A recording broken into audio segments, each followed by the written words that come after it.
How is, yeah.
How about that?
How about now?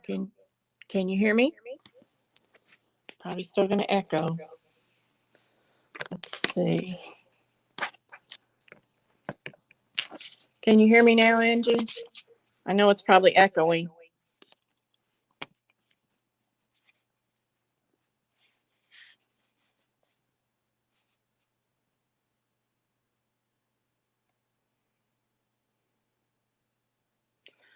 Is it echoing for you?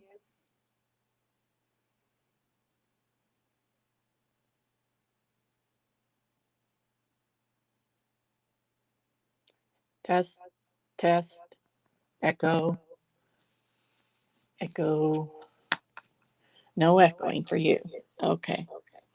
Now, let me see.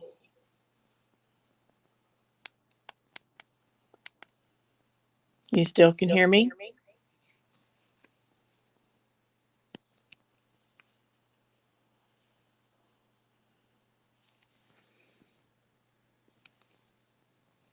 Okay.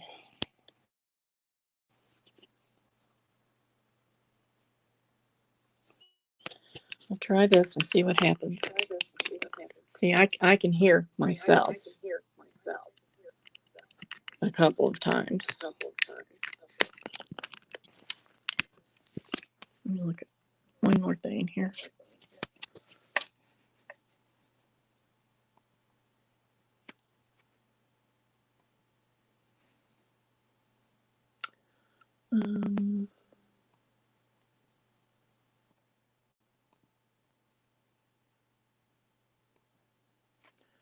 Let's see. Is that any better? Any worse? Okay. I guess I'll just... Oh, I know what I can do. I can unplug my speaker. That's what I can do. Okay, let me get this back together. Sorry. What happens when you have to press things? Let's see. Now. Yay, now I can't hear it. Okay. Great. Now, am I back in the right spot? Nope. Sorry, just close your eyes because I'm moving stuff around.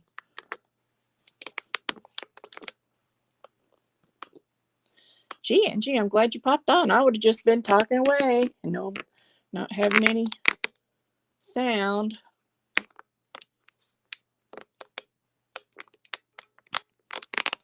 Come on.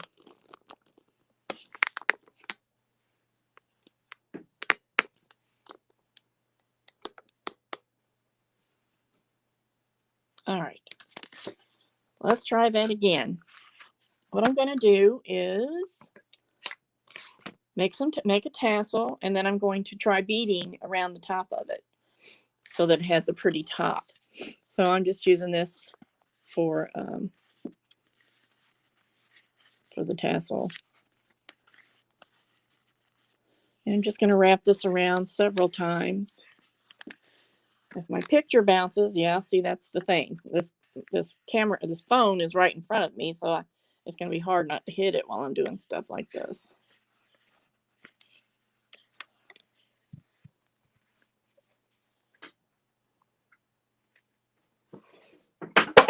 Oops. So I'm just wrapping this until I think it's full enough to make a nice little tassel.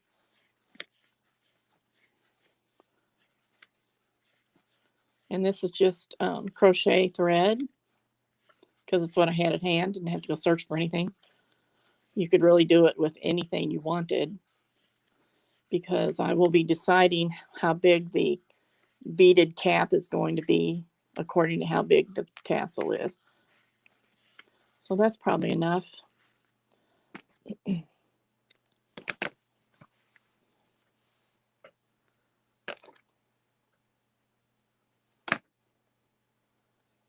just going to make a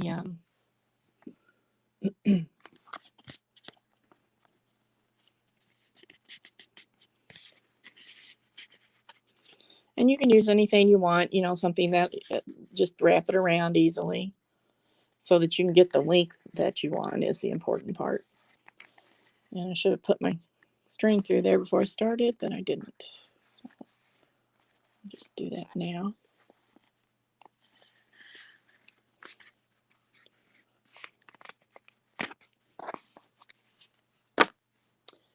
Sorry, I'm going to keep hitting that, I'm sure.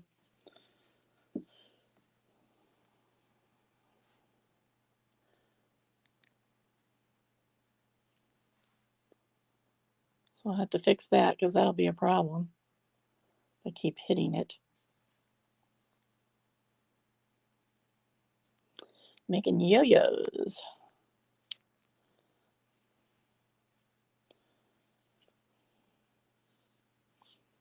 Okay, so at this point,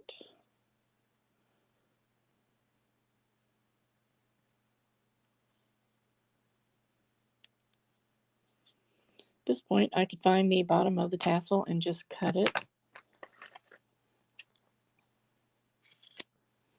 And it's not going to be even yet. I'll even that up later. But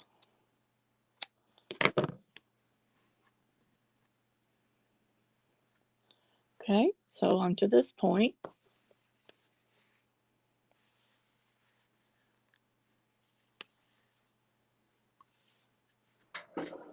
So, my hands look big under this camera. Might have to adjust it again just to be sure, but I wanted you to be able to see the beading part. And seed beads are pretty small, so, you can't really see what's going on if you're not close up to them. Okay, so now I'm just going to take another piece of thread and tie it around this part.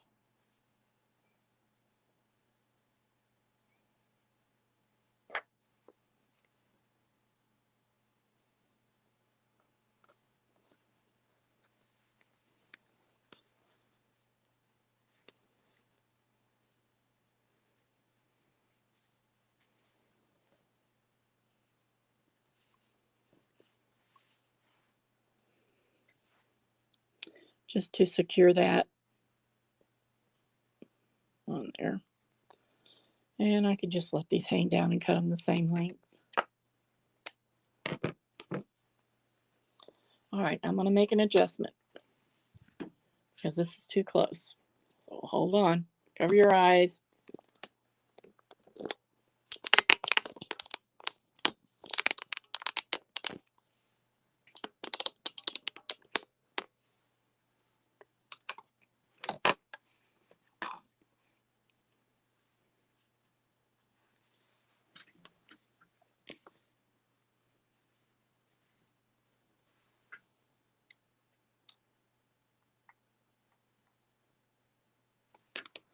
All right, we'll try that. Okay, so I've made a tassel, just a simple tassel. It's not even evened out yet. I'll do that later. Yeah, I spent half my life doing that, Angie, trying to get something ready to send to Keisha. This is my bead tray. So I think brought some turquoise over here. I think I'm going to.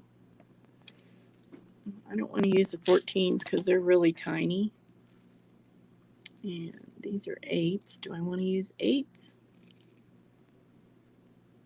I guess I'll use 8s.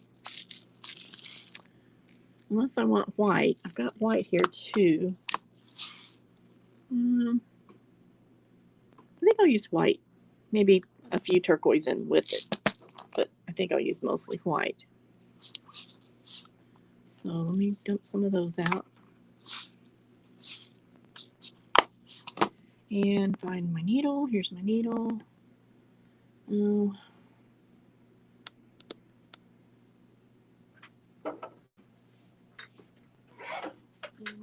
Thread, which I left over here, my white thread.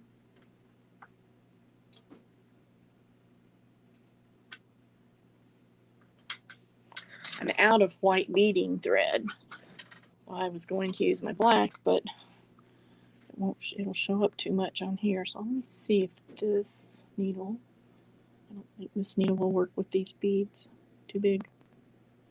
Oh, well, it actually did.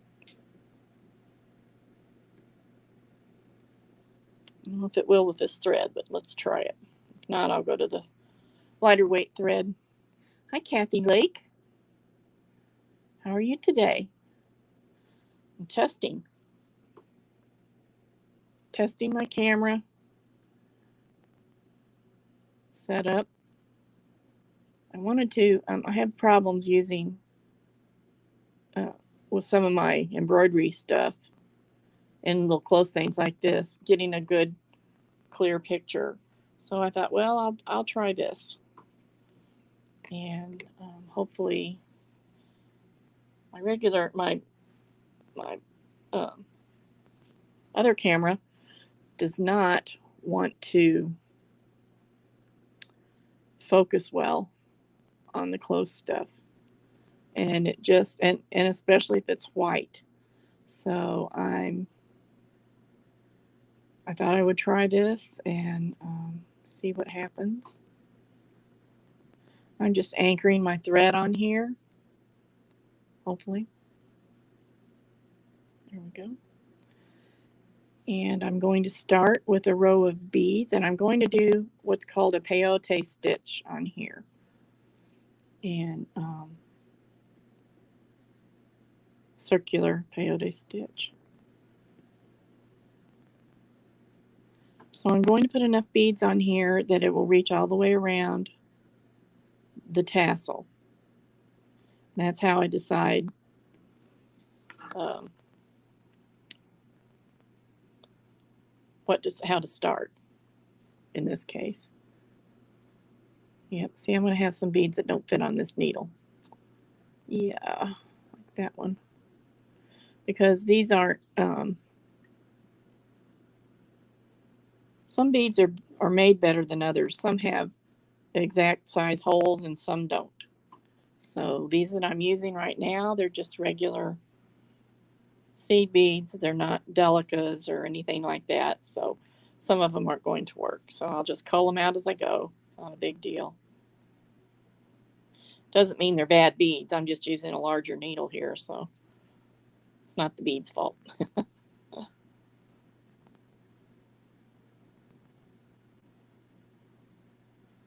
So it just means I have to go put them on there one at a time just to make sure they fit. Angie, that's just regular crochet thread. It's regular crochet thread, which you know I have tons of. So I try to use it whenever I can. So I need a few more on there. I might still be too close here, but we're going to try it.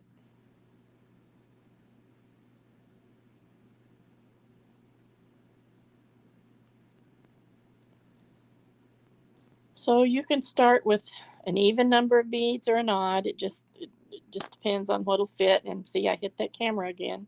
That's going to be a problem. That's going to be a problem. And so are these hanging down. So I'm going to cut these off out of the way. The problem is I can't get a, let me see.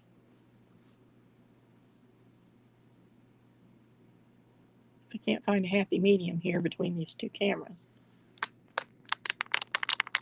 There, maybe that'll help.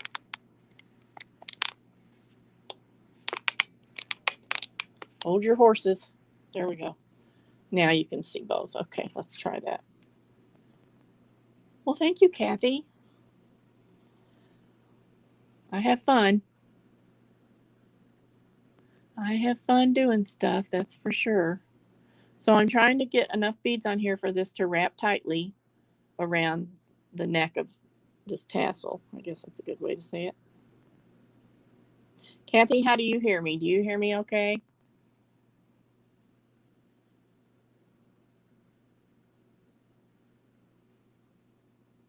And if y'all have any suggestions about what's on the screen, let me know, because that's why I'm here.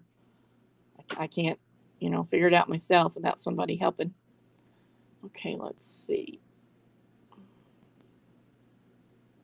I think that'll be, once I pull that tight, I think that's going to be good. So now what I'm going to do is I've done this string. I've done this string of beads. And now I'm going to go, move that. There we go. Now I'm going to go all the way around here, and I'm going to go through one or two of these other beads just to sort of secure it into place.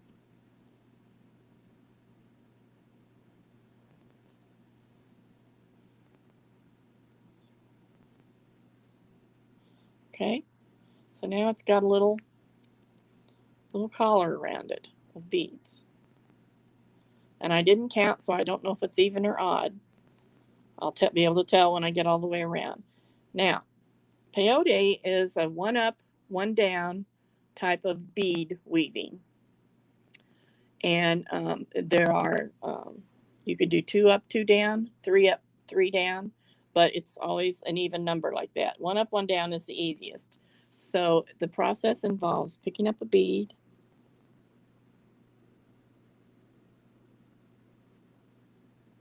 making sure it fits. Yep. Then where my thread comes out, I'm gonna skip this one and I'm going to stitch through the next bead.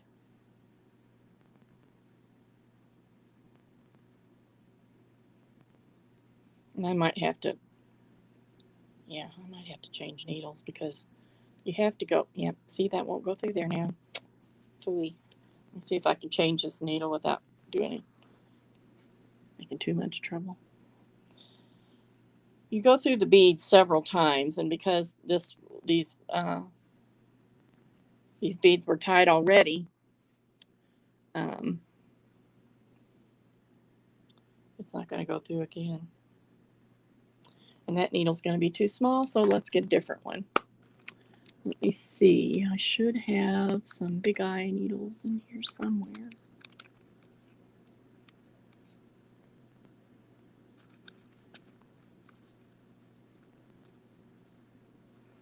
Maybe this 10 will work.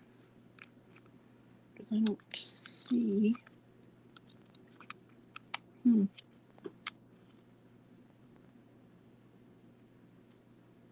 A big eye needle is a needle that the hole goes from one end of the needle to the other, and it's just connected at the points. But I don't have any, so let's try this one. This is a number 10. Make sure.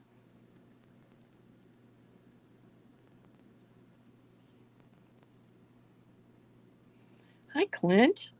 How you doing? I watched a few of your videos the other night.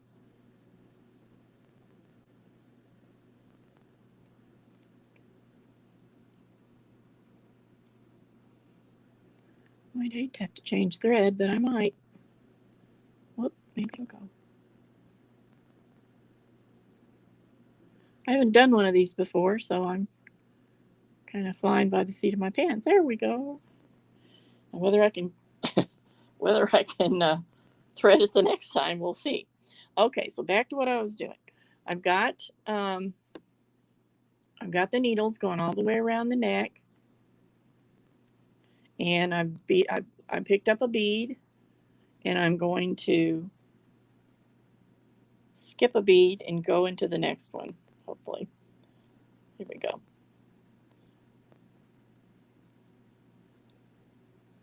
And I'm going to do that all the way around.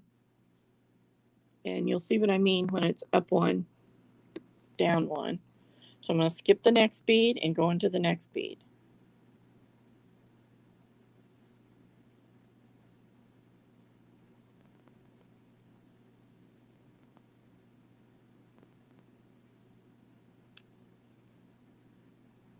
And after I do a few of these, you'll start to see how it goes up and down. Sometimes on the first row it's a little fiddly. If I can stay in the camera. I have a camera over my head, a camera in front of my face, so I'm kind of peeking around it. And I'm just going to keep doing this all the way around. Skip a bead, stitch in the next one.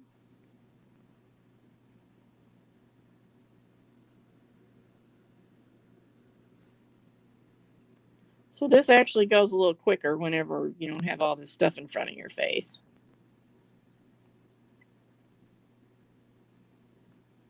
See how it's starting to look one bead up, one bead down?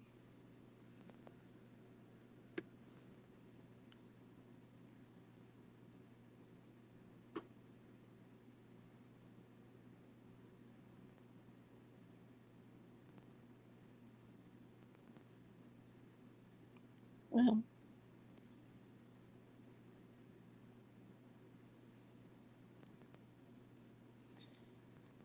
so that's what the first row looks like. You go all the way around, and there's not that many beads on here, so it doesn't really take that long to do it most of the time. And then I'll continue doing this all the way up to the top of this tassel. And so it will make a cap on the tassel that finishes it off really pretty. And you pull it snug.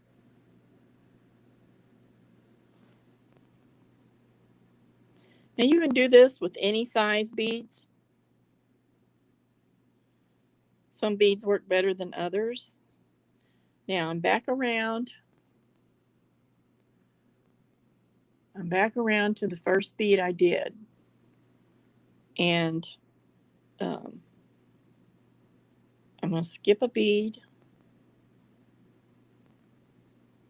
Go up in the next one. And then I'm back to where I started. So I'm just going to go through that first bead. So I'm starting to start a new row. And that'll put me up where I need to be. Okay. So I'm just going to pull this really good and tight. And so there's my first row. Okay. Now I'm going to switch to these turquoise beads so you can see better. If I could find some that are sizable, I'll just use these. They're bigger than what I really want, but they'll work.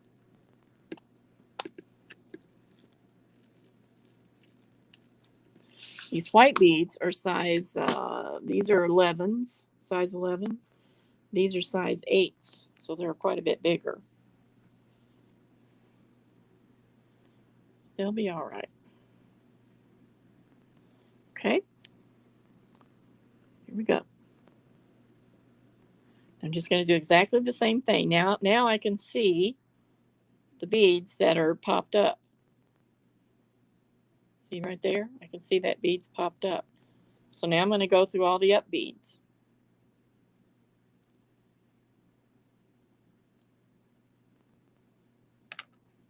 Okay, buddy, get in my way. You get cut off. There you go. There you go. See? That's what happens. Don't get in my way. I'll cut you off. My guest is me, Janet. I'm on both sides. I'm testing my cameras to see if I can do something that makes up close things a little bit easier to see. So I'm actually invited myself on and entered on my phone. So the image on the right, the close-up, is my phone because my camera doesn't want to do close-up very well. So I thought, well, I'll try my phone. So the left is my regular camera that I usually use, which is up above my head. And the right is my phone, which is right here in front of my face, which is irritating, but, you know, just trying it out, see how it works. I basically wanted to try it too because I have some things I want to do in the future that involves sewing on the sewing machine and being at my desk, and they're in two different parts of the room. They're farthest from each other as they could be. So I thought, well, if I hook my phone up at my sewing machine, and I can just switch over there and just walk over there and switch the camera over there and do that. Now these beads are bigger, so they're going to make a bigger shape around the tassel. And that'll look kind of cool because it'll make it look rounder. So here I'm back to the beginning. Here's where I started this color.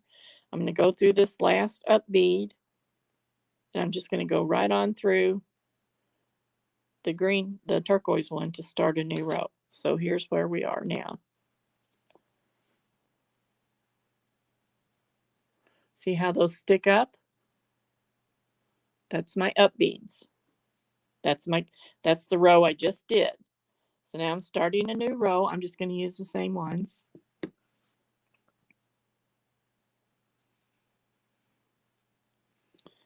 And skip the down bead, go in the up bead. And you just continue to do this all the way around. Now when I get to the end, and I go through 2 at the end, that's because I'm trying to get up to the top of the row again.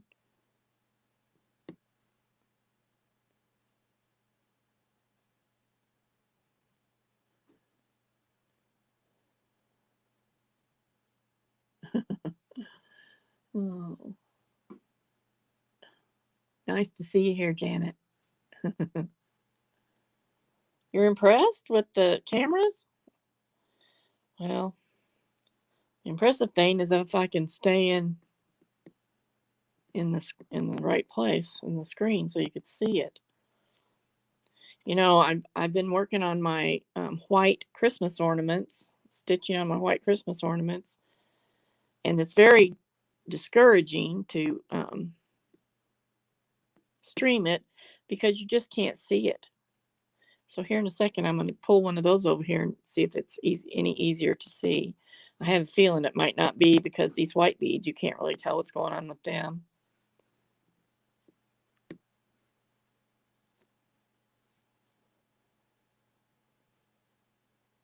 Here I am back at the beginning. Let me get in the right place here. Back at the beginning again. Here was my first bead of the last row. Here's the first bead. First bead of the last row. Here's the first bead of this row. So now I'm going to go through this one and this one to get me up here to the beginning of the row.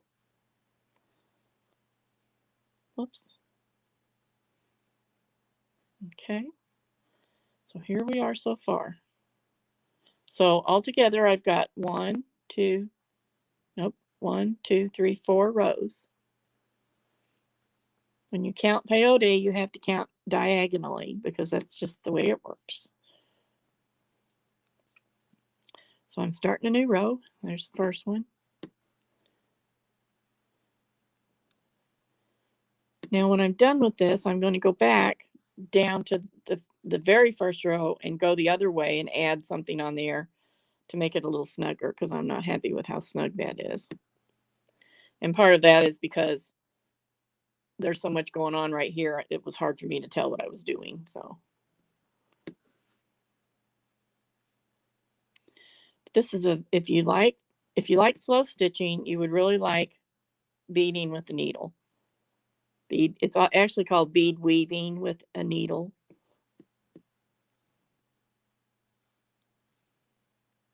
And there's all different kinds of stitches you can learn. I'm really fond of peyote. I like doing it.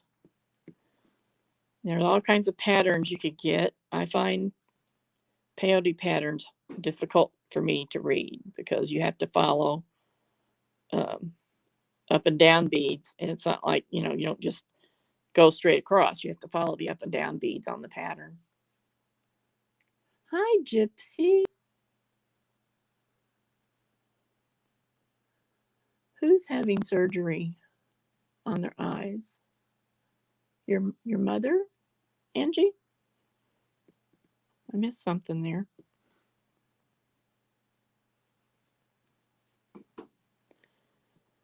Now, if I keep my tension like it should be,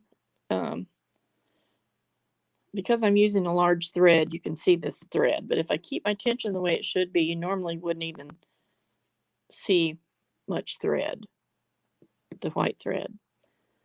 And also, you can use the same color of thread as the beads, and then it doesn't show much at all. So I'm back. This is how it looks at the top. Let me see if I can snug this up a little bit. I'm going to pull it off. Okay. Now, as the where am I here? As I get closer to the top, of the tassel, gotta look and see where I'm at. I'll need to decrease. I can either decrease or I can switch to smaller beads so that it will, close it in on the top of the tassel. So I'm getting to where I think I'm going to do some white now. And that will draw it in just the same as if I were decreasing it because the white beads are smaller.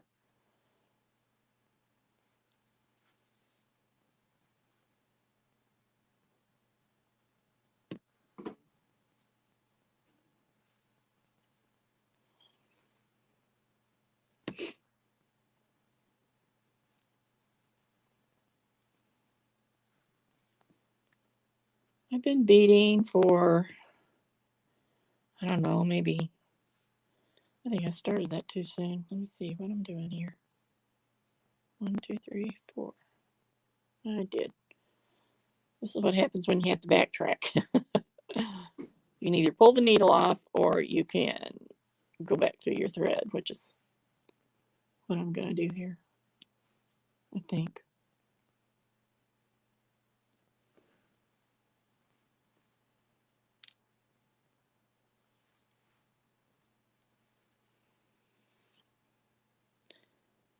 I started a new row too soon is what I did. Because, when you're talking, you don't pay attention to what you're doing at the time.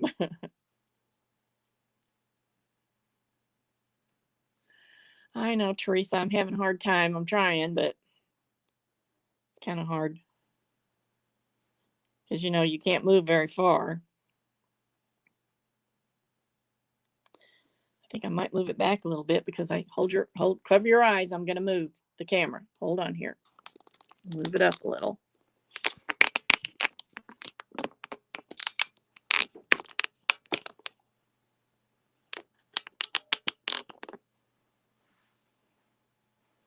Maybe that'll help.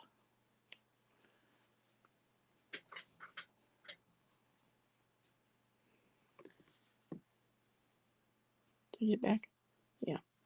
All right, now let me see where I was here.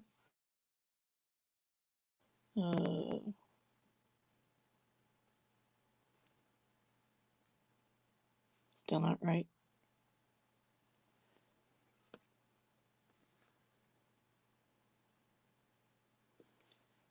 I didn't go far enough on my last row, so now I got to get back to where I was supposed to be.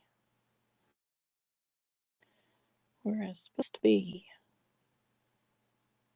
I'm backtracking.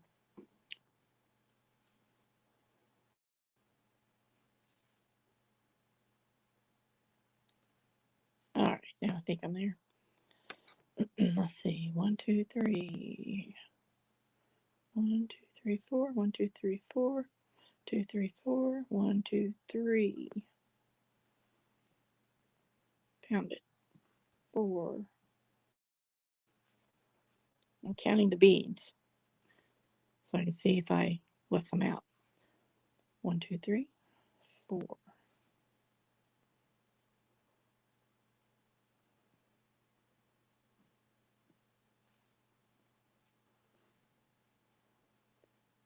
1, 2, 3, 4. I only went about halfway around before I started a new row. That wasn't good. Been there, done that many times. You get distracted. Okay, this is the last one. So now I can start the new row. There we go. That's better. This is a much larger thread than I normally would use. Okay, so now we're going to go with the white. Back to the white. Start pulling it in some for the top of the tassel. And it'll leave a nice little stripe in the middle. Turquoise and then white.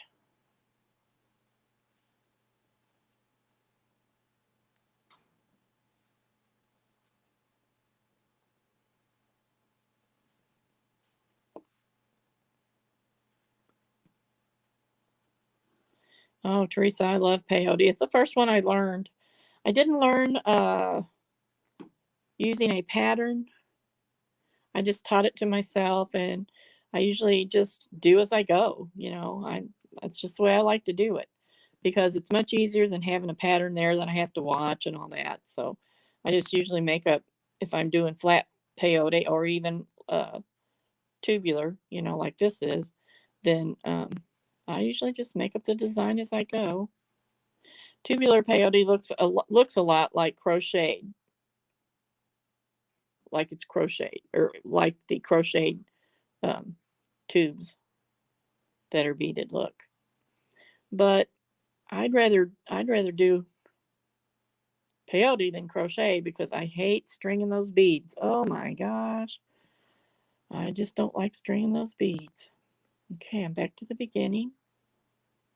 So I'm going through the last up bead on the previous row, go through that, and then go through the first bead of the row I'm on. And that'll get me up to where I'm going to start the next row. See? And like I said, this is looser than I want down there, so I'll do something with it in a minute. Okay. Sure, Teresa, I'll send it to you. Might not be the best, you know. This is the first one of these I've done. I mean, I've done beaded tops before, but not for a tassel.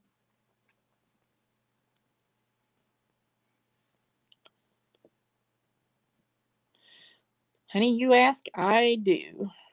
Best I can do when I can do it.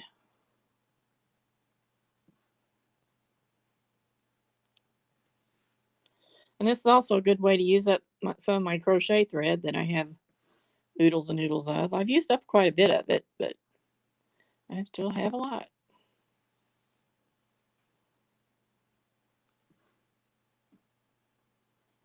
After I do this row, I'll stop and show you how it's starting to shape. Now these white beads, like I said, are size 11. I'm going to pull a 14 out so you can see how big it is. 14s and 15s are teeny tiny, teeny tiny.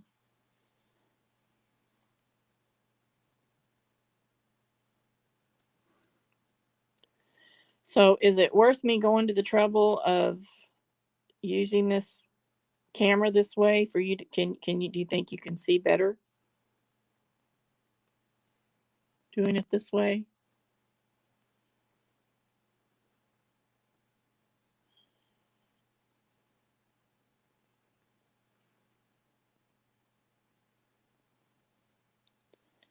All right, now if you look at this, see how it's kind of shaped right here? That's because these beads were bigger, these are smaller, and these are smaller. So it's, you know, let me show you how big the 14s are. I'm not going to use those. Well, I don't know. We'll see. But here are the 14s.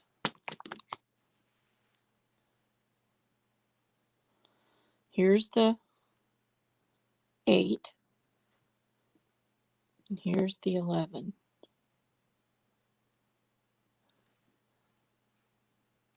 Oops. So you can see they're pretty small. 8s are a pretty nice size to work with.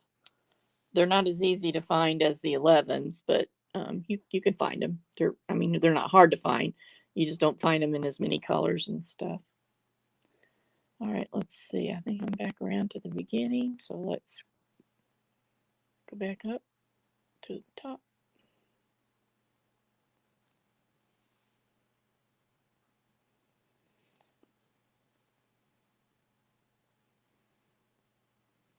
I think I could have done one less bead going around at the beginning and made it just a little bit snugger. Now I have to decide, is this where I want to decrease? Yes, I think it is. So what I'm going to do is I'm going to, here's the first, I'm on the beginning of a row again. So here's the first bead. So it's going in there. Now I'm going to skip. I'm not going to put a bead on there. I'm going to do just as if I had a bead on there.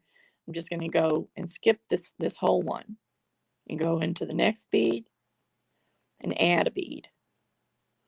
So I skipped a spot to pull the beads in tighter. Now what I have to decide, I'm just deciding this as I go. Yeah, so I'm going to skip every other one and pull it in nice and snug.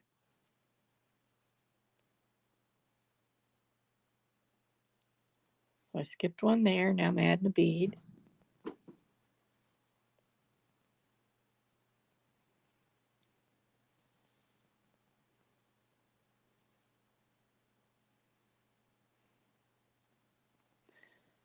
Skip another one.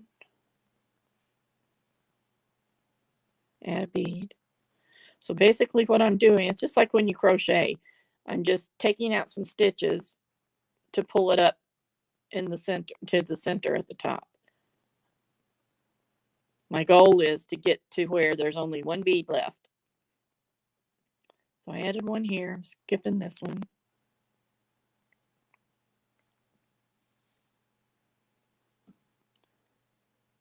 Add one here.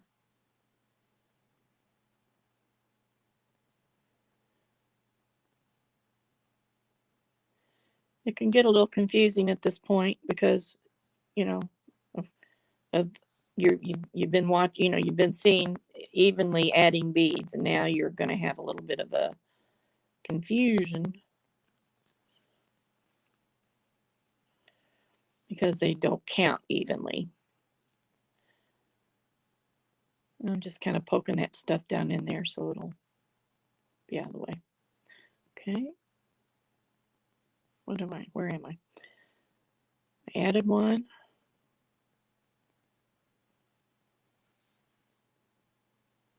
Skipping one. Add one.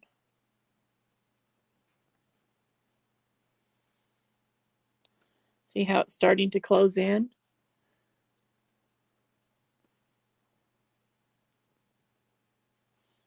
Starting to close in like a ball at the top. Oops.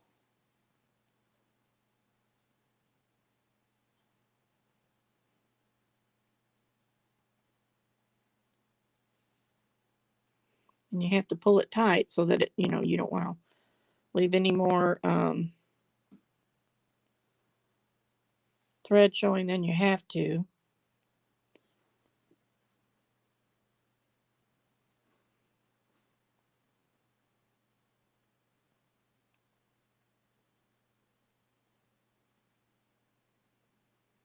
And as it gets tighter and tighter in there, it gets harder to get through the hole.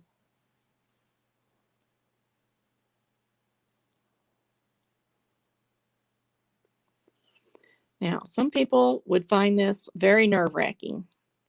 I find it very relaxing. The only thing is, I have to have light. I have to have a lot of light to be able to see what I'm doing, and not have a phone right in front of my face would help.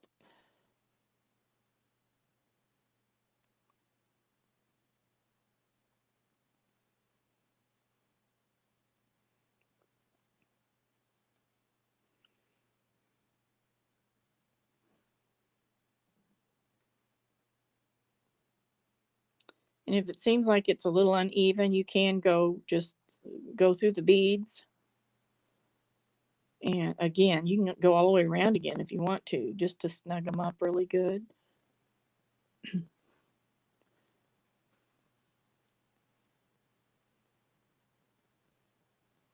Come on, little guy. I got you.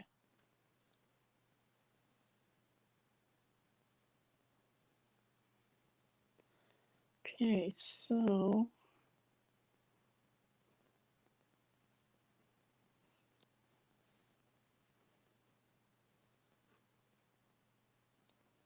just traveled around until I found a spot that needed filled. Which you really should do it evenly. But sometimes, you fly by the seat of your pants. And that's what I'm doing. So, okay, this should be the last one I need.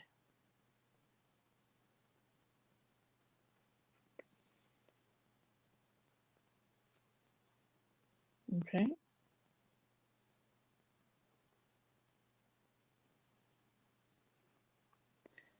Now, it really didn't take me that long to do this, considering that I've stopped and adjusted the camera and done all these kinds of things. Now, so there's the top.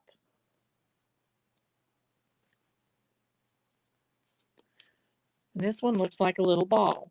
I could have done it a little bit differently and made it look like a cylinder more. But this one's pretty much what I wanted to accomplish. So what I'm going to do now is I'm going to take my needle and just pass back down to the bottom. where I started. Excuse my nails. Tomorrow's nail day, so they look pretty bad right now. Okay, now I went through a bead. Now notice how it looks like there's up beads again. This is really the first row, and those were the down beads. But I'm turning it around, so now they're up beads. So now I've gone through one of the up beads and come out, and I'm going to add some more white beads, and then I don't think they'll fit. Let me see if they'll fit. Yeah, I was going to say I might add some of those 14s, but I'm not sure if I want to do that. We'll see as a final couple of rows. I'd like to, though. Yeah, they're not. But I am going to add some of these to make this a little bit longer, because see how you can still see the string in there. Now you don't have to do this with a thread tassel. You can use any kind of tassel you want. You can use any size beads you want. You can use, bigger ones. I mean, I probably wouldn't go bigger than an 8, because then it's just huge. But if you wanted to, you could do number 6 beads, which are pony beads. 6 beads are pony beads. And that would be the next size up from the 8s. So I'm just going around and making a row onto the first row, going in the other direction using the beads that are here. And you won't be able to tell the difference. They'll just look the same,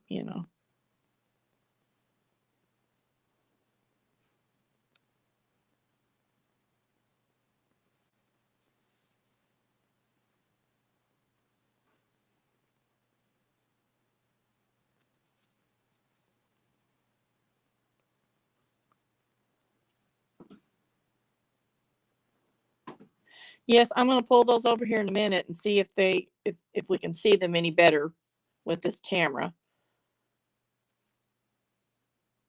Let me get through with this. And back to the beginning of the row. I'm going to do one more row of these.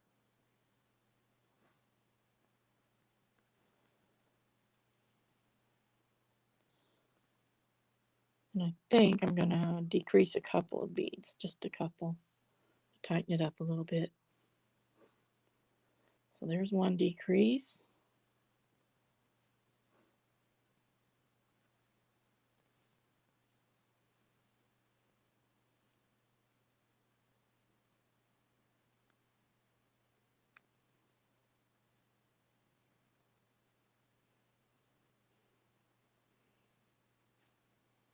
A little knot.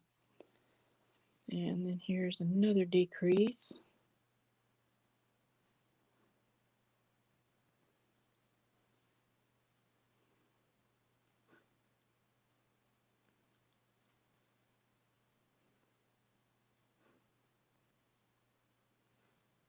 And you can increase the same way. You can add beads in as you go.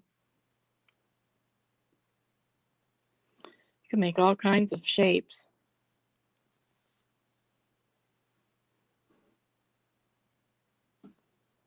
Okay, now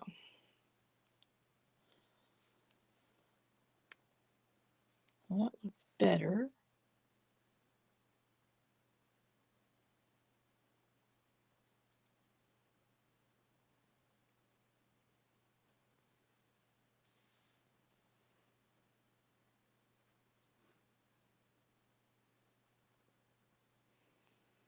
All right, now. Okay, I'm going to end this thread off because I'm going to use some of those little tiny teeny beads, and I got to use a different needle and a totally different thread. So all I'm going to do is I'm going to go back through and weave this thread in. So I'm going back through several beads, pulling it tight,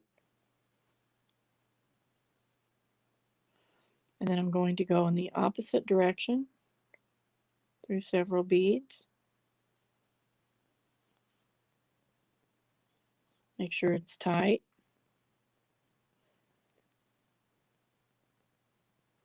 Going back through the same ones. And that's basically how you end off. I'm going to just go up to another area and do the same thing. And then I'll be able to cut this thread.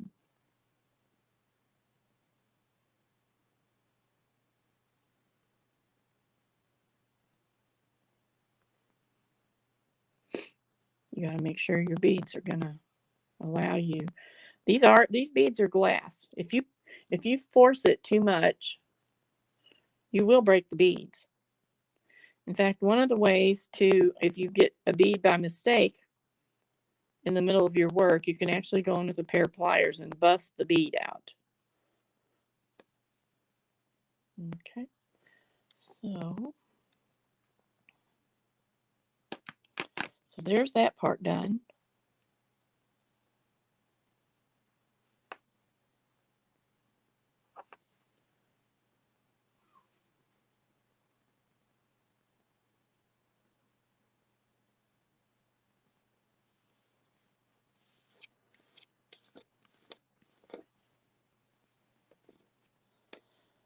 Okay, so let me change needles.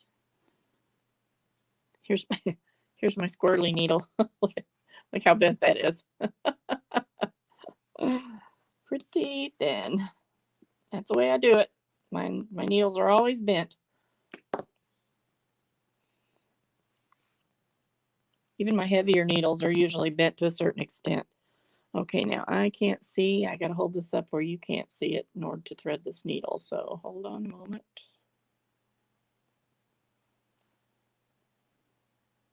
While I do that,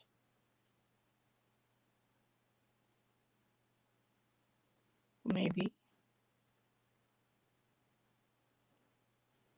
Can't see. Whoops.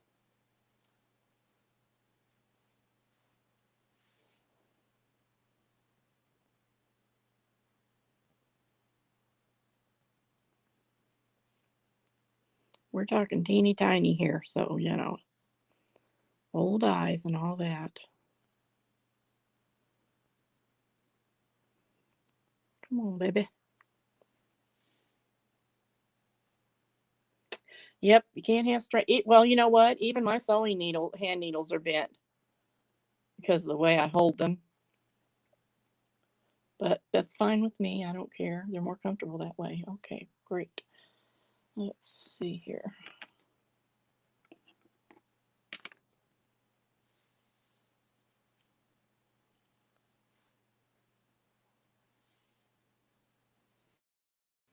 When you're beading, when you're using beading thread, you have to stretch it before you start.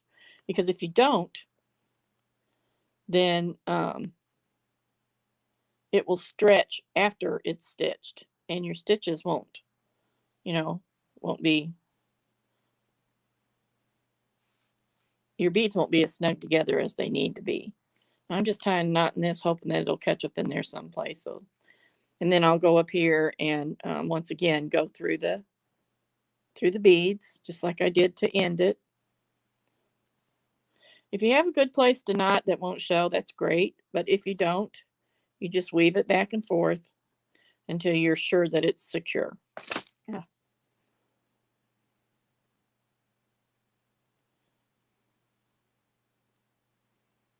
Where am I?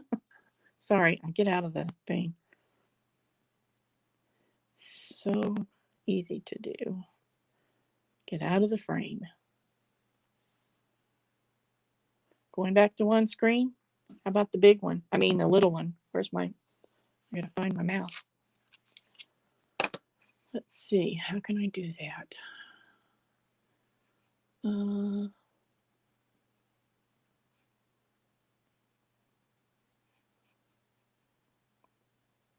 Nope, I want the other one. How do I get the other one? Anybody know? See, I can't get just the You can't get just the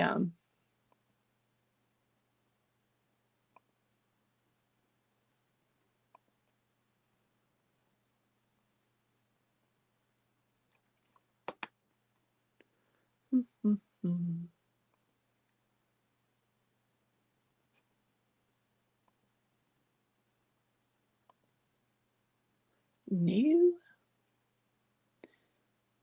Yeah. Let me see. Ah, there it is. Learn something new every day. Woohoo! How's that? Is that better?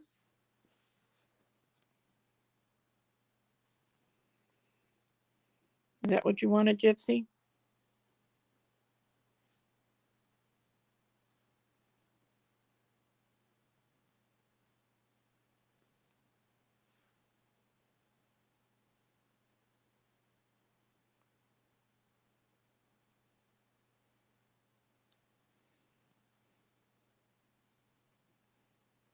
Can you still hear me?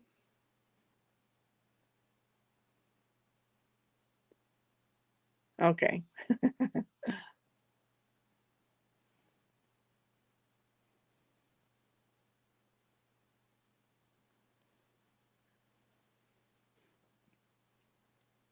Now this thread is pretty thin, so I am going to try to make a knot around another thread before I go down and start beading.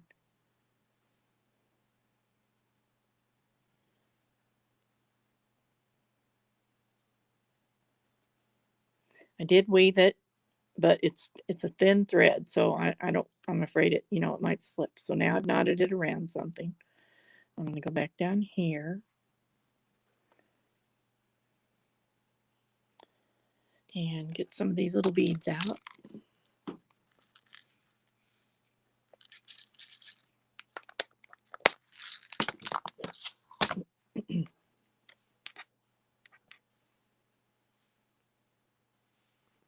Thanks, Angie. Okay, so now I'm back down here where I ended off the white. Get myself situated back to the beginning of a row. And this should be fine. Now I've got little bitty ones.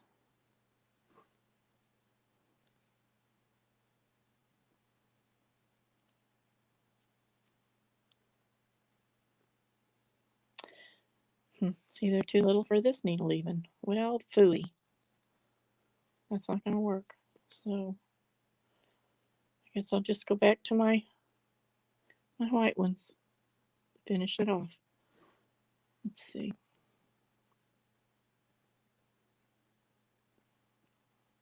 I'm going to see what else I got over here.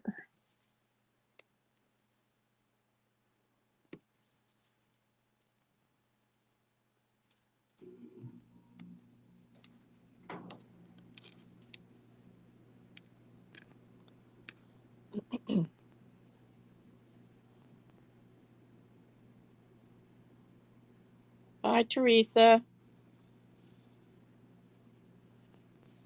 Teresa said she wants this test tassel.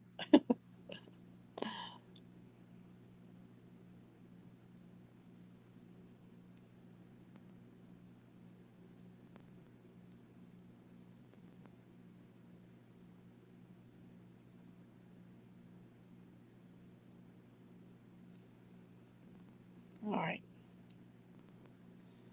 Here we go. Finish this out real quick.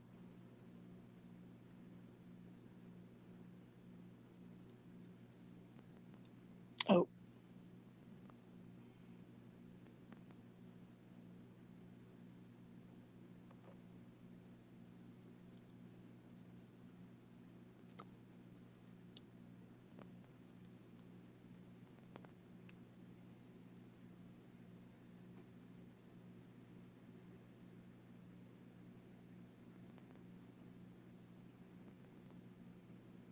Sorry, I'm still trying to anchor this thread. All right, there, I think I got it. Okay.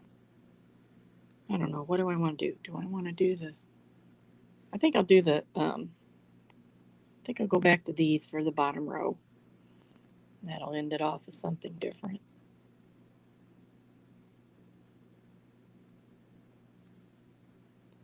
I wanted to use those little ones, but this needle is not the right size, and I'm not going to rethread another one at this point. Ooh, eggs. I might have eggs for lunch. That sounds good.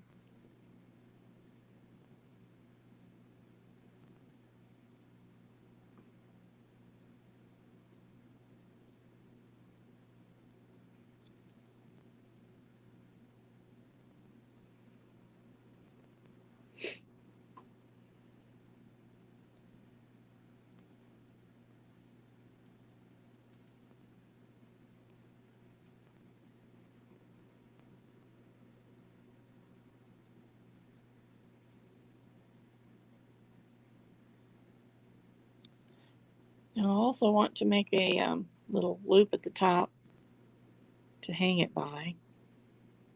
What's loose over here? I'm feeling something really loose.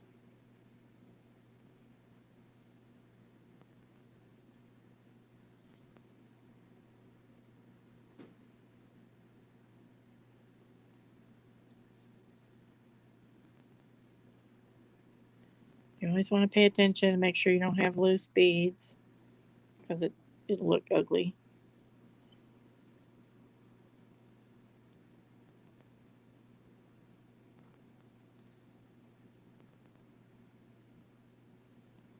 So I've added this color back in.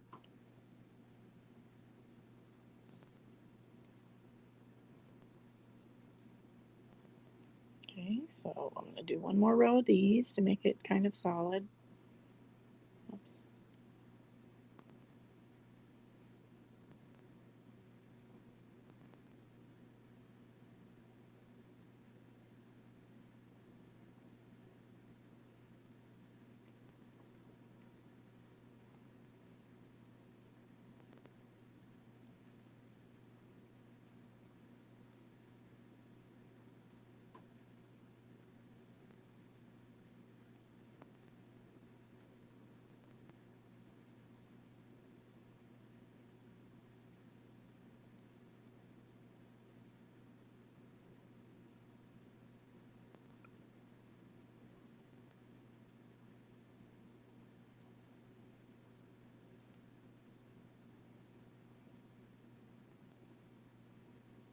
I haven't beaded very much recently. I've been doing so much paper stuff and stitching, but I kind of miss it. So I thought this would be a good way to get some in. Okay, now I'm back at the beginning. I'm going to pull this really snug.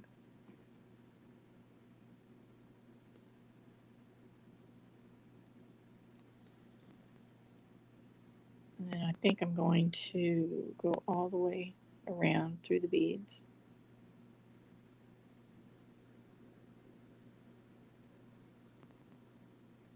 Again.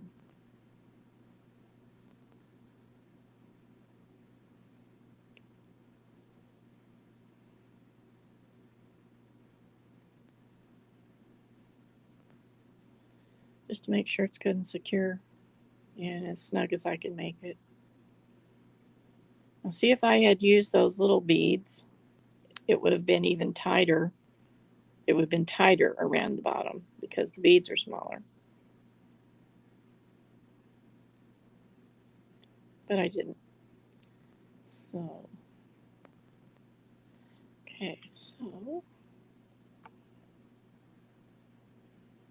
make that as tight as I can. I'm going to go back up through these other beads.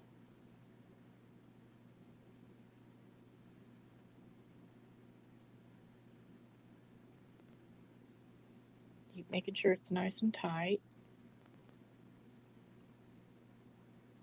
You can only get it to a certain point because, you know, the beads take up space, so you can only get it to a certain point of tightness.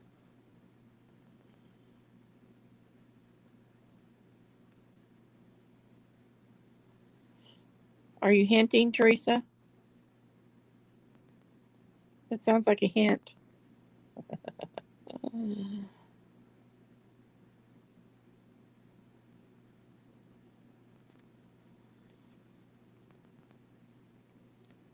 Okay. Now this thread I've got on this needle right now is thin thread. It's not beading thread, which is what I normally would use, but I don't have any white beading thread right now. So I'm trying to be extra cautious with it, just to make sure that it's sturdy enough. So I'm not going to do the hanger out of this thread. I'm going to go back to my other thread because it's a little thicker and make a hanger for it.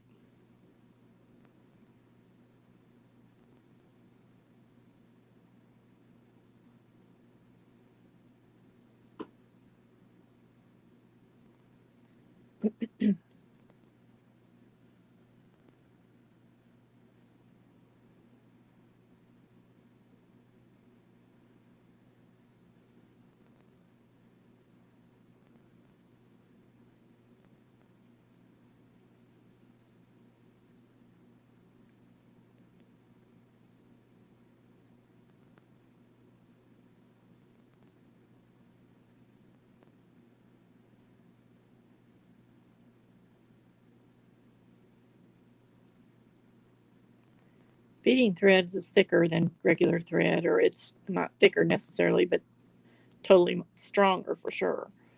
So if you use regular thread, you have to expect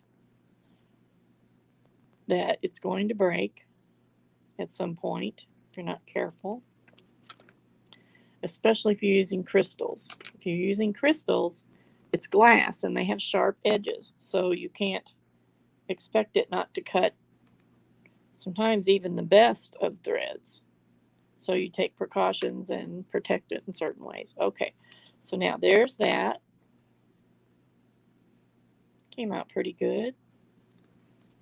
Still has to have a hanger put on it. And cut it off so it's even.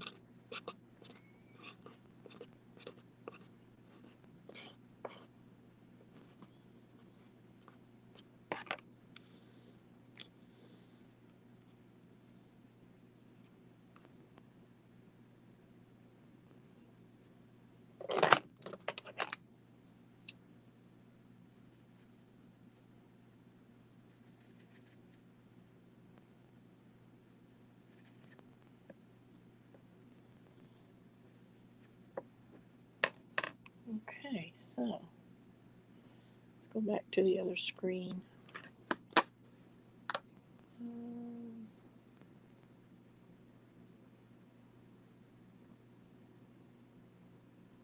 Forgot how I did that.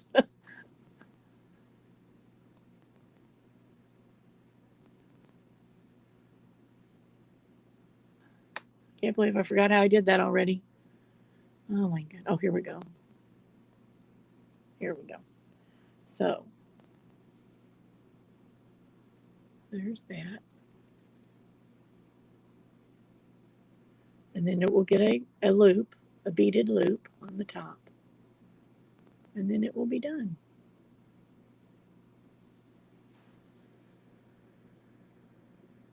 Turned out pretty good. Okay. So while we're here, let's show Janet and I want to see how they look too. Show Janet the ornaments. Let me get them. They're back here behind me.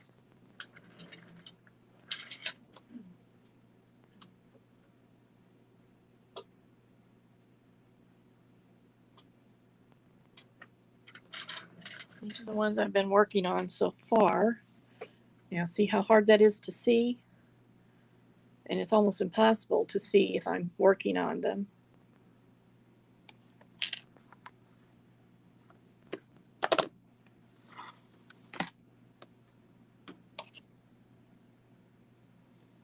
Because they're white, you know, they're all white, so it makes it difficult to see in the camera. It doesn't look too bad right now, but if I start stitching, you can't really see what I'm doing. So let me switch back to this other camera.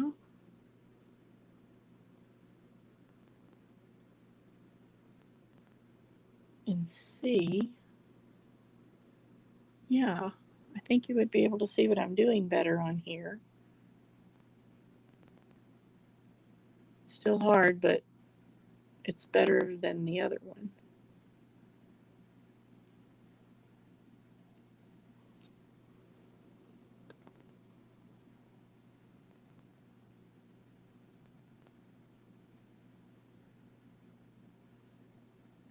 Yeah, I think they'll be very pretty. But this actually works better. If I move this camera up a little bit, it would work better. Because you really just can't see what I'm doing at all, usually, with the other camera. I've tried turning the lights off. I've just tried everything, and I can't get it to work any better. So yeah, they'll show up pretty good on here. You definitely would be able to see what I was doing if I were stitching.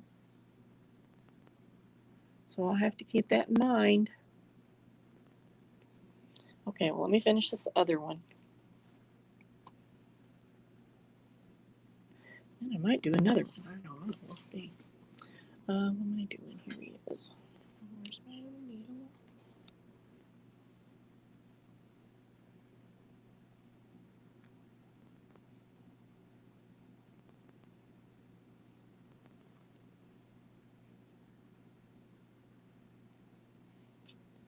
So I'm just going to go up through the bottom of all these strings. Come out at the top. Now, there's a lot of things I could do at this point. I could add a bead cap, a regular metal bead cap on here if I wanted. You know, could do that. And then do my loop, or just, different things you can do. So I didn't come out right in the center.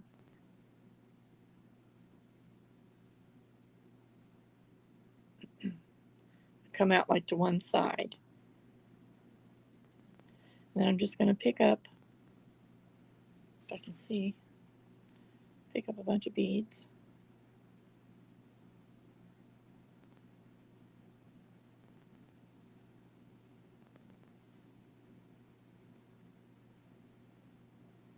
I could do a peyote loop also, which would be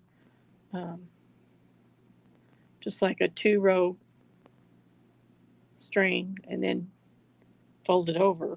But I think it's small enough to where I think this will work just as well.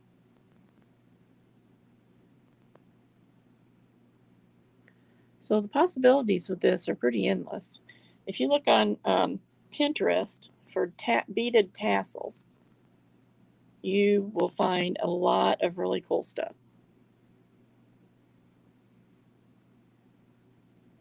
Or just go to my Pinterest and look under tassels, and you'll see a bunch of stuff I've found. So you don't have to go look. I don't want to make this a big tassel. I mean, a big loop, hanger, whatever. I think this will be enough. Let's see how that will look.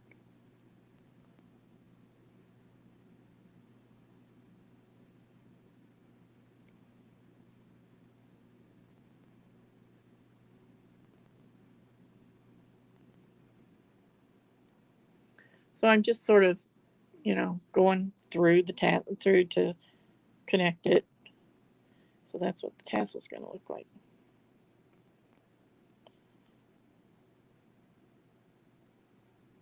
Just stitching through just to make sure it gets connected really well. And just hide the stitches in there.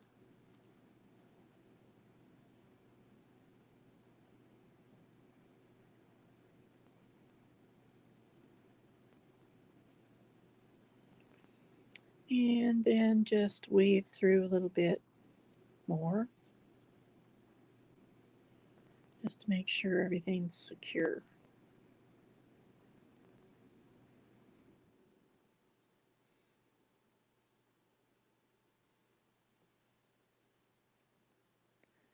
I'm going to knot around this thread.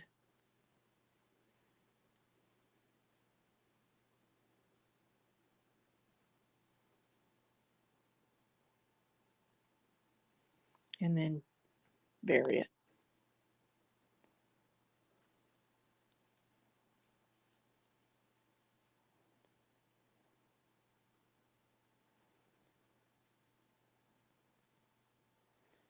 Now I will say that this could have been done a little neater, but as a test, it was pretty successful. Okay.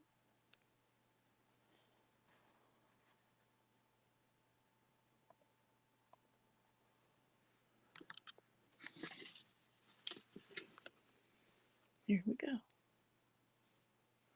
So there's a tassel.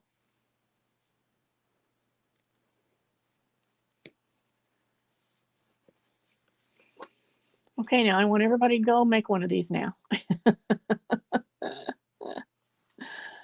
Oh, so that's about it. That's about it I was going to show today. So thanks for coming by.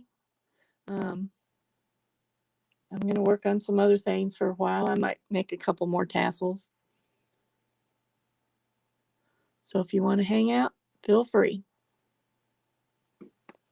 But I think my phone battery is just about dead. So I think I'm going to turn off that part and just stay on this screen.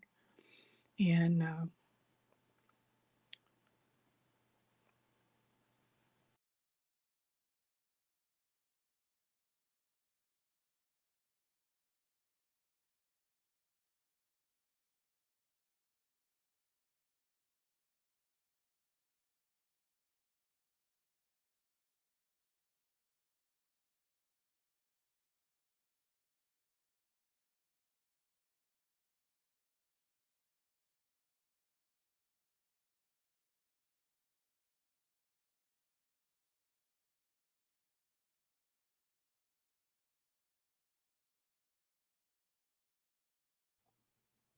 can you hear me now? Can you hear me, Gypsy?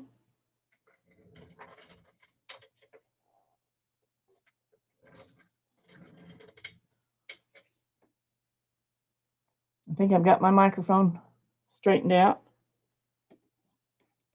Get this other stuff out of the way.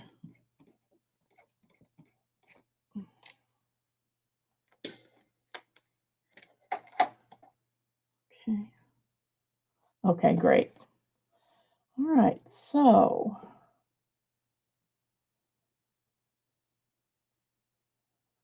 what I'm going to have to do is go over to the other side and get some different thread because I don't have any over here. So I'll be back in just a second.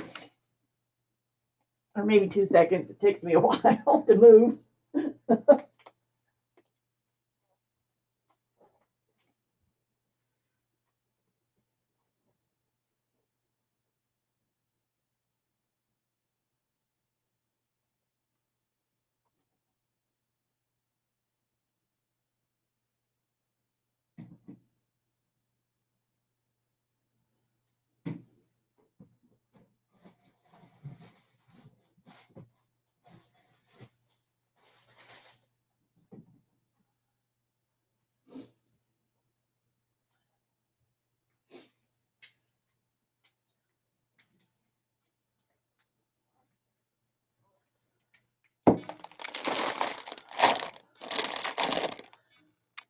And I'm thinking, do I need to get some more beads? No, I got all these white beads. I think I'll do a lot with the white first. Play with the white beads. I've got all these bags of stuff. Might as well use. So that's what I'll do. Sounds like a plan.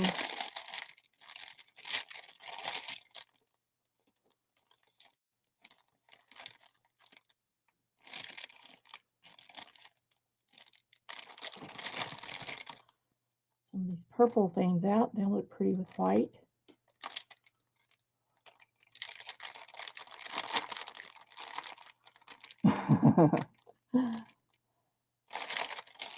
Actually, these are all pretty good.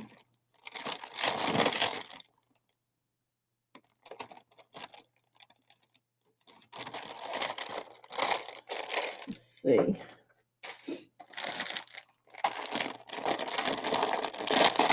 Oh, these bags are noisy.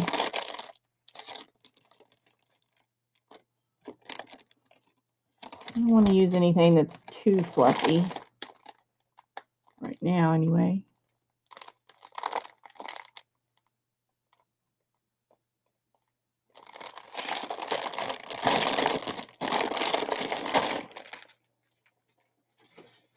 I do have some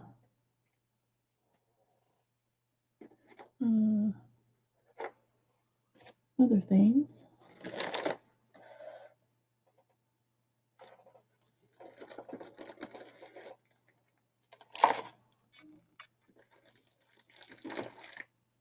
Oh, the pretty things.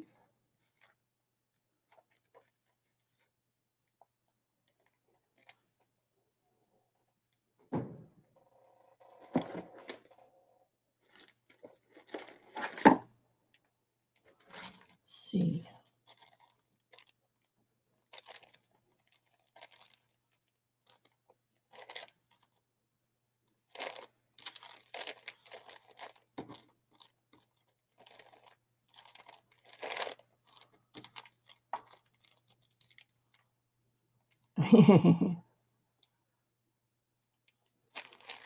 Angie does a good job on those yo-yos. I got a bunch of them.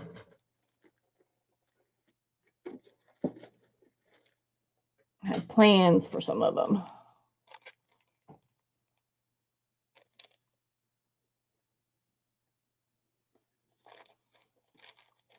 Okay.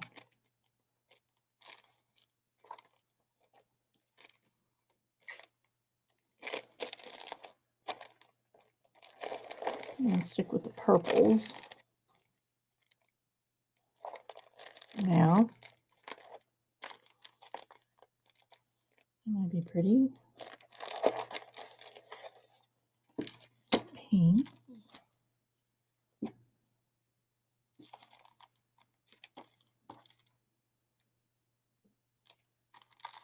No contrast. Oh, I love this. That's one of those, maybe. Let's see.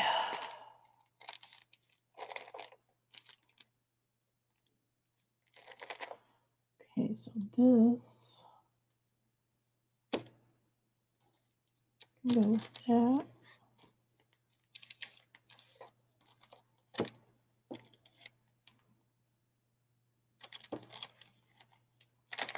Okay.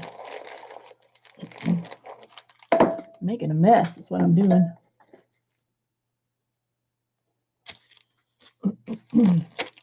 So I think I'm just going to wrap some tassels first, and then they'll be ready to make.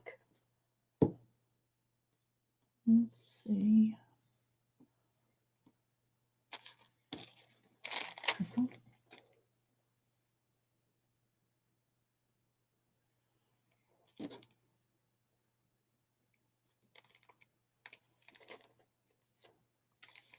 I feel like I can make the tassel kind of plain because and let the top be the fancier part. Because I want to add some dangle type things and what have you. Also, and I need a better. Let's see. I need a better thing to wrap around. So let me look over here and see what I got. Do that with.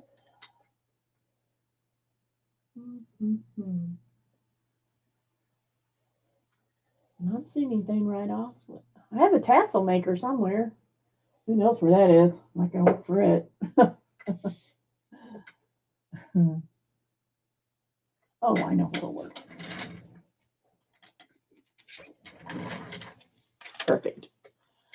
Perfect. All right. So What are you crocheting, Janet? Knowing you, it's probably like a blanket or something. Don't you do those, Afghans and stuff? I've done them, and I do them sometimes, but I don't have a lot of patience for them. They take a while.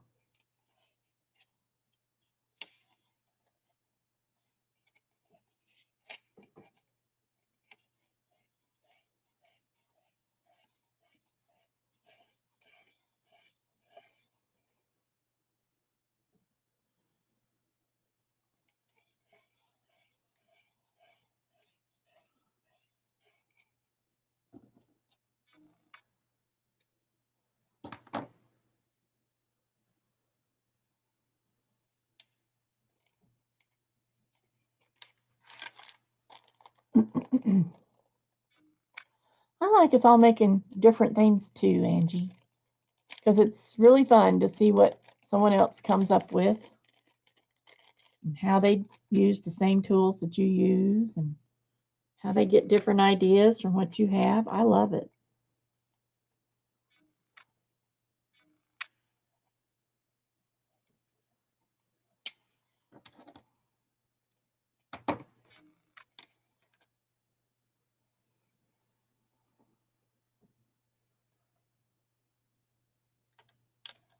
Got to put my string in there again.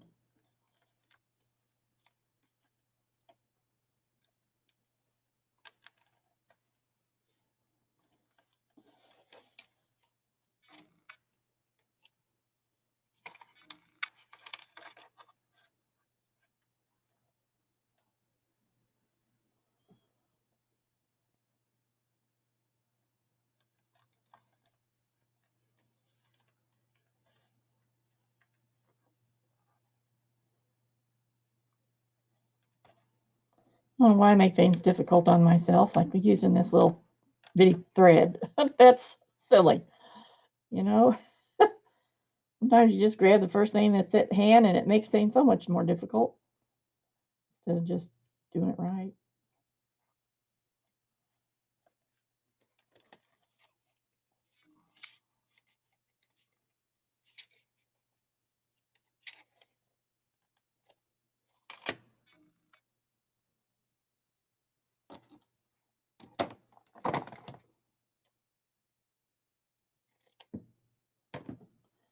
See if this is going to be good enough size.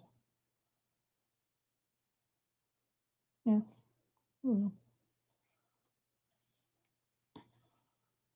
Okay. See what's left of this. Kind of trying to use things up and find good ways to do it. Oh, those were cute, Angie. Yeah, that'd be kind of fiddly because you have to keep, each corner or where they meet, each place where they meet, you have to stitch, and it's a lot of little places to stitch. But they were cute. I forgot to count. 1, 2, 3, 4, 5, 6, 7, 8, 9, 10, 11, 14, 15, 16, 17, 18, 19, 20. Okay, that came out pretty good.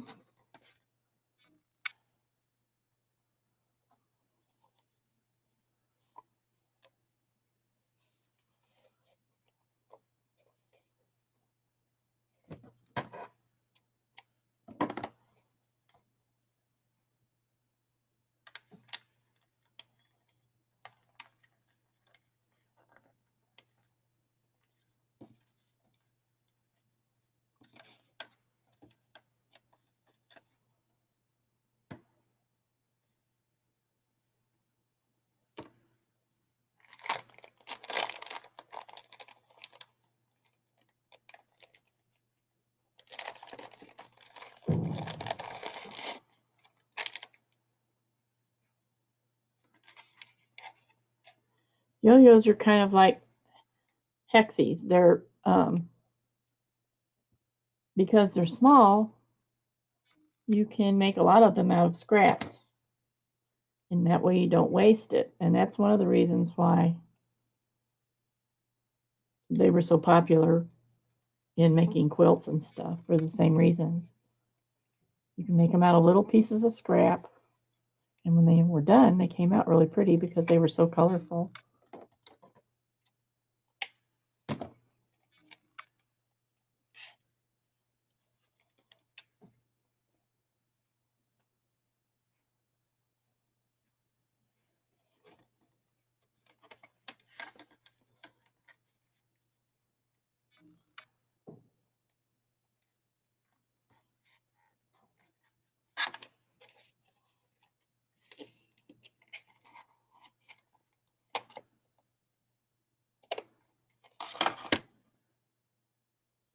I'm awfully fumbly today.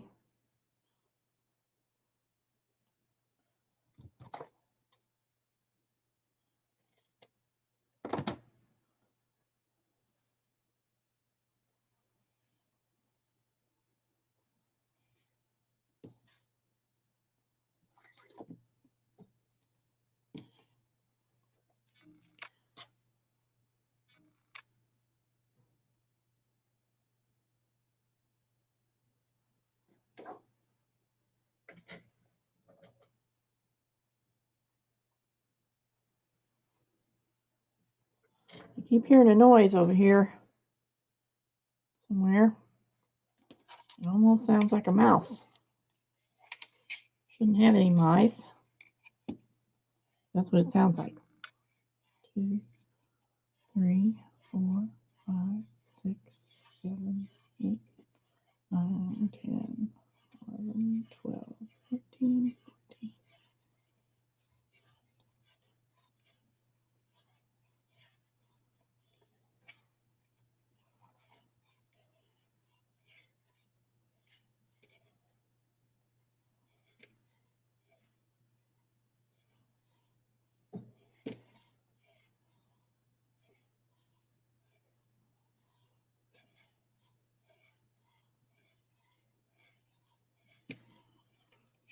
Okay, I wrapped that bigger yarn 20 times. So I'll wrap this skinny yarn 40 times.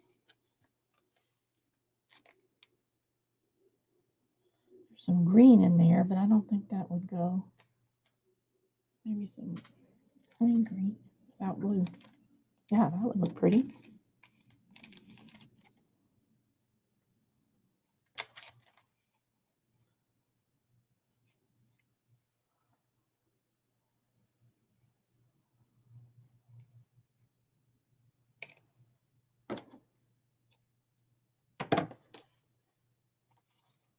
I love that bright green. I like lime green.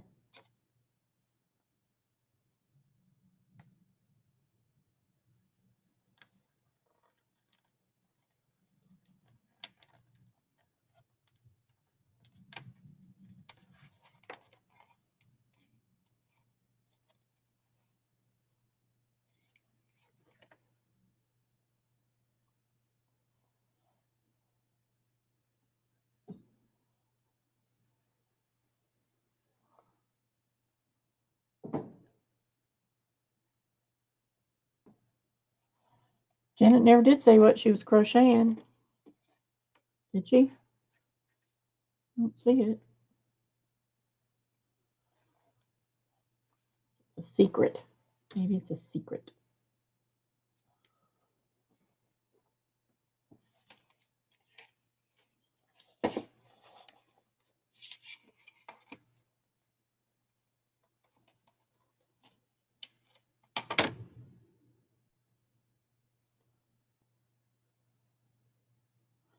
We've had a lot of rain the last few days. It was pretty muggy, or it was pretty muggy outside this morning already. It feels pretty fluffy. Okay, let's see. Fabric rolls that I got. Oh, I got 2 new fabric rolls. Where did I put them? Oh, I put them over by the sewing machine. That are totally different from what I have. So that I was real excited about that. That I got in this last sale.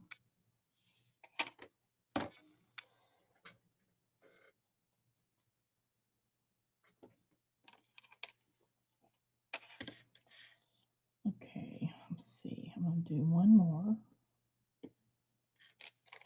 for now.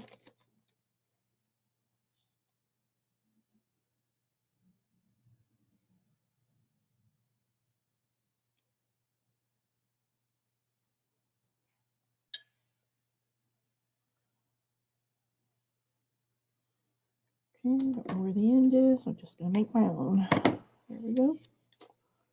That's pretty purple.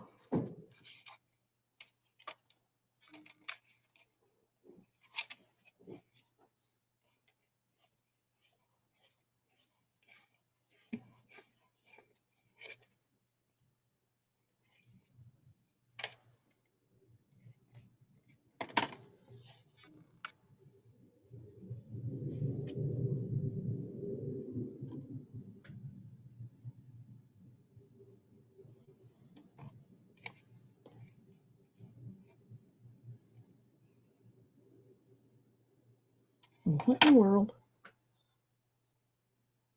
Oh, okay. All right, where was I? Let's see.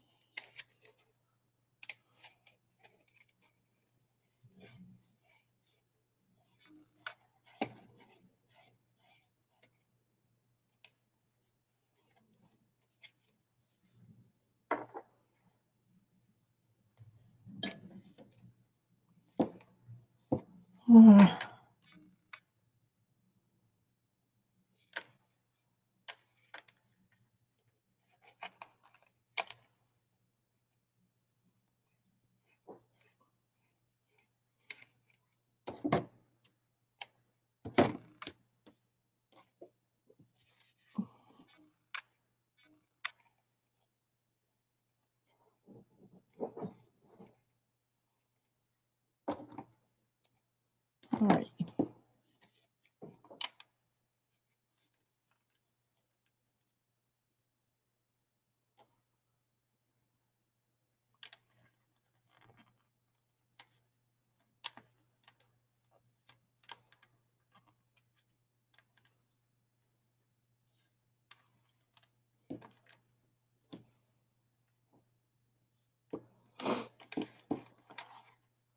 Hi, Janet. Thanks for coming by. Kind of been quiet this morning. Oh. See, I told you. I knew she was making an napkin. I guessed right. Goodbye, Janet from across the sea. We'll see you later. We love you.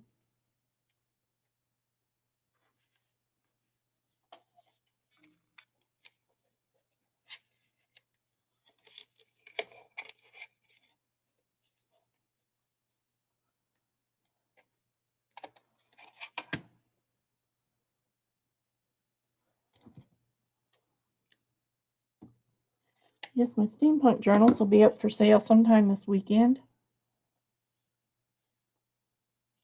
think she was saving them for the weekend.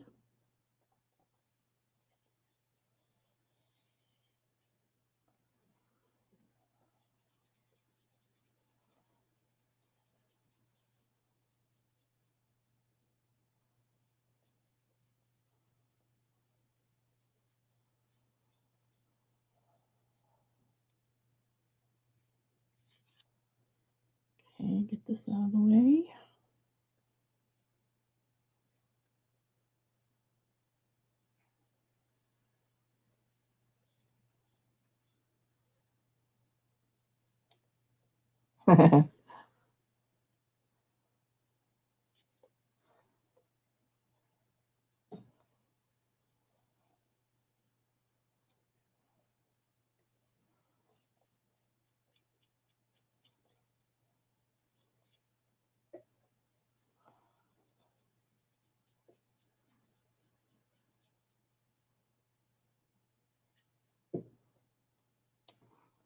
Oops. Instead of doing this, I should be cleaning up down here. I got quite a mess. Not as bad as it was. I've cleaned up some, but I've been doing some things without picking up. So now I got stuff to pick up again. And I need to do some work over on my sewing area and get it organized a little better than it is.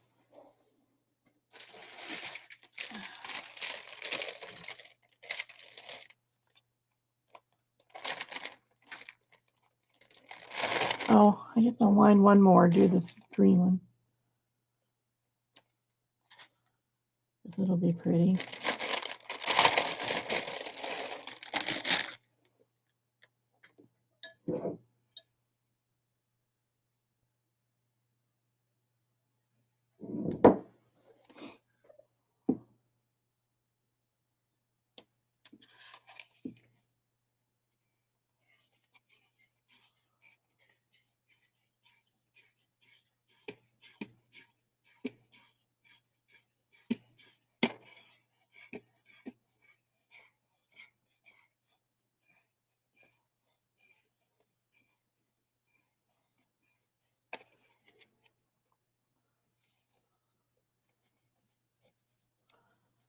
Well, I do have fun cleaning because, you know, you see things that you forget you had, and then you get new ideas about stuff you've forgotten about, and, you know, things like that.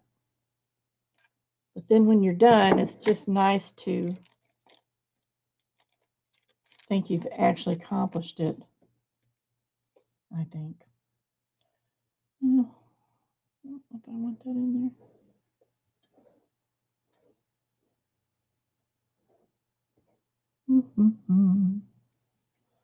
Need something different. Let's see. Let me try this.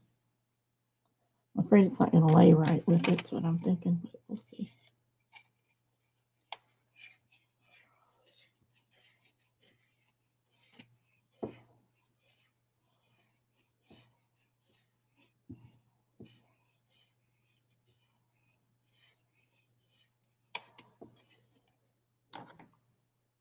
Ow, why did I just cut myself? Nope, almost though. Too blue. You know what? It's more fun to clean somebody else's house than it is to clean your own. Did you ever notice that? And I don't mind cleaning, but I'd rather clean something that's really, really dirty, like, you know, a filthy, dirty stove or something like that, because then you can really see what you've done. Whereas if things look pretty clean already and you're just going in and vacuuming and stuff, you know, you can't really tell that you did anything hardly. So I like it. I like to clean dirty stuff, but I don't like it to get that dirty. So, you know, so that never happens. I just do what I got to do. Then my little girls come. They'll be here this Friday to do some cleaning. They come and do the stuff I can't do anymore. I can't get up. I can't get down. So they do all that for me. And the stuff that I could do myself, I just don't do. So.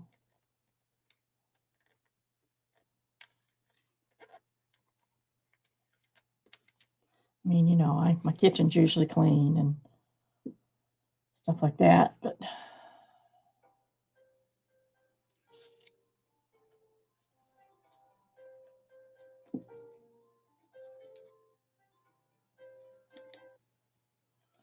daughter's leaving me a message trying to figure out what to do for the granddaughter for her birthday. She's so into pickleball that's all she wants is pickleball stuff. But her mom and dad are getting her some new shoes. And she doesn't need a new racket because she's got a sponsor who's been sending her stuff and all that. So we're trying to decide what to do. We usually get her something, you know, really nice for her birthday. She's a good kid. We only have one, so, you know, we can do that. Ooh, I like that green with that teal. Ooh, pretty. I like it. Yeah, like that. Okay, so now, let's see.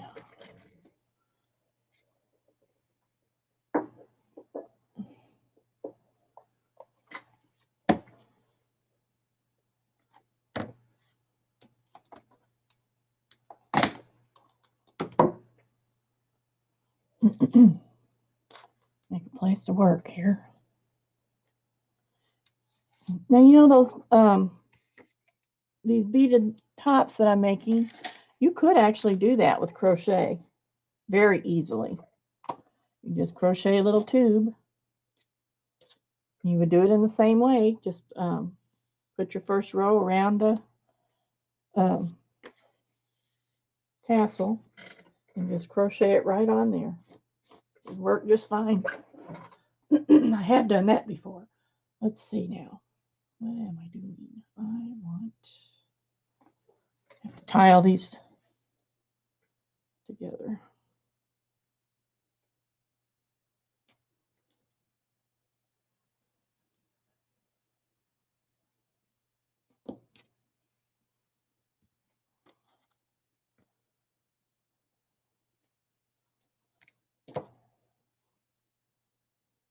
Let's see.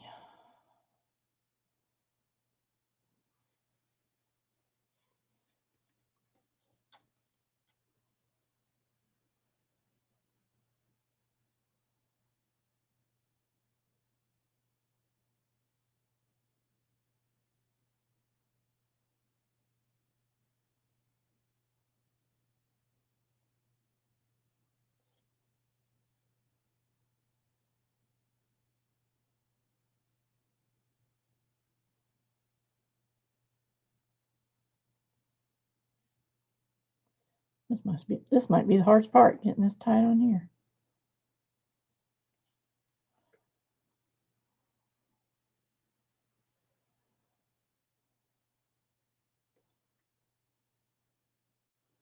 I'm thinking that I'll trim some of these fuzzies off because they'll be in the way.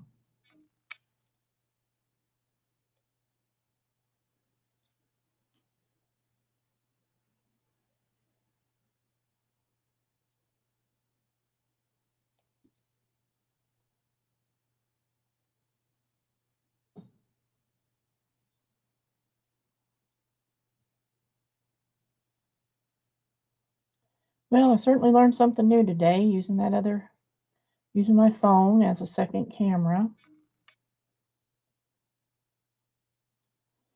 It's a little bit awkward, but I think if I set it up just a little bit better, it works pretty good. I certainly could see things that I was doing on the screen. I could see it better. So I might use it again.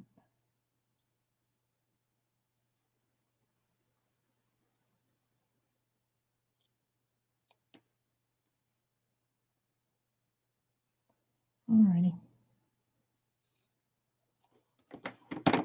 It's still not very tight.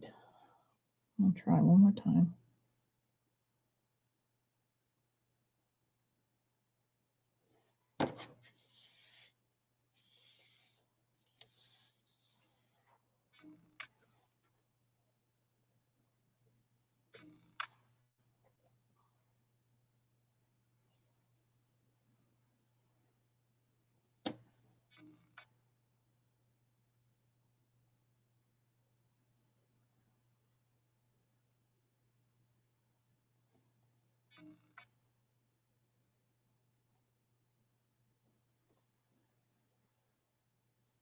Yeah, that's better.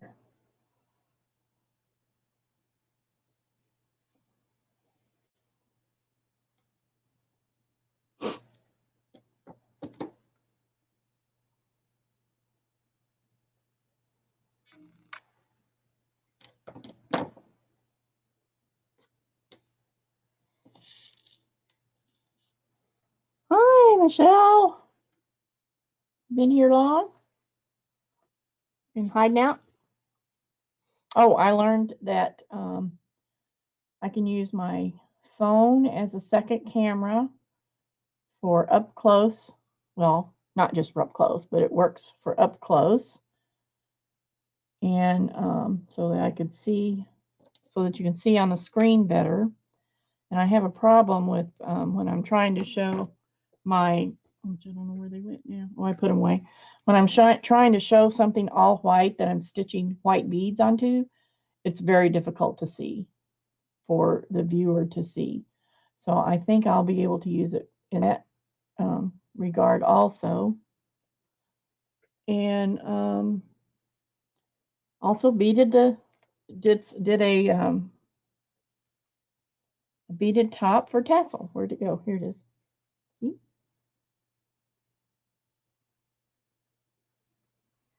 So that's what I'm doing now, making some more.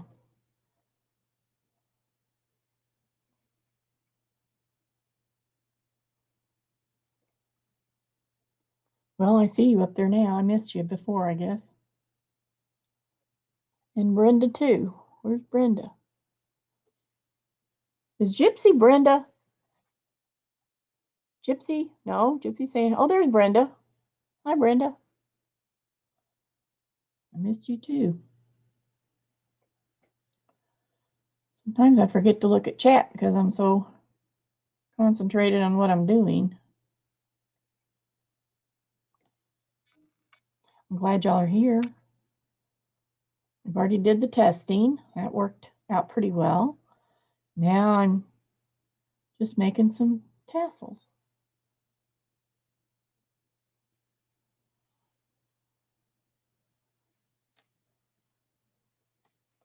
And then I'm going to bead the tops of them.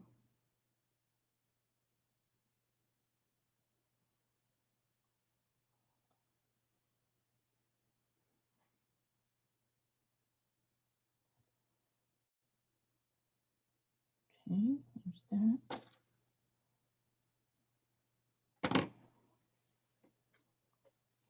Ooh, I like that. I'm going to go ahead and trim it.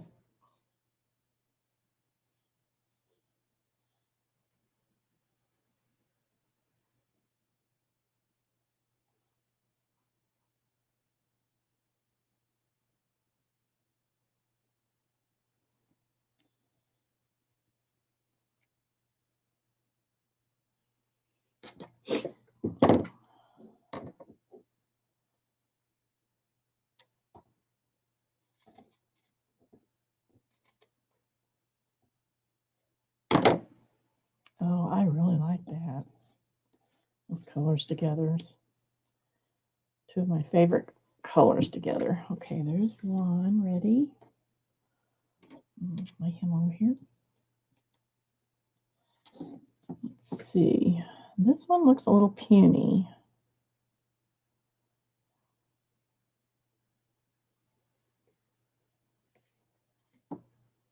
I think it'll be good.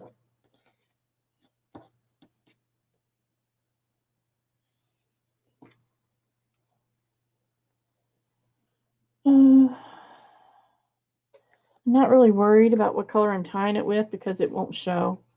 So I'm just using this thread, crochet thread.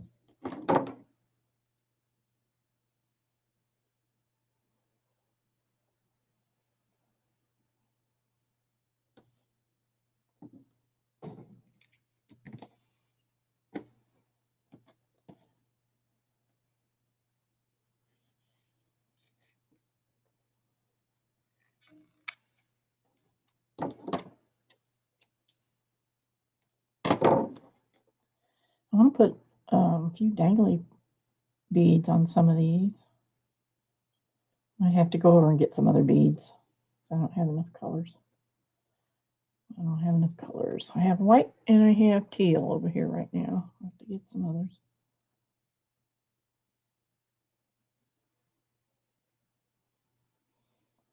See what kind of purples and some purples and greens, maybe.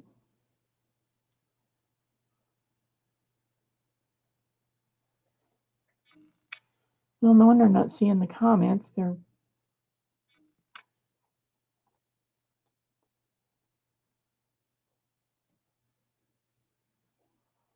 all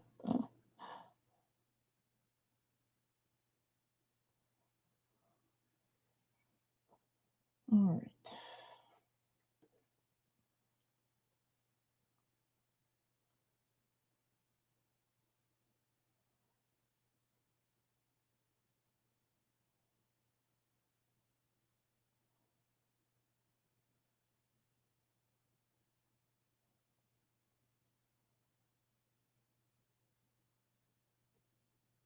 I'm just pulling these threads up to the top part so that they'll be totally hidden and won't stick out anywhere.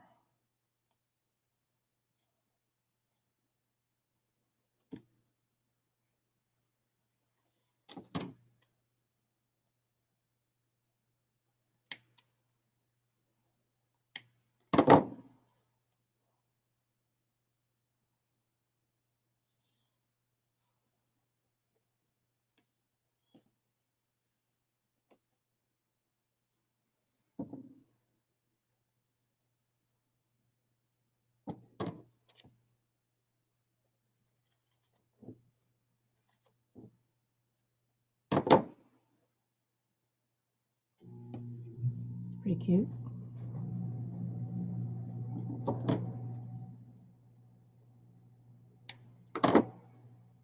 Okay, there's two. Oh my goodness, I've got, look at my shirt. Got strings all over me. Okay, here's another purple. This one will be pretty too. This one's going to need some pearls or something on it. It's going to be super pretty.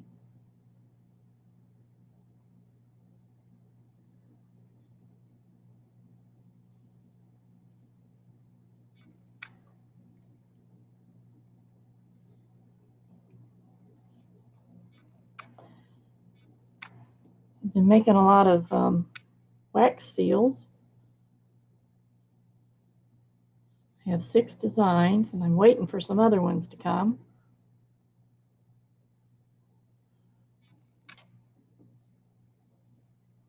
After that, I should have plenty of different designs to suit me.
I tell you what, we just, our trash service just sold out to waste management, and it's been a mess ever since that happened.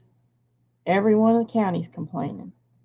You don't know what day the trash is getting picked up, and sits there for a week, and nobody will answer the phones. I'm not sure what day our trash is supposed to be picked up now. It's usually on Thursdays, and all along we get notices saying your service is not going to change, blah, blah, blah. And then the next thing you know, it's like on Thursday you get one of those bulk text things, or whatever you call them, and it'll say your trash service will not be picked up today, tomorrow, it will be there tomorrow, and still not. I don't know if they've had a lot of sick people or what's happening. But I don't like my trash sitting out there stinking up the place, waiting for them, you know.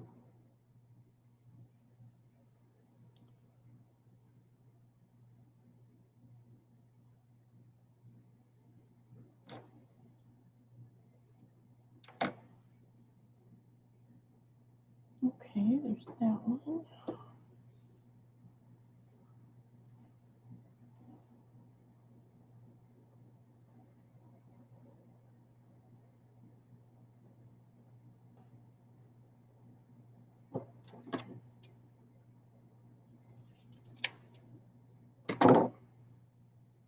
Cute, cute, cute, cute.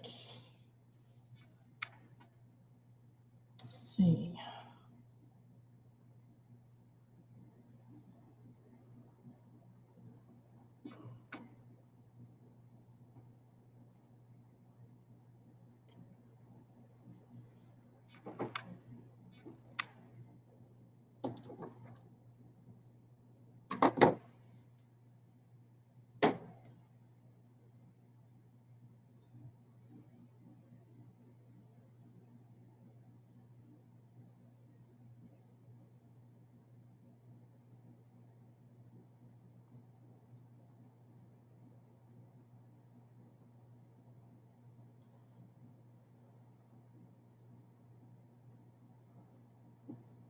Yeah, Angie, I think just about everybody agrees with that.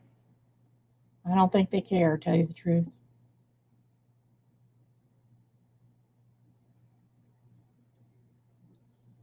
I mostly do Walmart delivery now, and I love it. In fact, I have an order coming today. That way, I know that somebody had to work to pick it, to do the shopping, and somebody else has to work to deliver it.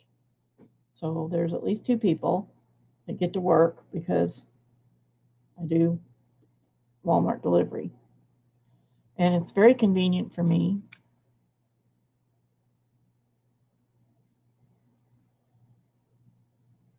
And easy, so I like it. And yes, it costs a little bit, but it's still worth it to me. I have a hard enough time getting around in there, even with their carts, when you can get a cart or a rider. So it's great. They just bring it right to my porch, and they'll even bring it in if I ask them to, but I try not to ask.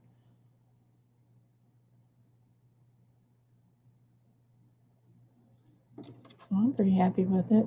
I've had it since it started in this area. We used to do the curb pickup, because they didn't have the delivery yet. And then as soon as they started the delivery, we had just moved here and decided to try it, and I just love it.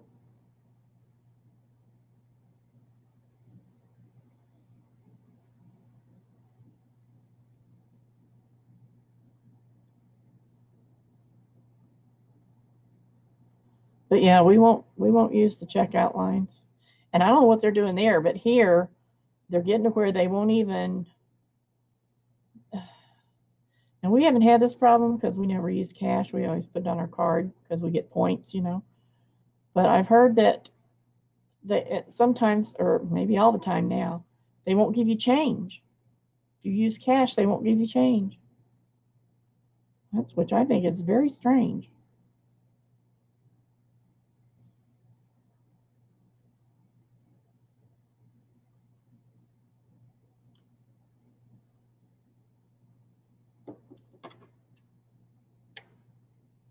But I do like the delivery. Okay, there's this one.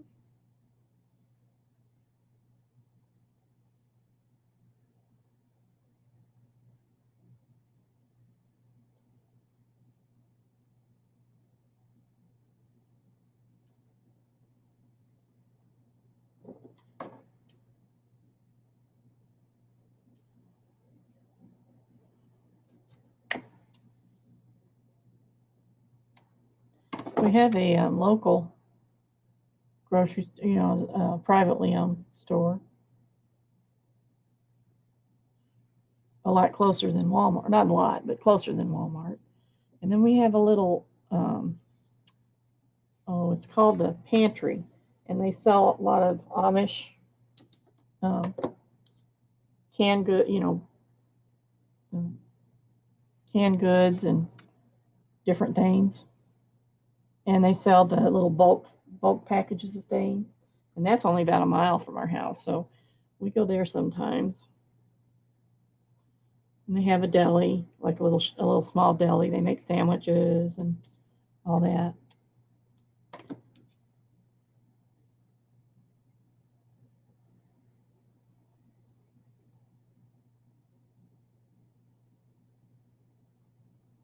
Might just be us, Angie. Might just be us left here. Oh, did I plug my phone in? Yeah, I did.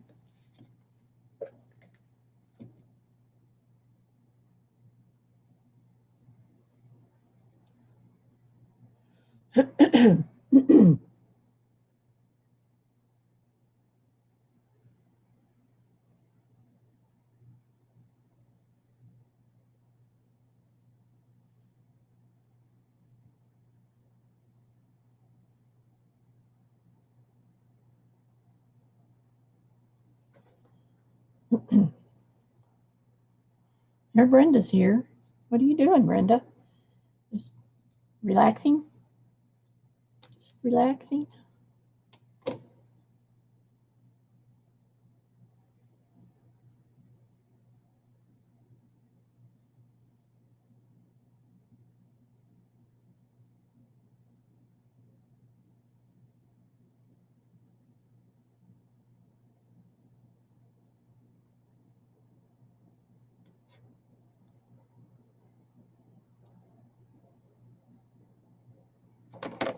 Oh, I gotta cut these fuzzies off again. Oops.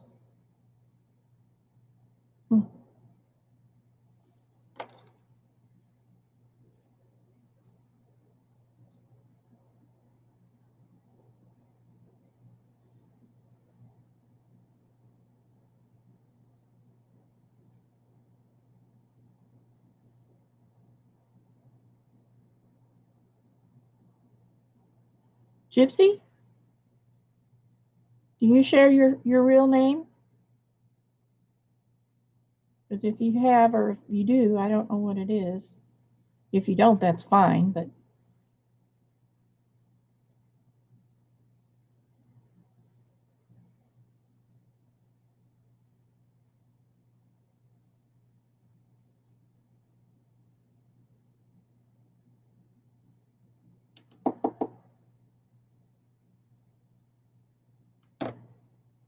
that should be enough.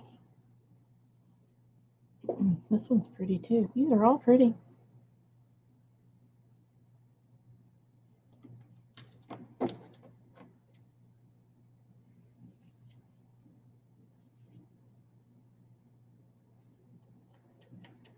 Oh, Gypsy is your first name. Oh, I like that.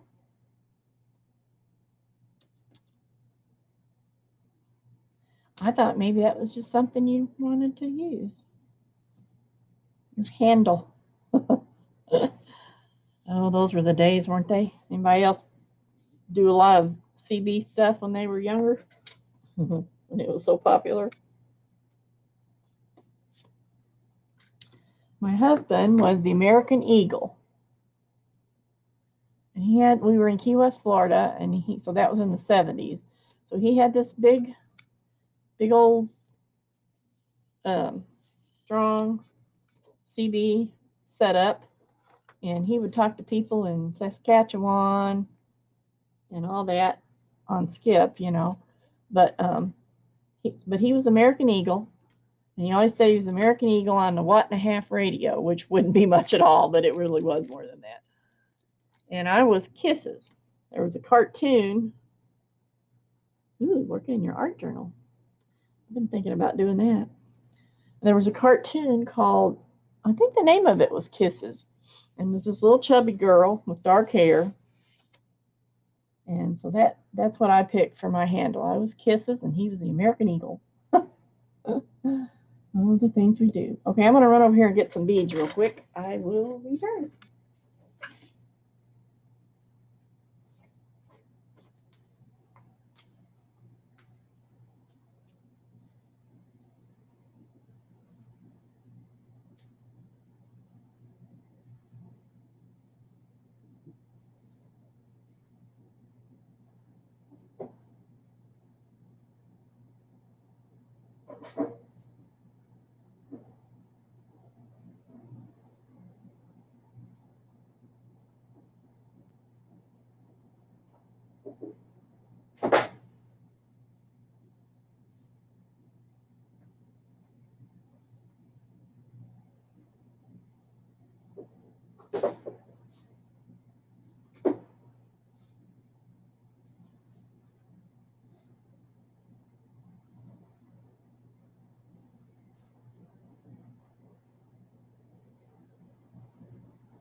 Well, I found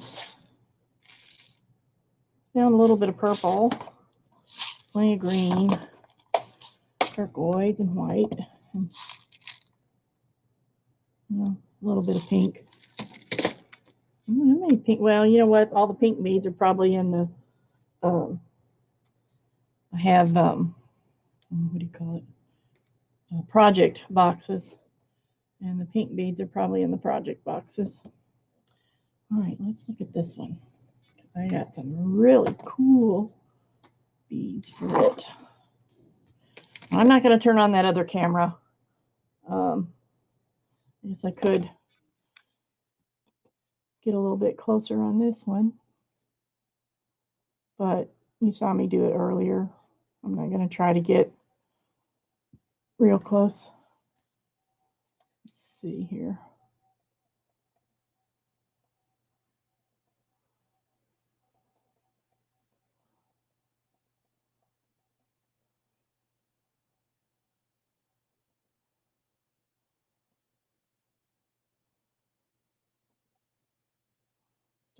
Back one.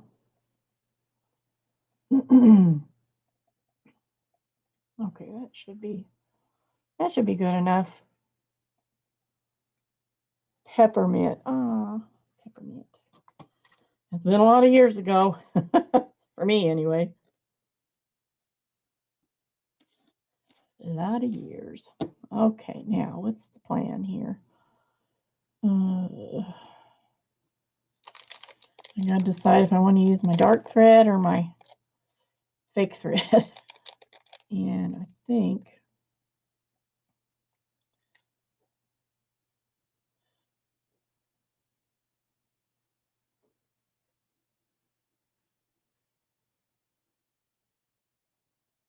I don't know what I think. I think I need to order some beading threads, what I think. Before I do much more beading. Okay, so I think I'll use this.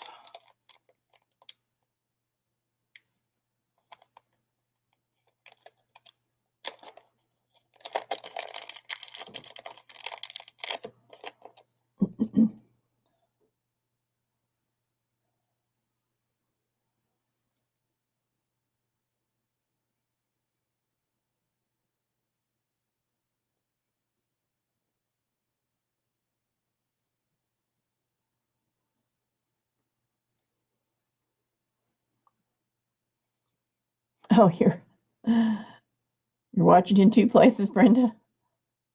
I do that sometimes.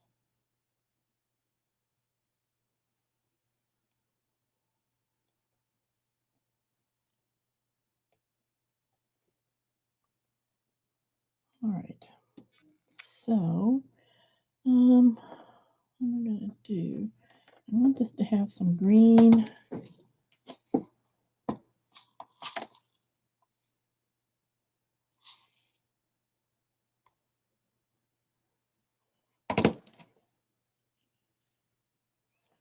Green and some blue.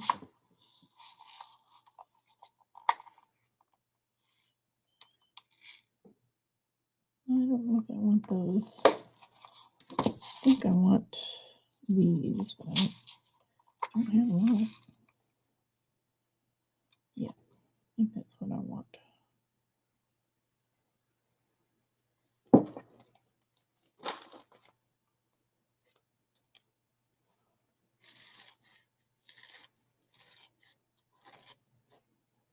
Just making room here on my tray.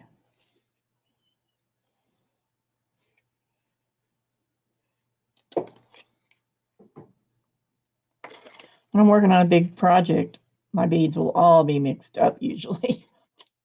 So I try to keep them a little straight. Let's see, this one's going to get these other beautiful, beautiful, beautiful beads, and my favorite ones. Right, so I've already got some of these, and I've got those. I think that's all I want for that. Alrighty.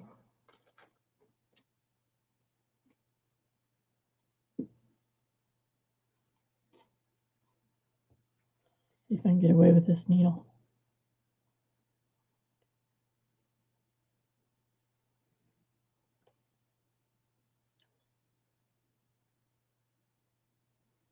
Yay. So now this is beading thread I'm using now. It's called 1G.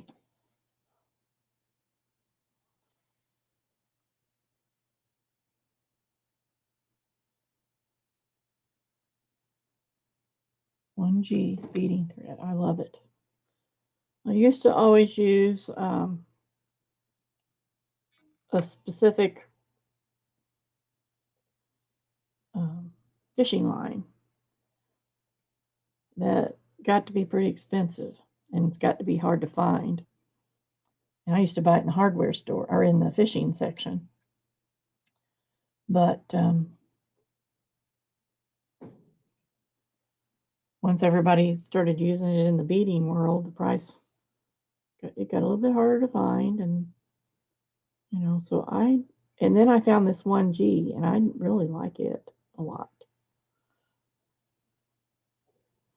So I use it. I usually use an off-white, but I don't have any. I've used it up. Or at least if I have it, I don't know where it is. I might have stashed it in a project box or something, but so I need to order some. That's pretty much all I use is white or off-white and black, because those two colors usually will go with anything.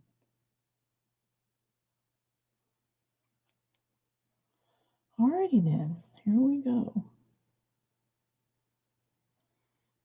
Start with the little ones.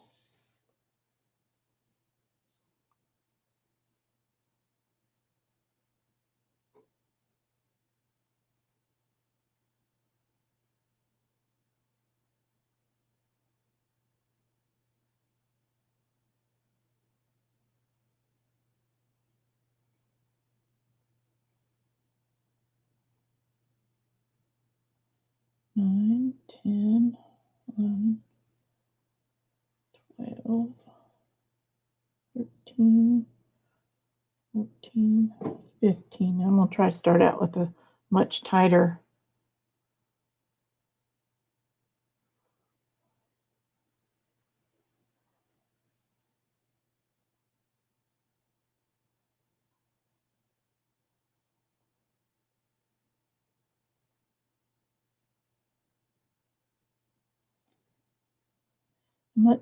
starting row than last time.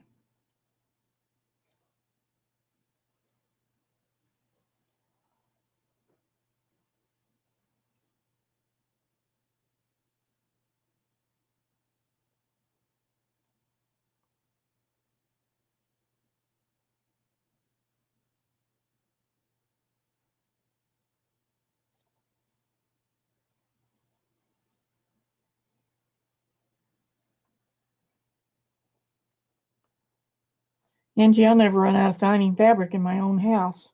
I do believe.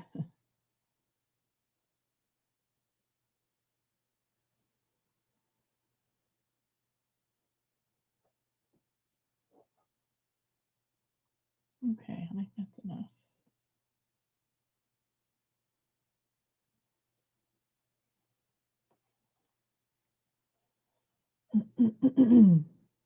Excuse me.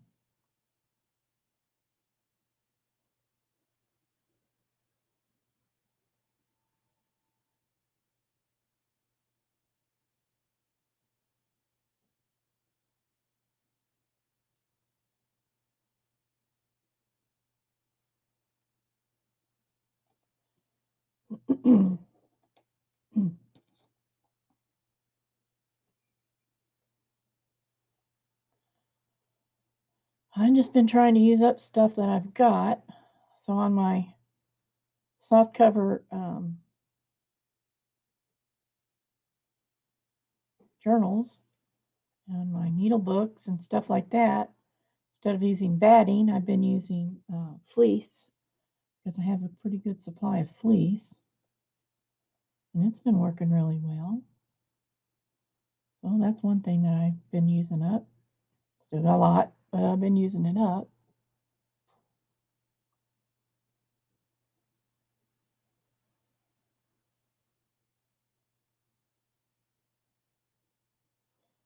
Trying to get this first row really nice and secured and tight.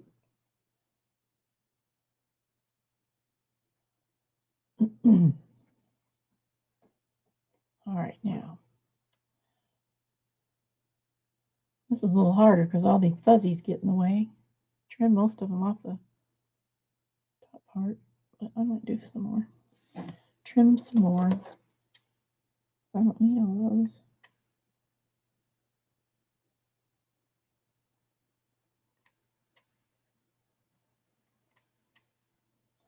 Now, if you wanted to make a really solid base up here, you could wrap it with string. I mean, it wouldn't even have to look good, you know, just wrap it to give it a good solid base, but I'm not going to do that. Okay, here we go. Yippee! Oh.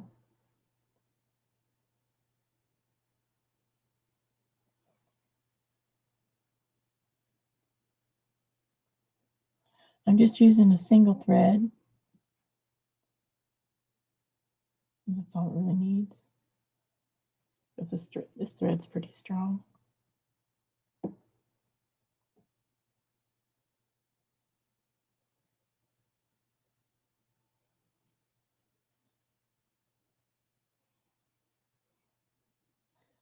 I'm just doing the same thing I did before. I'm doing peyote around here and every other bead on this first well, actually it's the second round. The first round is a string of beads, you know. But on the second one, I'm stitching a bead over every other bead.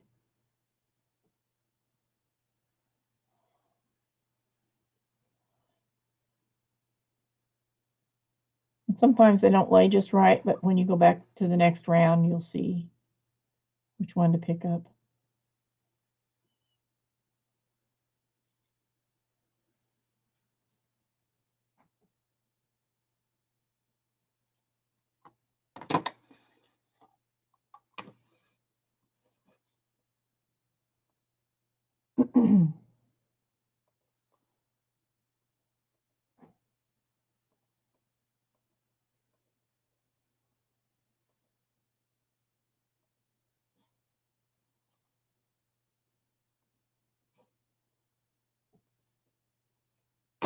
Maybe that's a little better.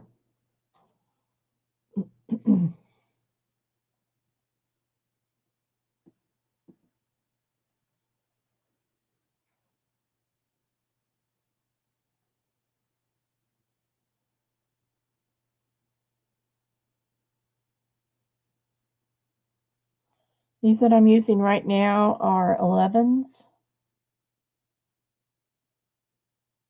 These green ones are 11s. They're so pretty.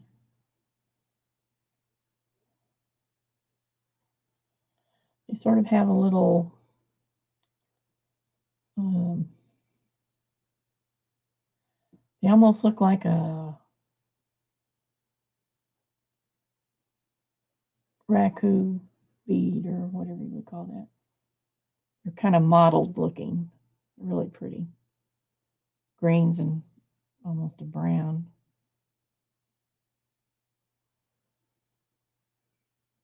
It's hard to see around all these fuzzies.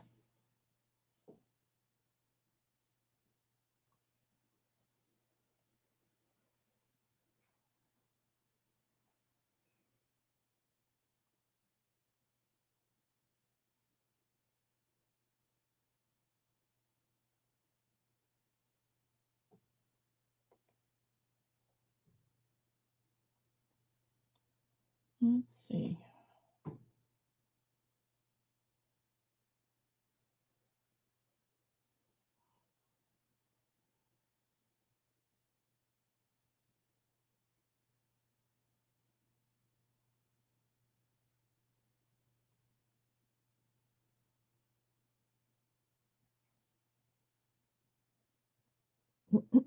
I used to do all my beading sitting in the chair in front of the TV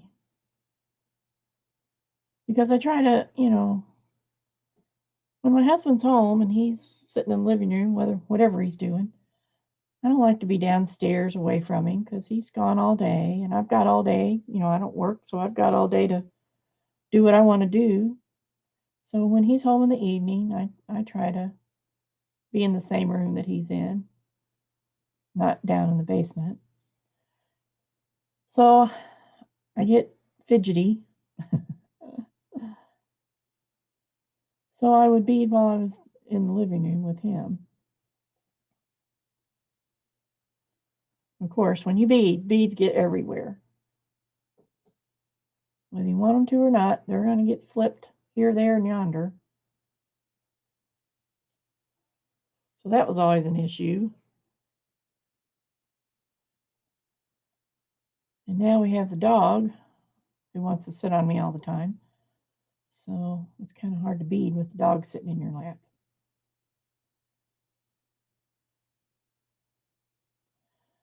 So I haven't been beading too much, and I haven't been doing it at all upstairs. So now mostly if I'm upstairs, I'm doing crochet. That's pretty much what I do up there is crochet.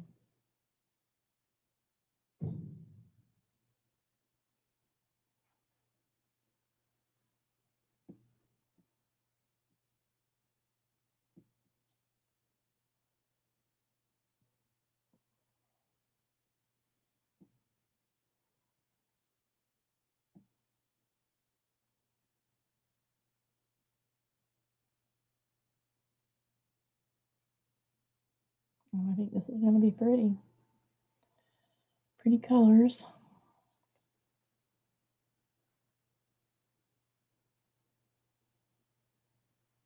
I'll do a few rows of these and then I'll go to the turquoise ones.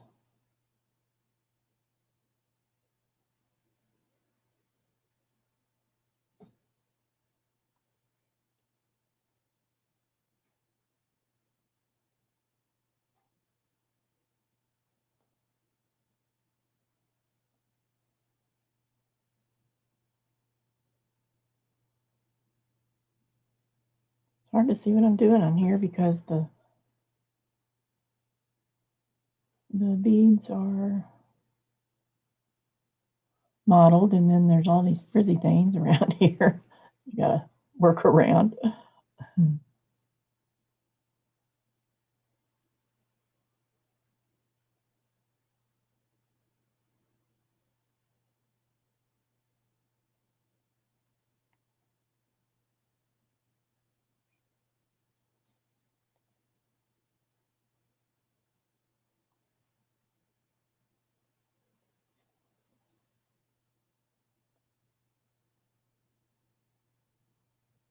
Let's see, what else do I know today?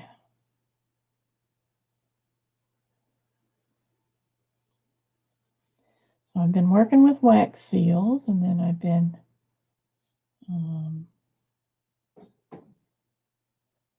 making some more pressed flower. I don't know what to call those things. Some people call them specimen cards, but it's not really so much what it is. But I guess that's as good a thing as any to call them.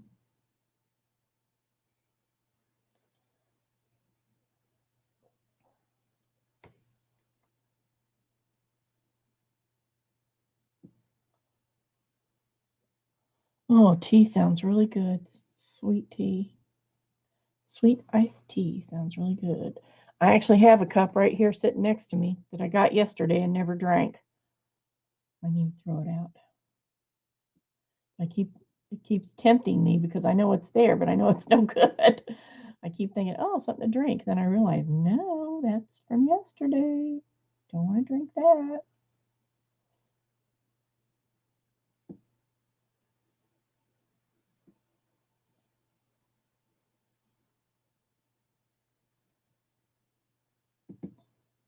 A glass of ice water would be good too.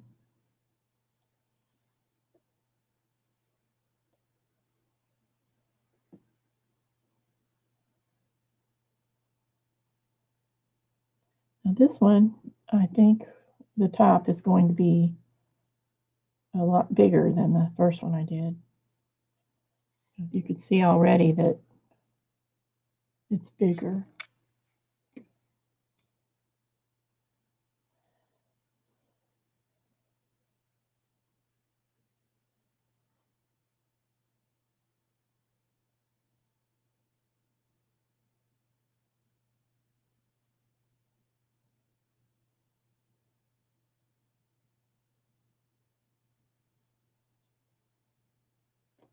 All right, I gotta move this piece of paper out of the way. It's bugging me. There.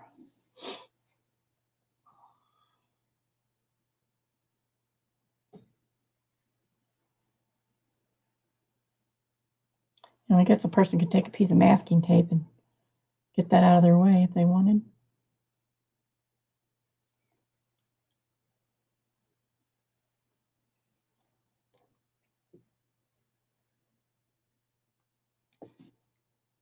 Bring me some tea. Bring me some sweet tea, Angie. Great big glass with lots of ice.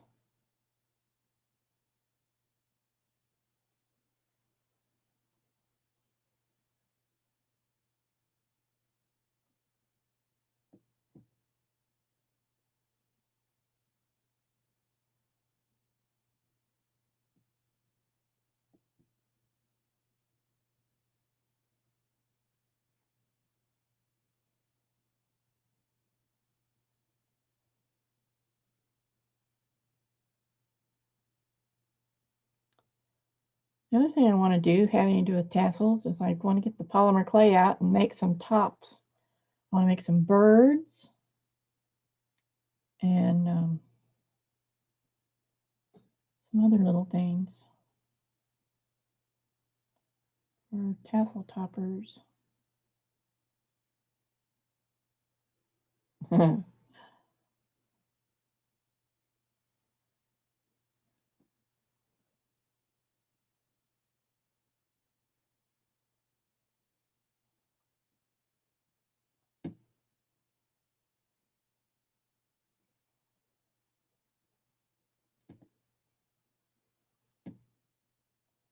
I'm so bad about leaving my cups down here. I see my coffee cups down here. This cup of tea I had from yesterday. My great big water bottle is over on the other side. I gotta collect all my stuff and take it upstairs when I go.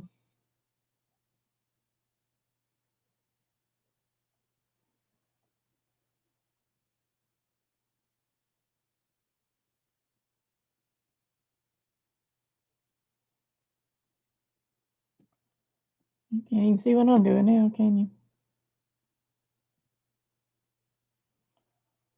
Just doing the same thing. Going through the up beads.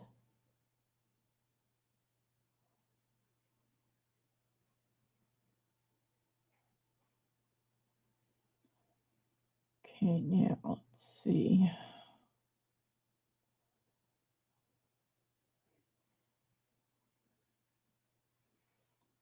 Let's see.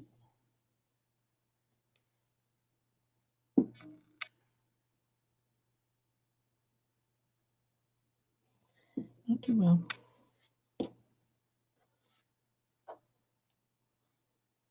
Okay, so now I'm going to try.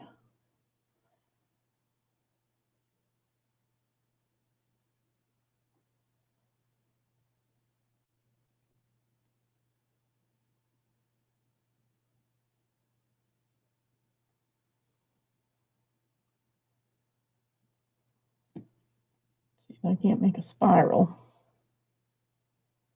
for the top.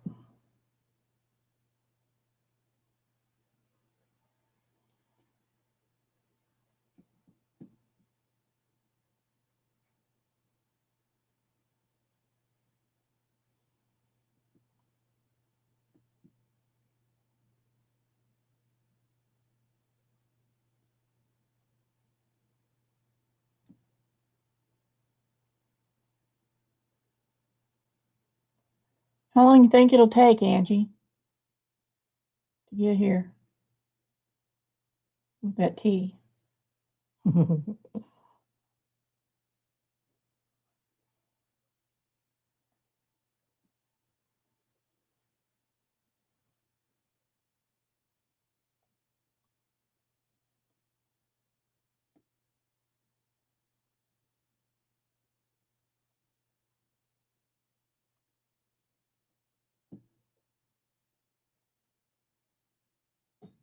So now I'm putting every other bead is green and turquoise. And this will make, then when I go around the next round, I will make the bead after, the bead I put on after the turquoise bead will be another turquoise bead, and that will make,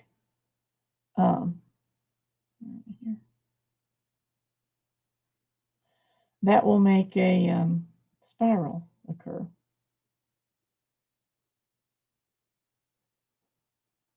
Oh, okay. You can either do before or after. It works either way, as long as you're consistent.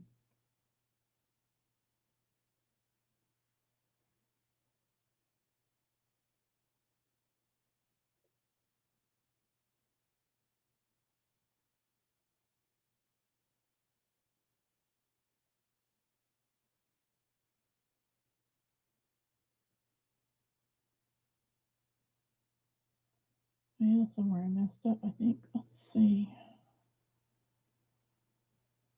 2, 2, 2, 2, 2, 2, 2, 2, 2.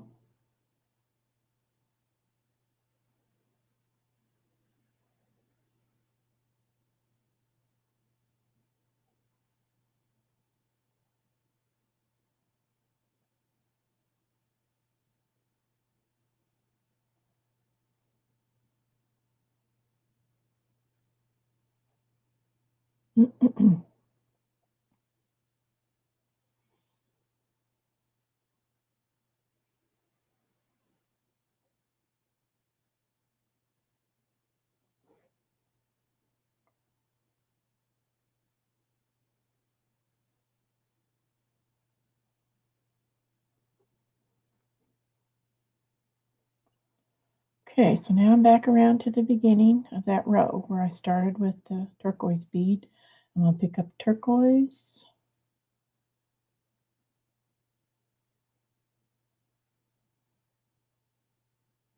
Make sure that's right. Yeah.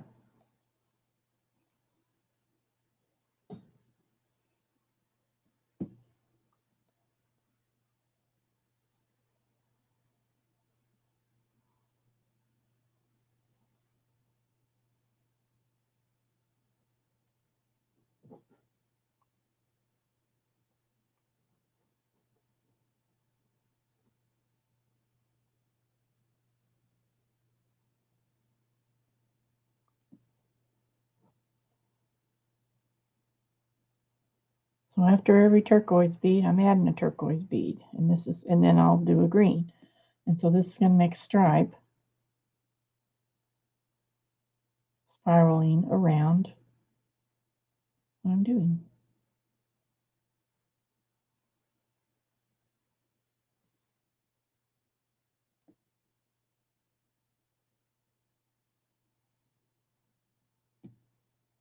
And that's easy. That makes it easy for me to keep track of. I know every time I go through a teal bead, I know I have to add a teal bead. When I go through a green bead, I know I have to add a green bead.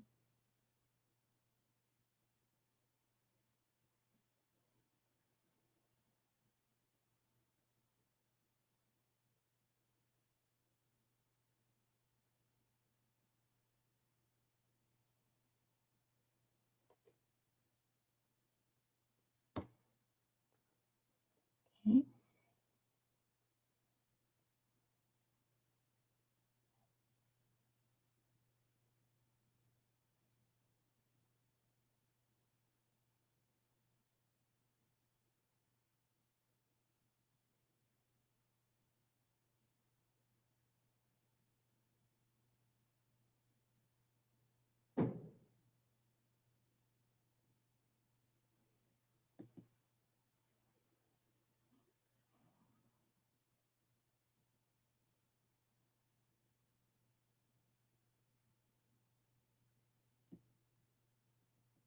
And if you don't keep some tension on your thread, it does get hard to see what's happening.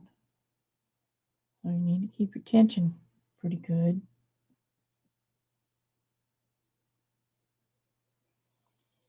Do what you gotta do, Ange. No rules here.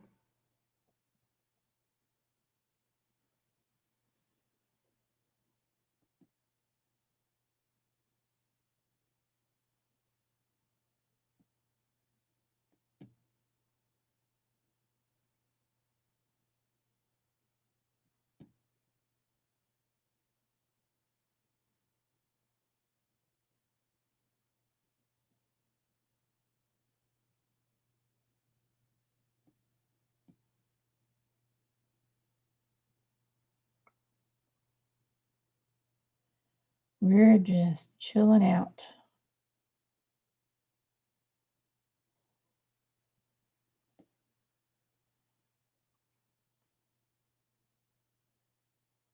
I'll do a couple more rows and I'll show you how the spiral looks.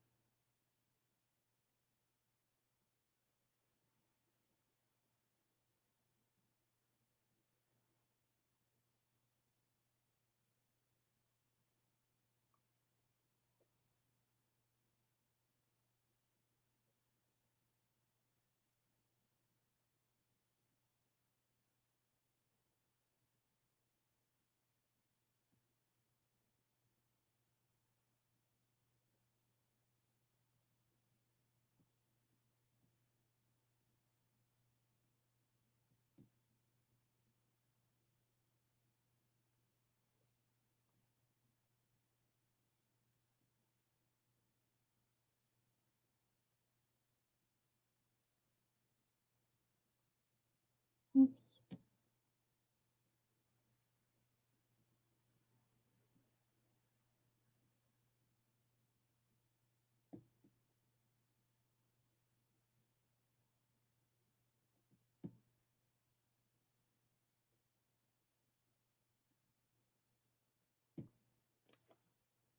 Oh, wait a minute. What happened? Oh.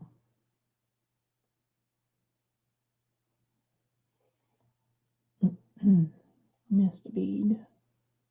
I missed a bead. That doesn't help.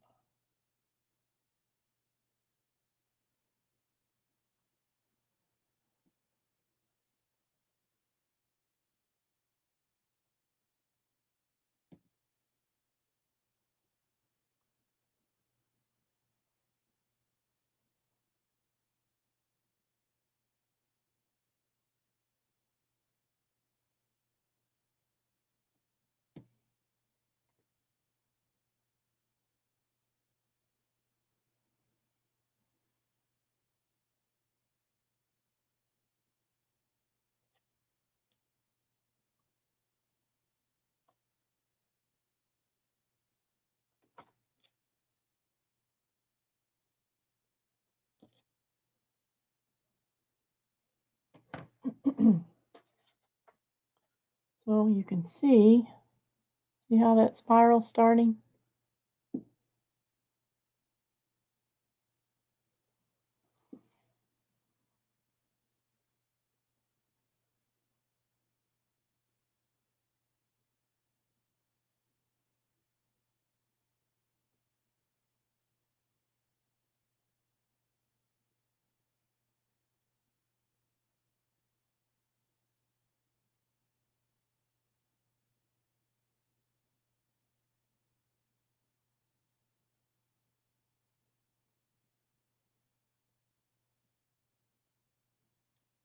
See if I can trim a few of these off.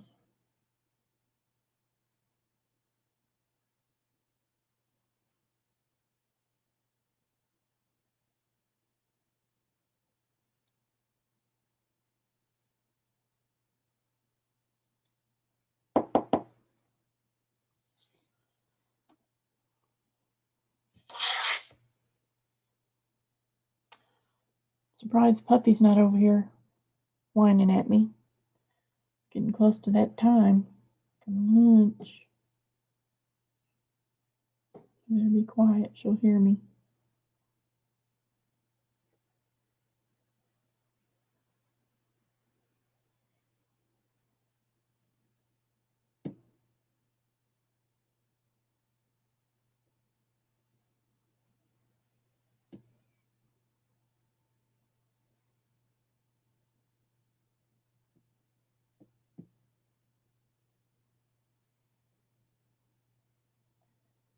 Angie, you're just moving around, girl. Moving around.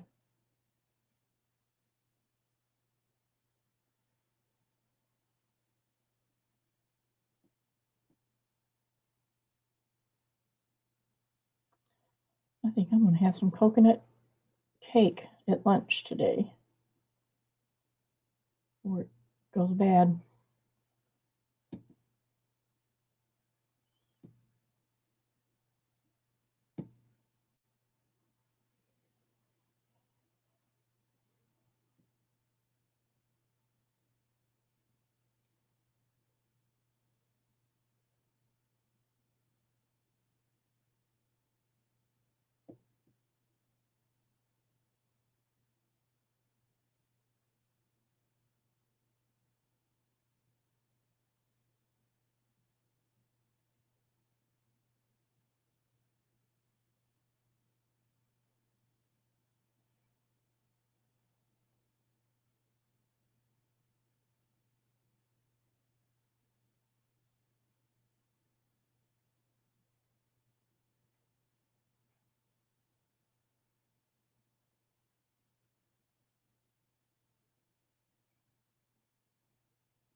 You can tell I haven't beaded in a while.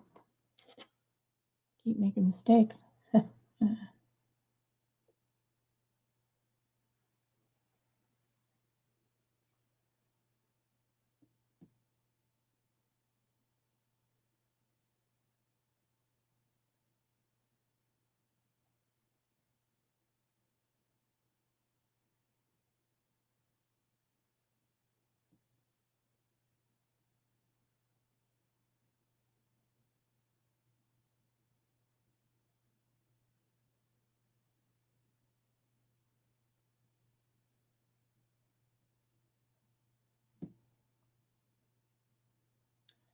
These don't take as long as I thought they would. And they take some time, but they not not excessively, I don't think.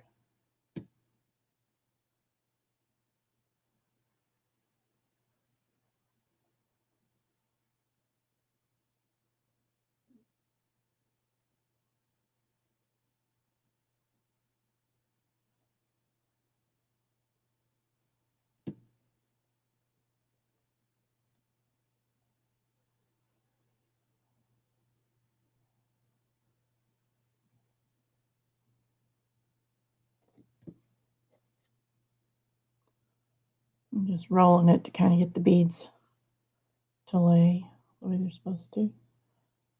Okay. Do a few more rows of this, and then I'm going to start back to the small bead so it can decrease a little bit.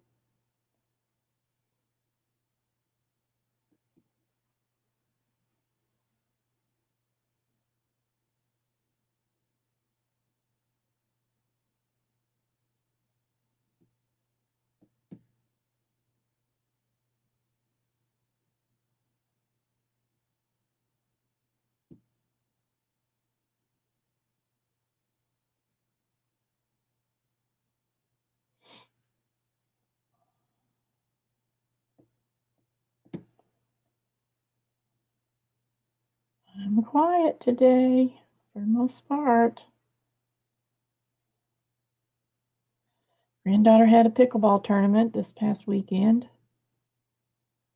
They were supposed to play Saturday and Sunday, but the weather report was really bad. It was supposed to rain all day Sunday, and it was outdoors. So they played their tournament on Saturday, and they canceled the one on Sunday. They canceled it about 3 o'clock in the morning so everyone would know. And it did not rain. It was a beautiful day. It was really sad that they canceled it. Everybody was Even the guy who canceled it, he said he'll never do that again.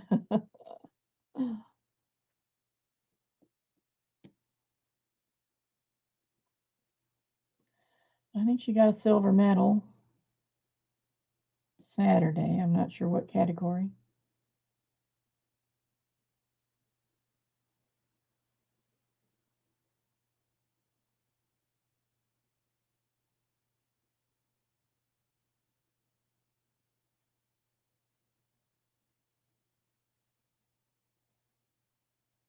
They've got a lot of them scheduled for this little park they've got set up. A little part of the park that they purchased and have set up for pickleball courts. And then there's a little park just down from her house. I mean, you know, within walking distance. You can almost see it from their house. And they've had a couple of nice tournaments there. And they have tennis courts, but they've also lined them out for pickleball. So they, you know, they have a nice place there to play with a nice place to sit and watch and everything. So we were planning on going Sunday, but we didn't. Probably a good thing because my husband wasn't feeling well. And he would have thought he had to go anyway.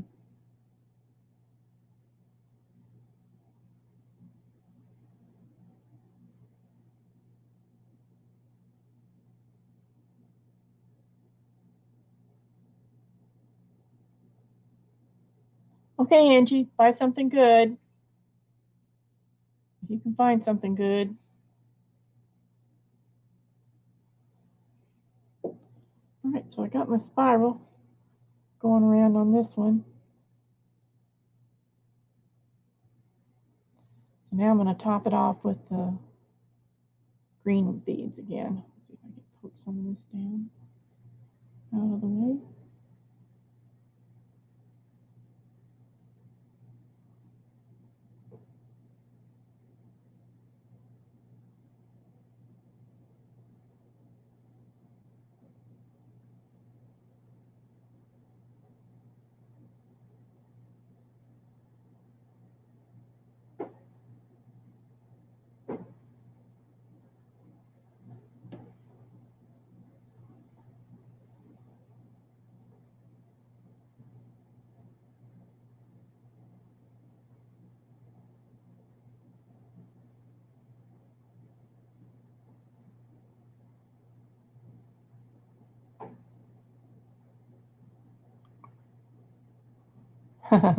Thanks.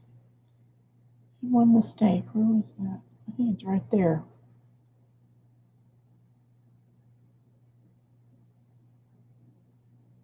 Yeah. Right there, I made a mistake. He's going to stay there, so.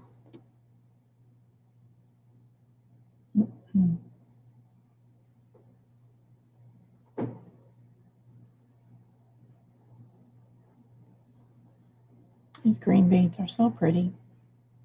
Pretty, pretty, pretty.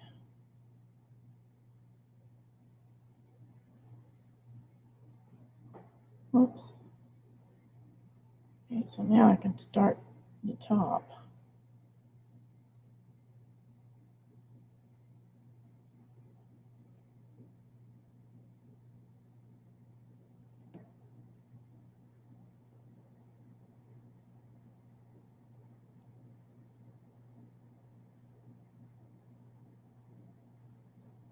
Ooh, I'll be glad to get my nails done.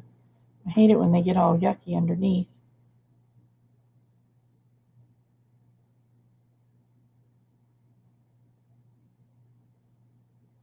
I have my hands in so much different stuff, inks and paints and all kinds of things.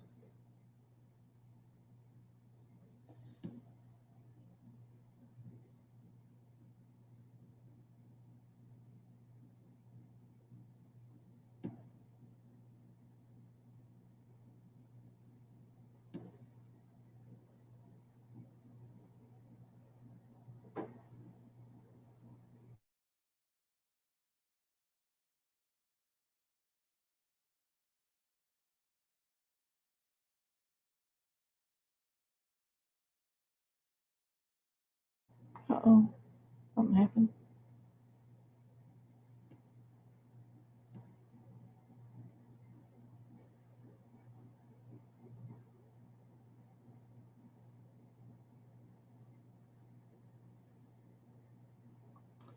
Okay, now.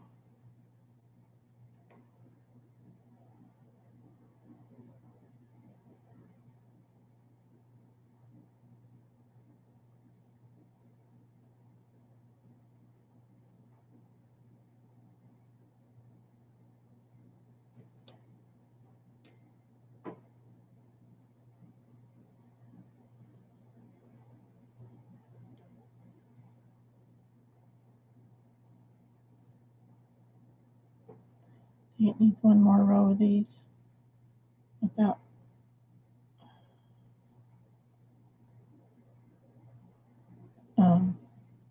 without decreasing.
Okay,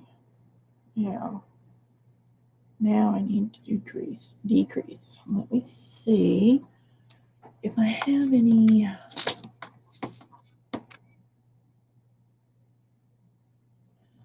Oh, guess I do. I thought maybe I had some turquoise ones.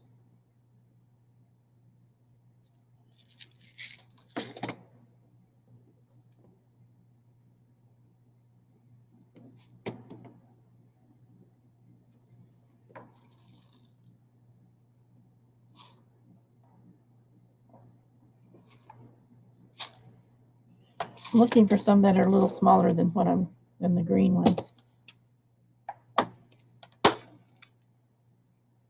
Those are, but they're not the same color. I don't want to do that.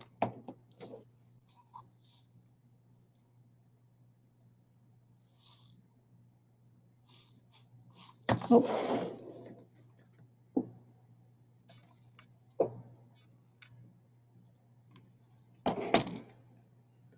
No, the only ones are these little teeny weeny ones, and I think it wouldn't work with this needle. It wouldn't work with the small needle.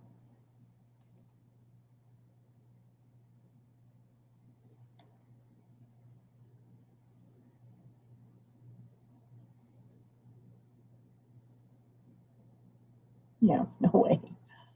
Okay, so I guess I'll just keep going with the green.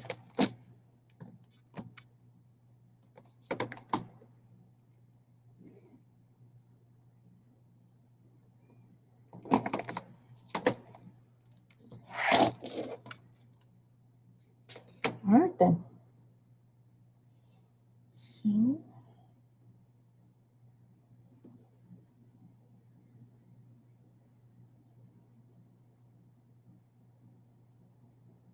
we will decrease every other stitch this time.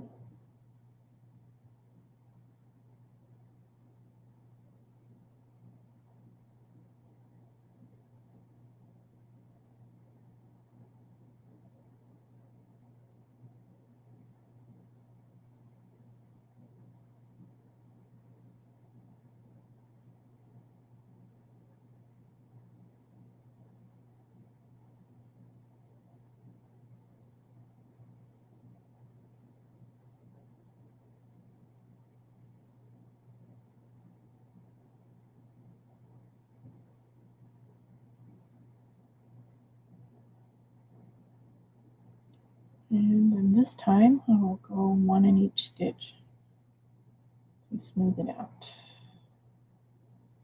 Actually,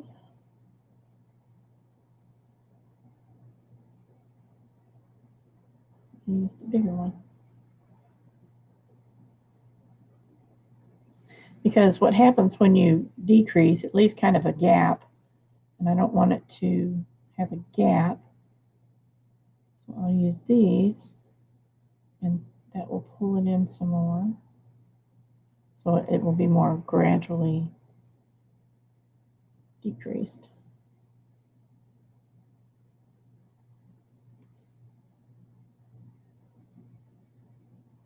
Okay.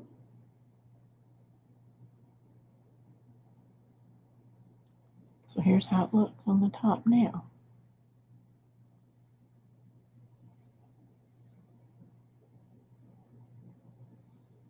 So I'm just going to go ahead and go around one more time, just through the beads.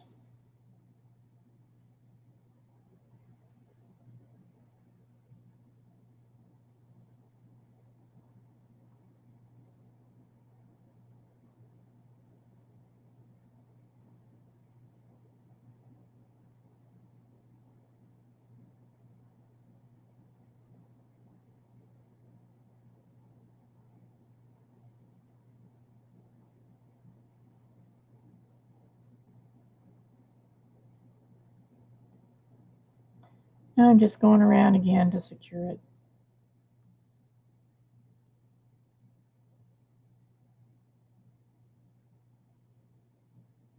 Now the reason you didn't see a nice top like this on the white on this one is because I made a mistake, so it didn't come out even like it should.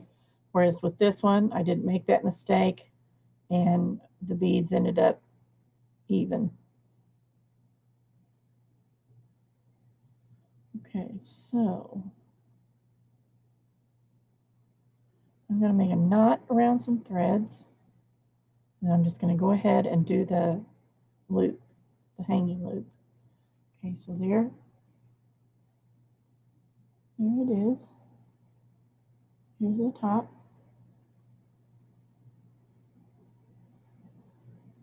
So I'm going to make a loop, and I'm just going to use the green.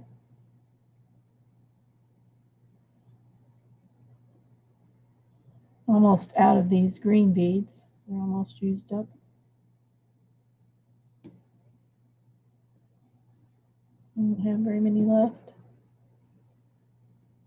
least not in these boxes. There could be some in a project box.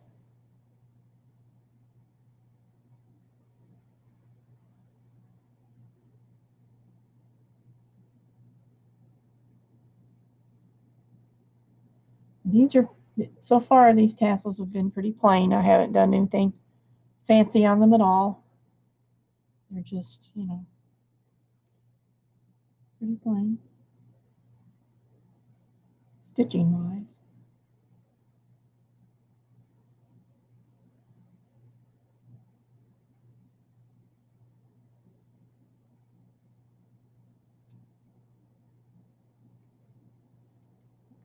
Okay, let's see, I'm going to put one of these at the top, and then, where are they?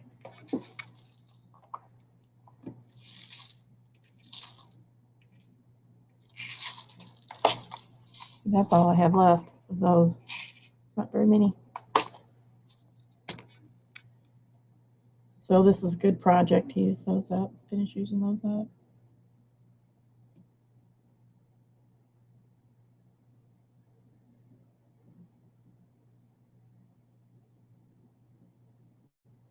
I probably have enough to do at least one more tassel with them.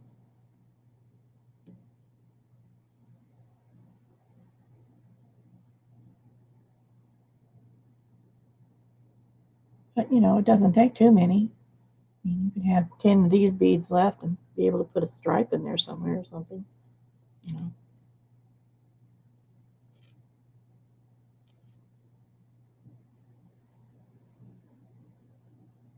So, 1 1/4.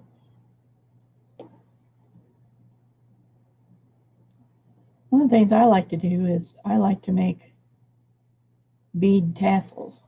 So like the fringe is made out of beads. I like to make bead fringe is what I'm trying to say. But it takes a lot of time, a lot of time. But it's pretty impressive when it's finished.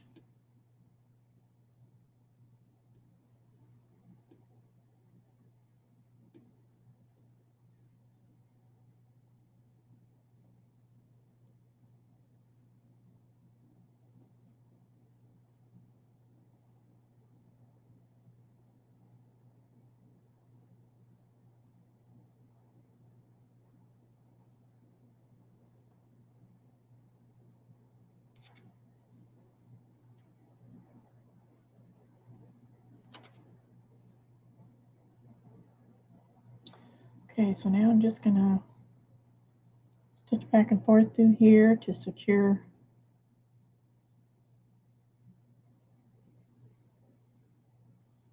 that loop.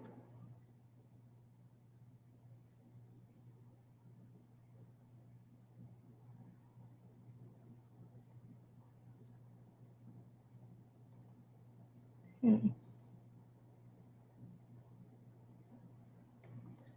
And then I'll find some stitches that I can knot around. One right here maybe.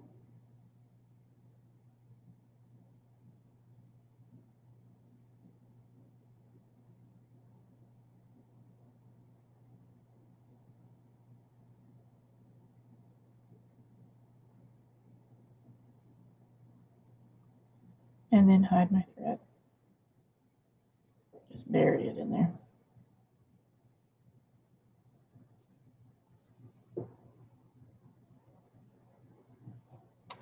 And there's another one done.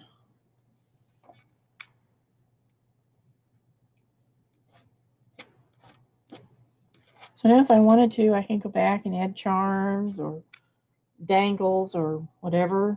I could add beads to the ends of these pieces. So there'd be beads at the bottom. Pretty much whatever I wanted to do.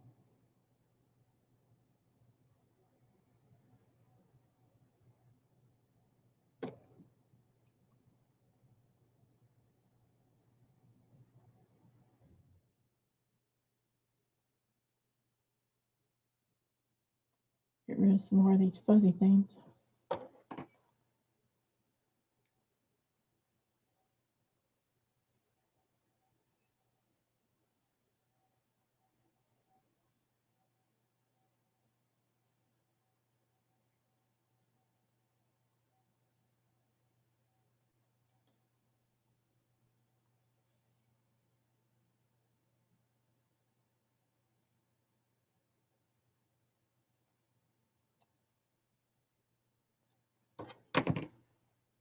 There.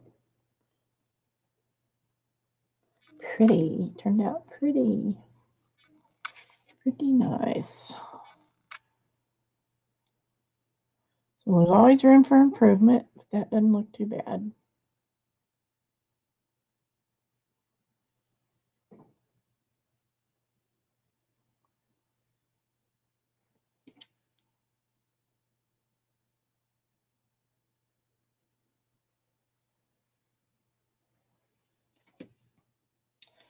Okay, now let's see.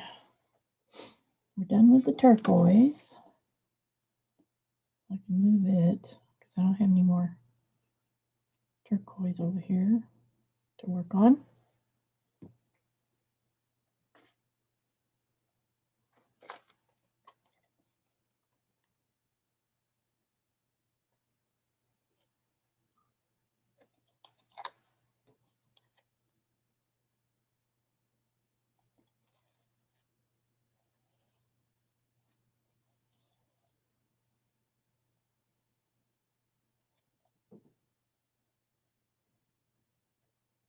Get my beads reorganized here.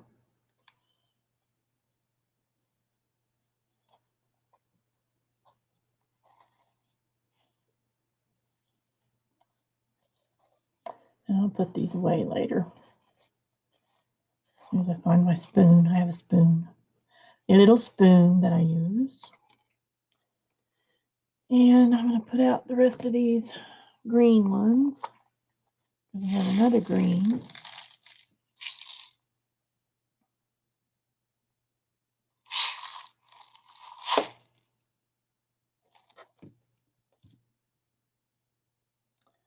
That one's green. Oh, I was going to use, I was going to use these on that one. These are the prettiest beads. The outside is like a kind of a shimmery green, olive green, and the inside is a raspberry. I just love them. I'll put some of those on that one because it's kind of got that same idea, some kind of raspberry and green. I'll be pretty with that.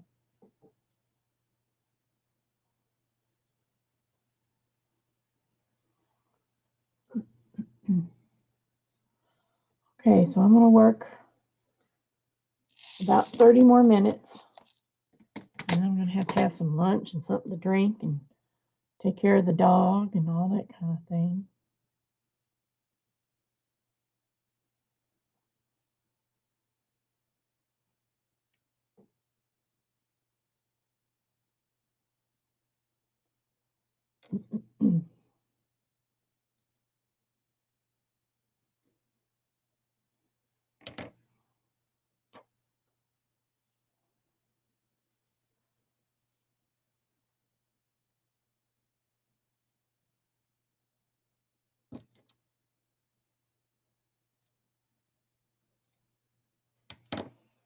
And trim some of these fuzzies off before I get started.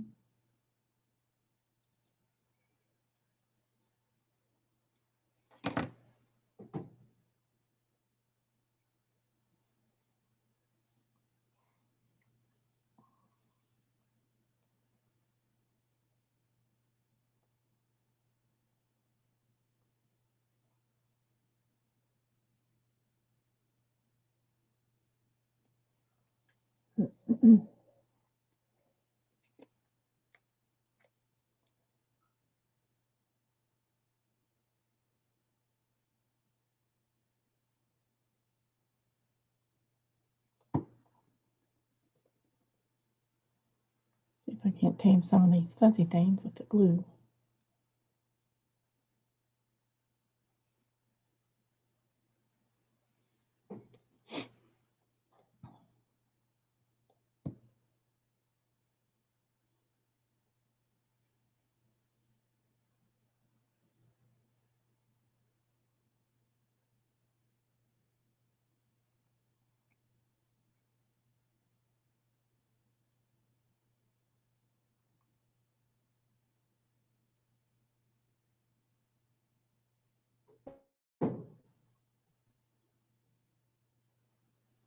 No, she's still got her nose stuck over there under the pillow. And I didn't have any breakfast. And I forgot to bring my water. Oh, wait, here's some water right here. Get me a little slug.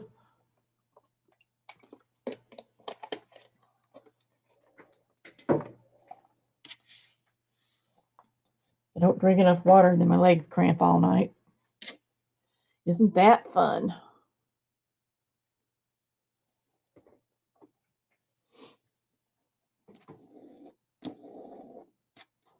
Okay. So, let's see. I guess I'll start with the plain green ones.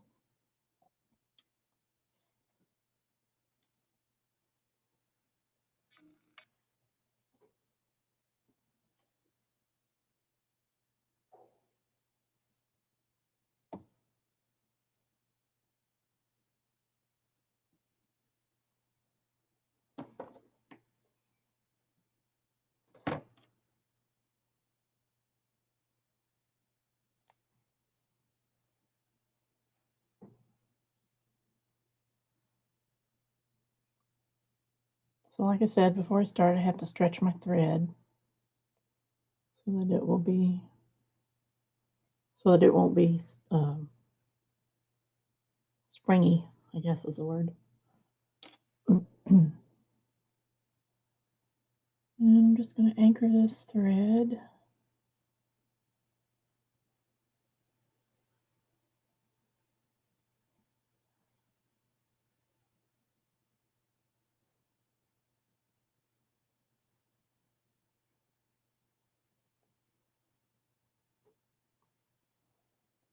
There. Okay.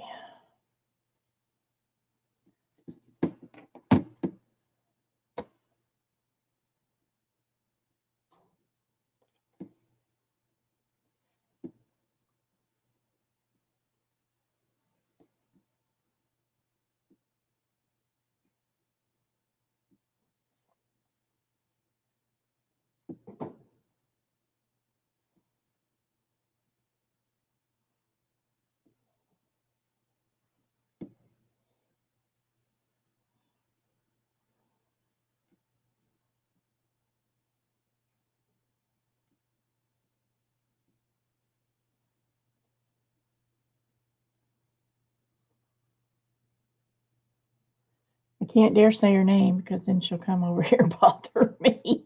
So I have to be very quiet.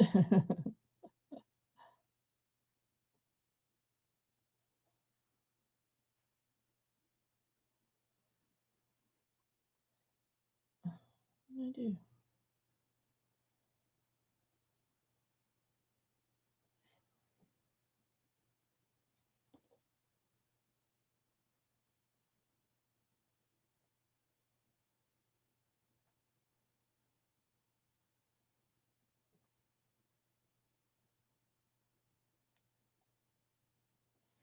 Okay.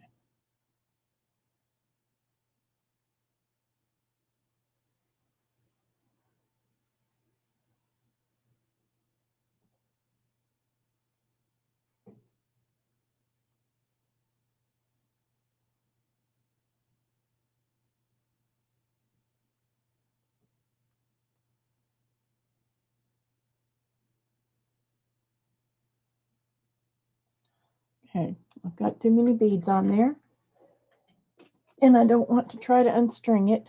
So I'm just going to go in here and grab one of these beads with the pliers, cover it, and crack the bead. Let's see if that's been enough. What in the world?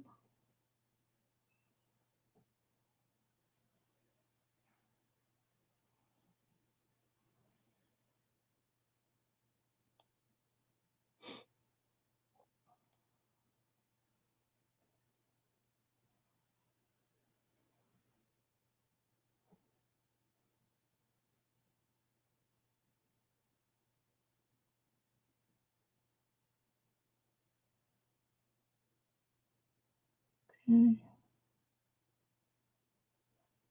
One thing you have to be careful of is when you do that, if you're not careful, you will also um, cut the thread because the bead's glass, and when it breaks, it can cut the thread.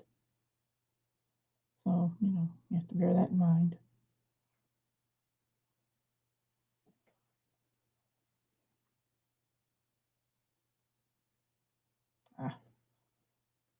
I wanted it to be below the string that I tied it with.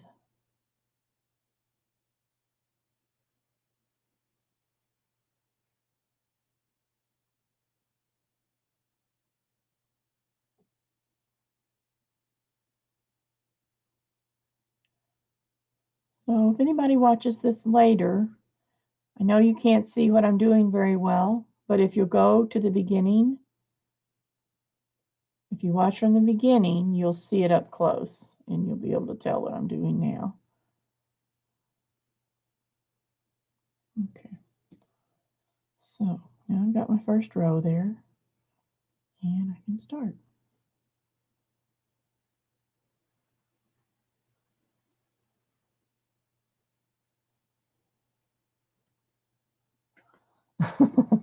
You got it, Gypsy. Oh, her head just popped up. Her ears are standing straight up. Let's see how long it takes her. I'm not going to look at her. She'll think something's going on.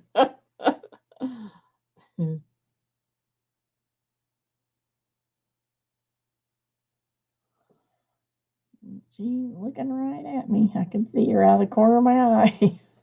I don't know what's going to happen when we get another one. I hope they entertain each other. We haven't had any news about that yet.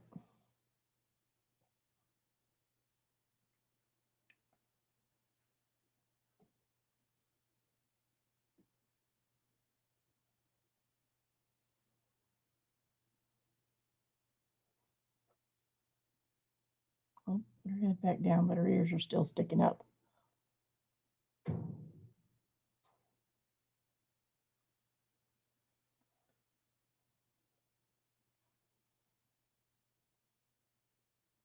It's no wonder she drives us crazy later in the evening.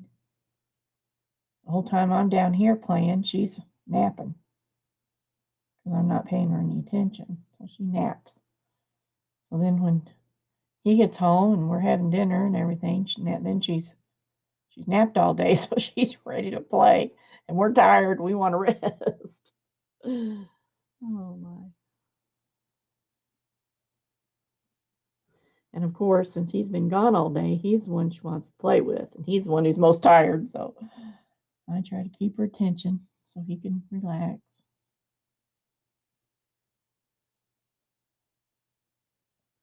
She wants us to go OUT with her. She wants us to go out there and play. So she'll be outside. She'll come to the door and she'll just stand there and look. And she has a tennis ball. She'll bring her tennis ball up and drop it right in front of the storm door.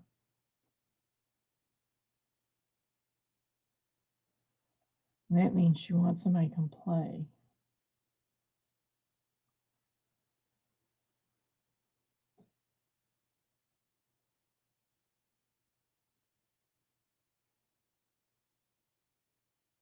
Very good about waiting for her supper while I'm, fixing dinner. She just sits there and watches me. And even if I forget to set it down for her before I sit down to eat, she just sits there and waits patiently. She's a pretty good girl.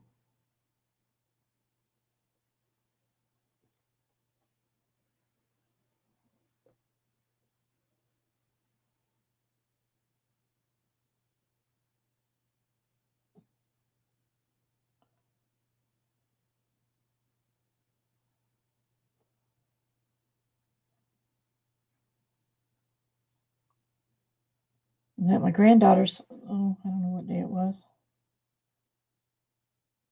Last Friday, I guess. And she has 2 cats. Oh, they're so pretty. And one of them's getting pretty fat. And they're ruined. I mean, they are just rotten. That big old cat will sit on her lap on his back with his feet hanging off her knees and just sit there like a big blob, But he's very sweet. Both of them are.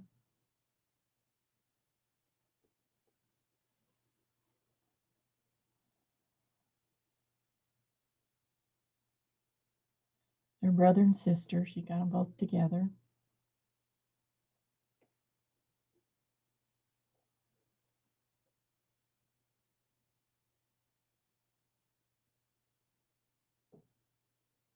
Their names are Ricky Ray and is it Ricky Ray? Yeah, I think it's Ricky Ray. No, Ricky Bob. Ricky Bob and Roxy Rose.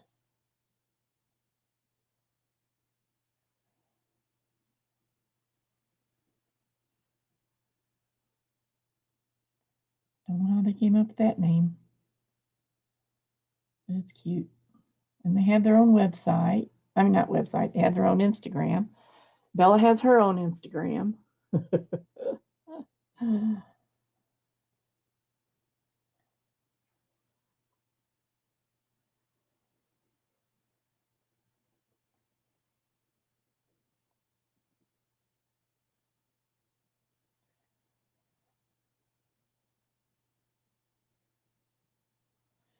I have my own Instagram, but they all have more followers than I do.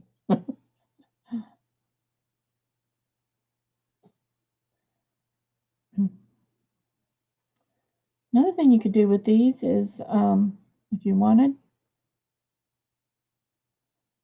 you can just do like the ring around it as beads. That would be pretty too.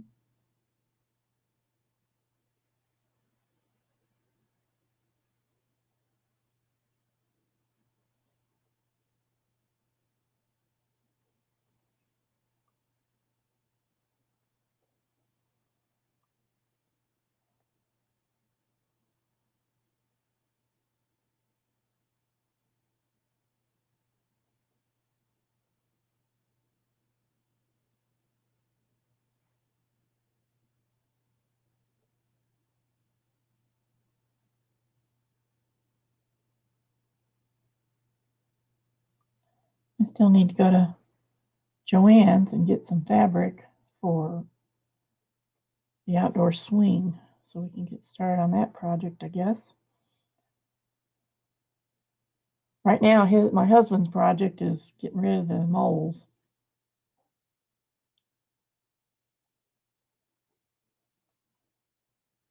Got moles.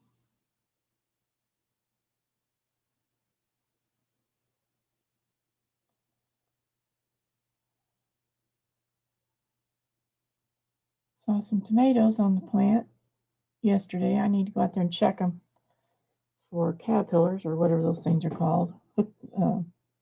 Tomato worms, or I can't think of the real name. We get them every year.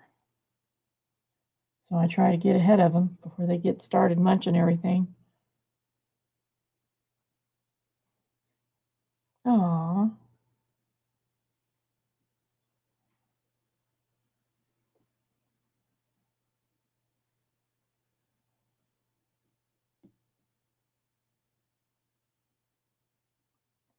I like cats, but I don't want a cat.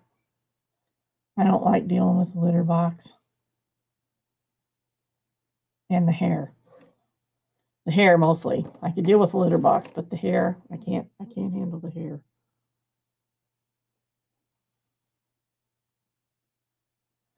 That's why we have schnauzers, or a schnauzer, because you don't have to deal with the hair being all over everything, because they don't do that.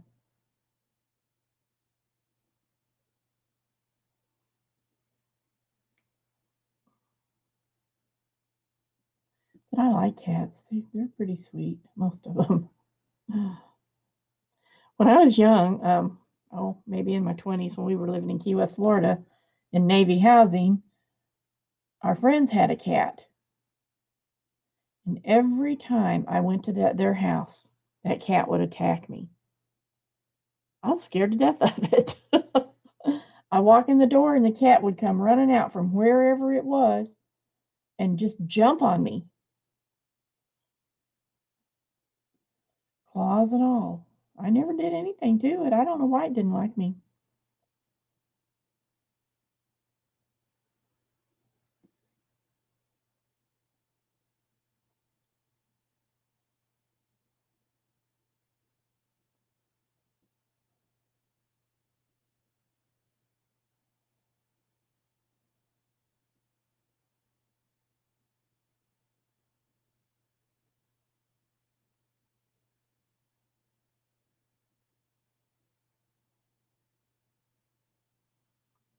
Yeah, they do grow well in Missouri.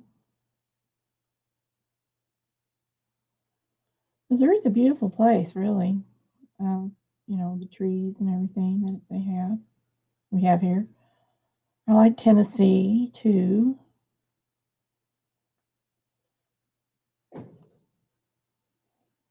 We travel over into Illinois, you can immediately tell that you're out of Missouri. It sounds really weird, but you can. I don't know if it's just that their roads are different, their highways are different or what, but you can just immediately tell you're in a different state.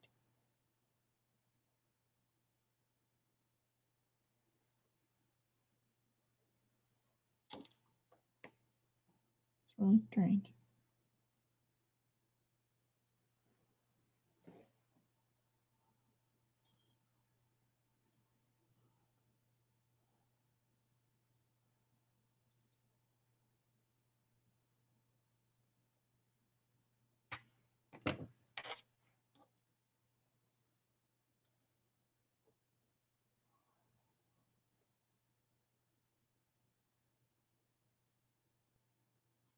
Did you ever notice that, Gypsy?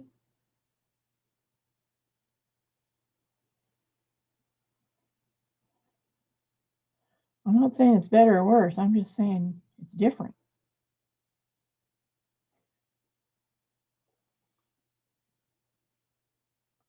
I think one of the prettiest places I drove through in a long time was the Natchez Trace, going from um,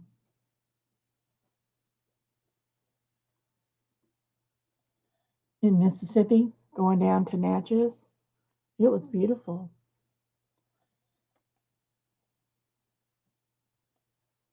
I like going through Kentucky, in the Kentucky Lakes area, and all through there. Kentucky has really nice state resort parks, is what they call them. They are so nice.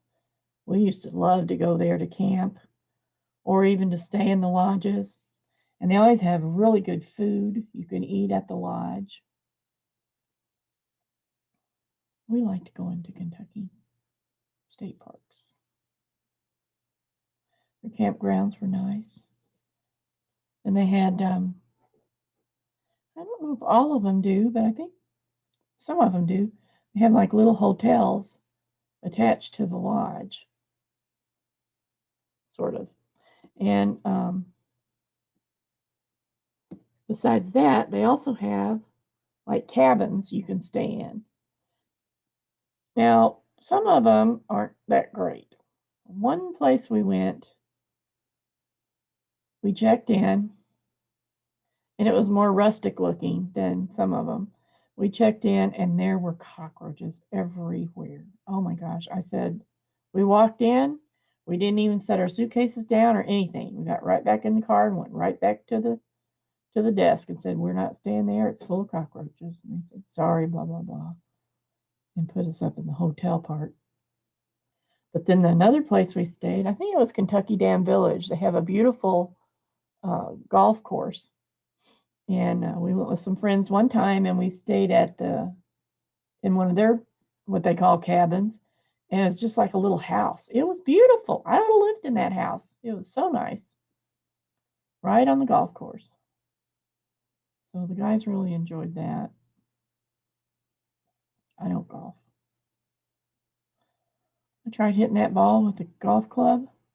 It went like a foot. I never could hit that stupid thing. I don't know if it's because my eyesight's so bad or what. I finally gave up. I thought, well, at least I can have, I can't walk far, but surely I can hit the golf ball and practice, just hitting the golf ball. Nah. So I'd take my craft stuff and they'd all go play golf, and I'd sit there and have a wonderful time all by myself, watching HBO or something.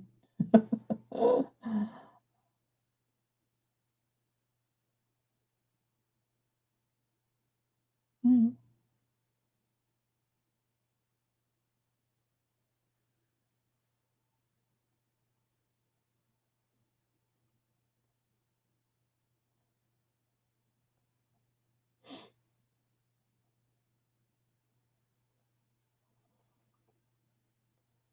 I think I'm going to try when we go to Cancun this October, just to take my colored pencils and a sketchbook and do some. Oh,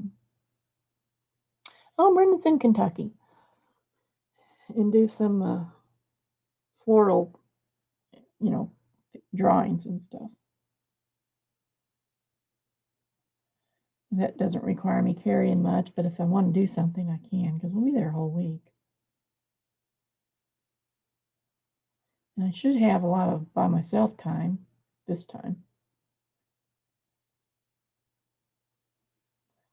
So I think that's what I'm going to do, because that sounds relaxing. Okay, now let's see, where am I?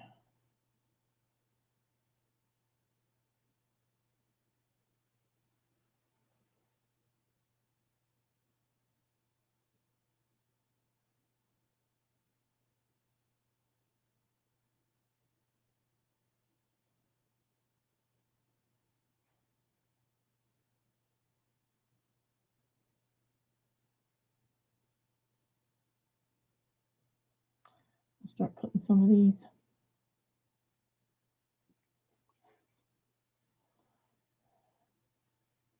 And we used to go to Paducah sometimes, and I've been to Paducah a couple times and did some weekend craft retreat things.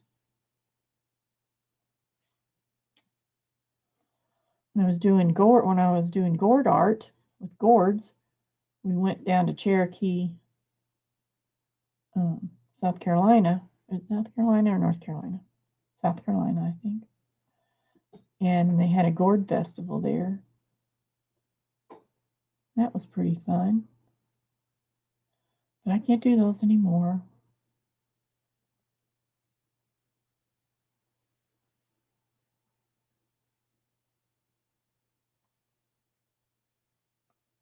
Allergies are just too bad.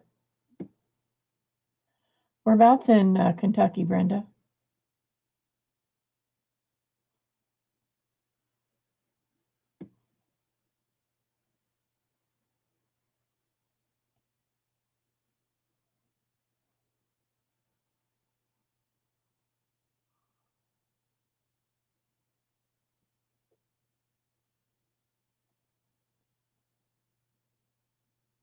Oh, Gypsy, what does he do?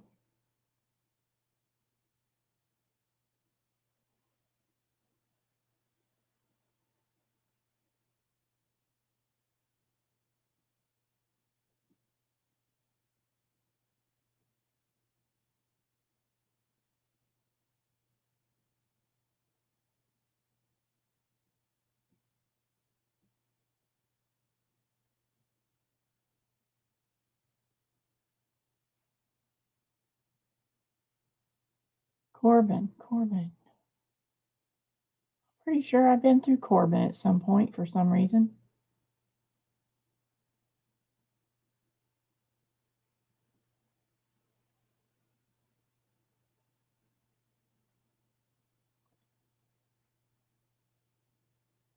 We used to take our little travel trailer all over the place.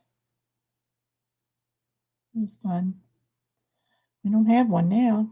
I miss it. I really miss it.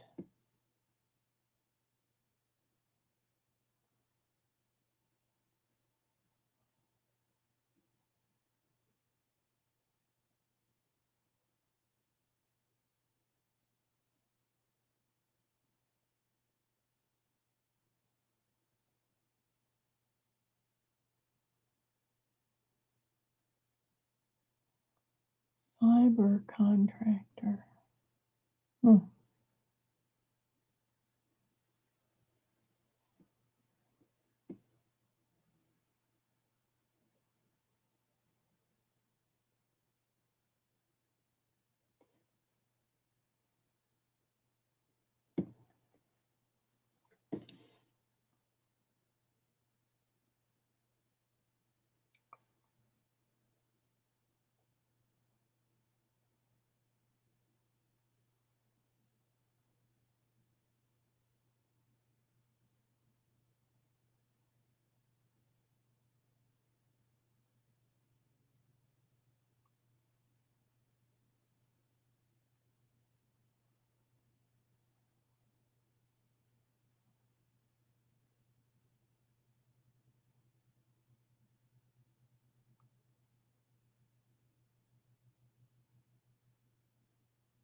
Oh, well, I was just wondering if that's what you meant.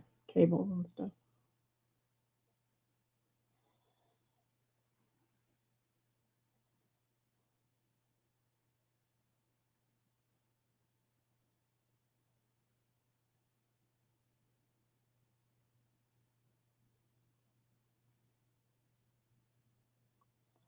I'm going to pull on these a little bit, see if I can get them a little smoother up there.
Okay.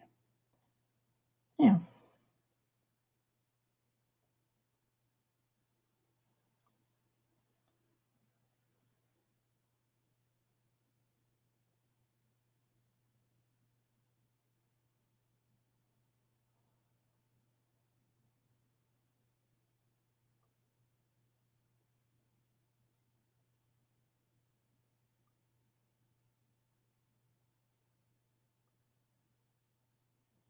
Did Michelle, I think Michelle left, didn't she? Keep meaning to ask her something.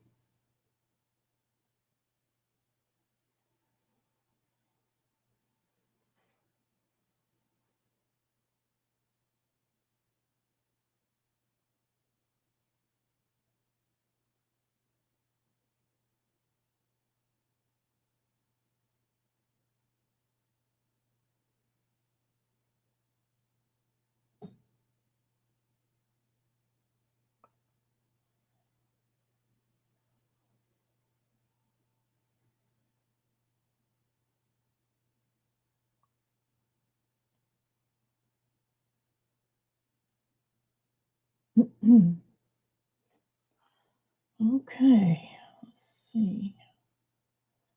I'm gonna do a few more rows and then I guess I'm gonna head out.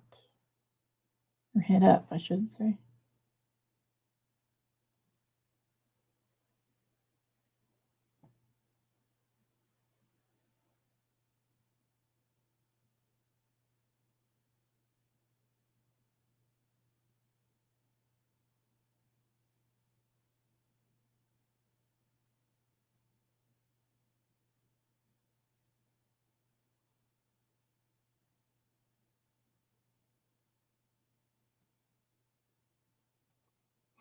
Runs a cruise, splice, and hangs the fiber.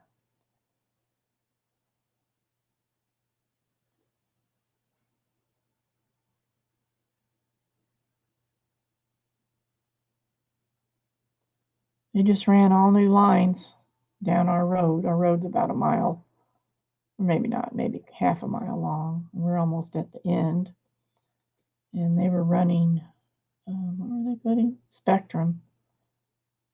Spectrum was running cables through every front of everybody's yard. So they had everybody's yard dug. So I guess you can get that here now.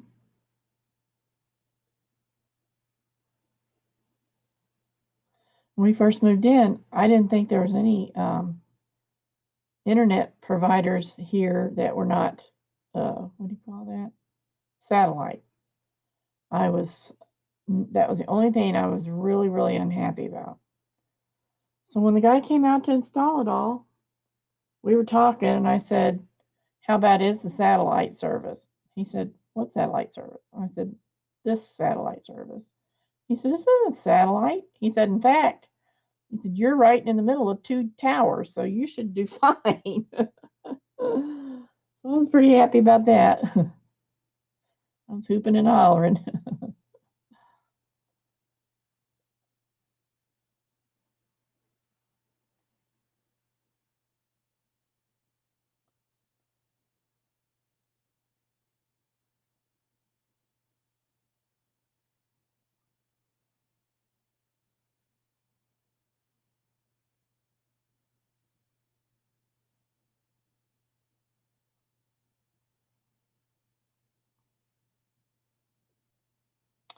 Wow, I hope he gets to.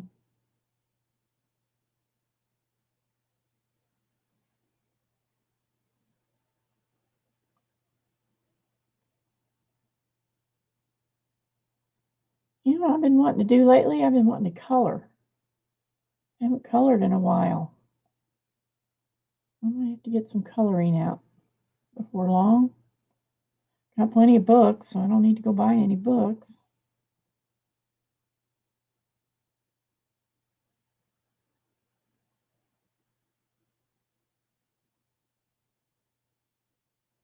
I got plenty of pencils.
That's great, Gypsy.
Sorry, guys, I'm not talking very much.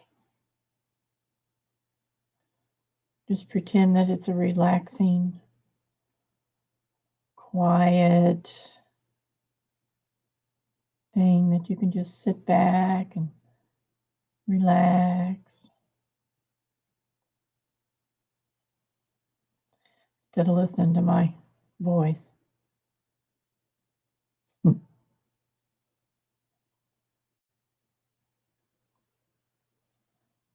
My voice has never been the same since I had my neck surgery.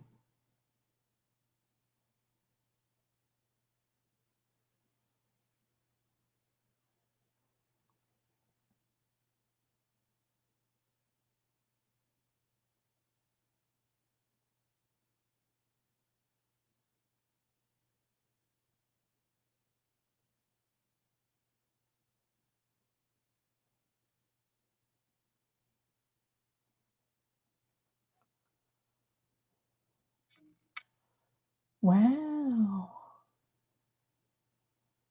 that's great. See, we're kind of hoping that by the time Olivia is old enough for college that maybe she'd get some kind of sports scholarship through this pickleball stuff that she's so in love with. She's pretty good at it.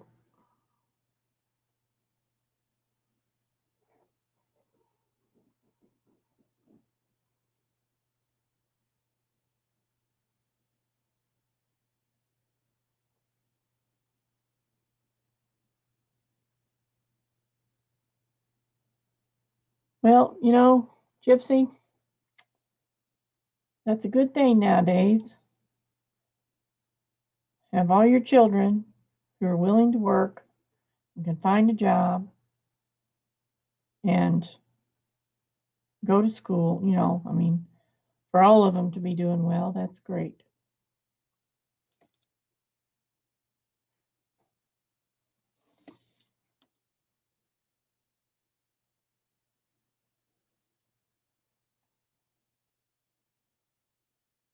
It's often not the case, so that's a lot to be grateful for.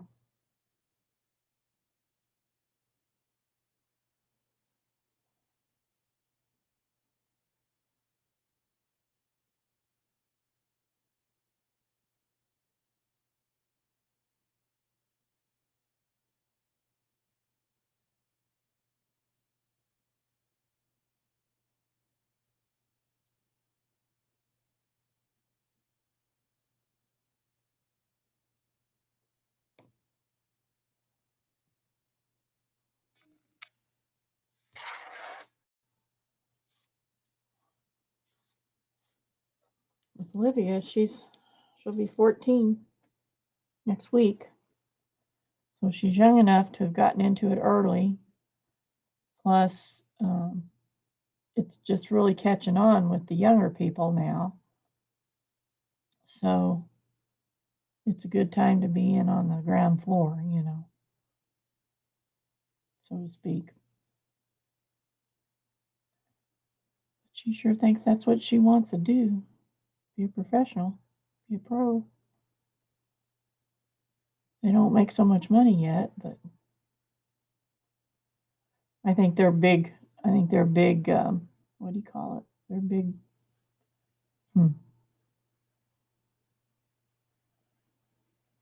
They're good pros. I don't think they're making more than about $50,000 a year.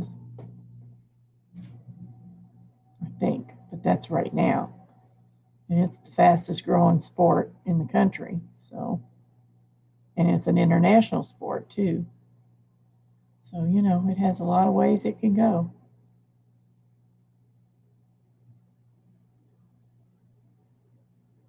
If she sticks with it. She told her mom the other day, and she said something about this last week to me.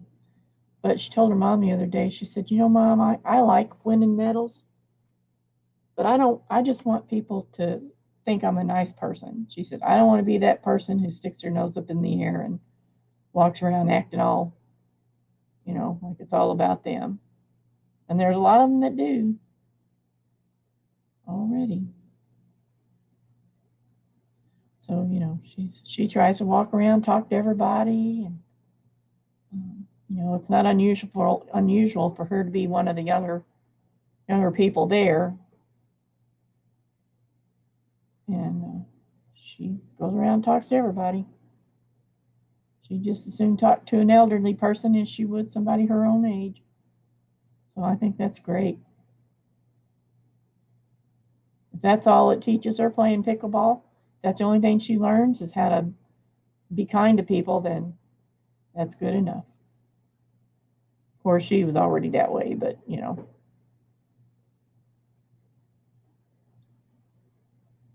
She's already met a lot of people from other places.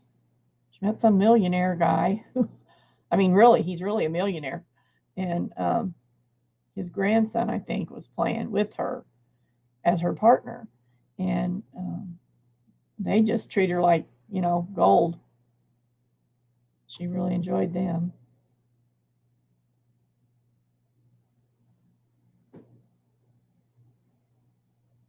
And she's meeting lots of people. Yeah, she does have the right attitude. I'm not saying she's perfect, but she's a pretty good kid. She's she's very modest. She's been taught to be very modest. You know, she's not one of these kids who runs around trying to show herself off and all that, but she's so funny. Even when she was real little, we'd be out someplace and she'd lean over and whisper to me. She said, Grammy, that girl needs to put some clothes on. She is not being appropriate. Oh.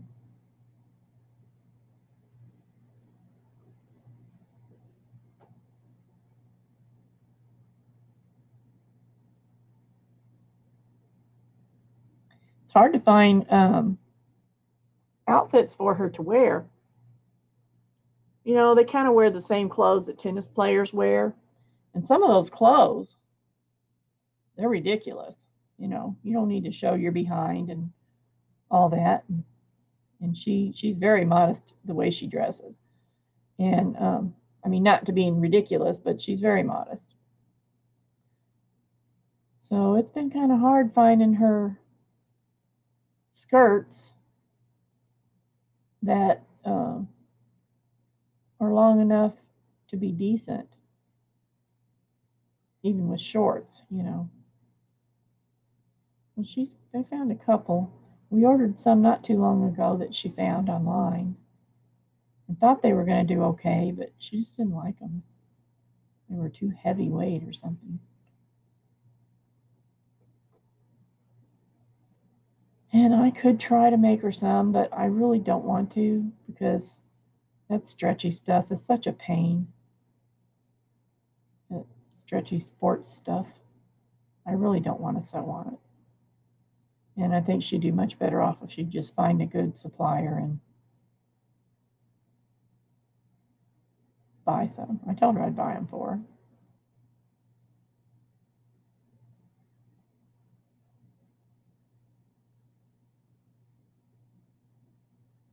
Usually she has a big birthday party at the YMCA because her dad works at the Y part-time. So he gets a really good discount on renting the Y, you know, because they rent it out for parties. And they got the pool and the gym and everything. And they have a big time when they do it, but I guess this year she's not going to. I think she just wants to go out and eat and play pickleball.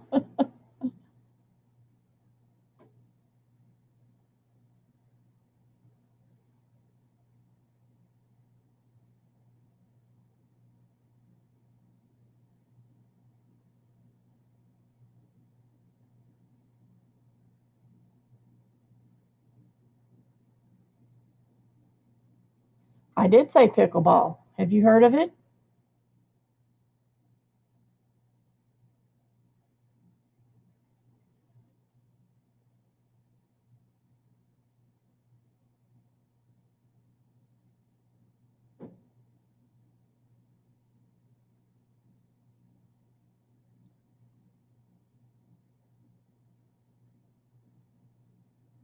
Started out, my husband was playing at the Y, and he really liked it. So he talked my son-in-law into going over and playing one time, and he really liked it. So they played and played and played at the Y. And of course, Olivia, they let all ages play, so she would get out there with the 75-year-olds and at the Y and play pickleball. Oh, it's fun, Brenda. If I were able, I'd love to play. I'm just not able to do it. But it's good for all ages, really. Little kids can play. The tournament they had last weekend before last was for 8 years to 18. That's the age bracket, 8 to 18. They're called juniors. And then you'll have people who are, well, the first tournament Olivia played in, she was 13, and she played doubles. Her partner in doubles, he was, I think he was 84 or just turned 84. So they were like she was the youngest there, and he was the oldest in the tournament. So, you know, it is a big thing, and Missouri's one of the fastest growing pickleball places. Florida, you go to Florida, and they'll have 100 pickleball courts in one place, you know, where you can go in and play. It's pretty big. The court is a little bit smaller than tennis court, and you play with a big paddle. The paddle is bigger than ping pong paddle. It's a good size. It's about the size of a racket, tennis racket, but it's a paddle. But size-wise, it's about the same size. It has a short handle, and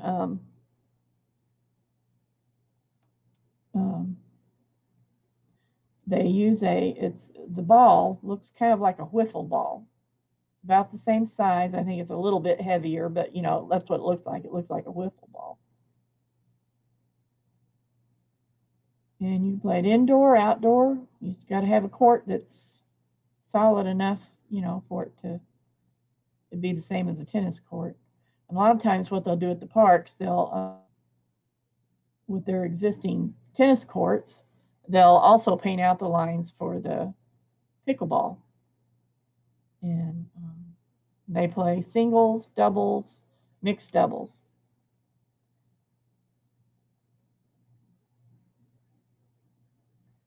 A lot of tennis players have people who, you know, who previously played tennis a lot have moved over into the pickleball and become pros with the pickleball.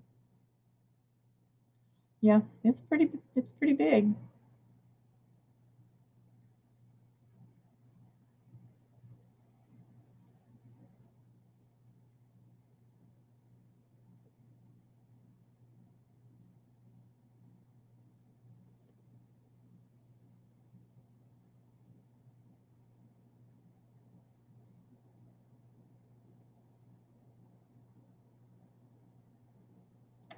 Okay, let's see now.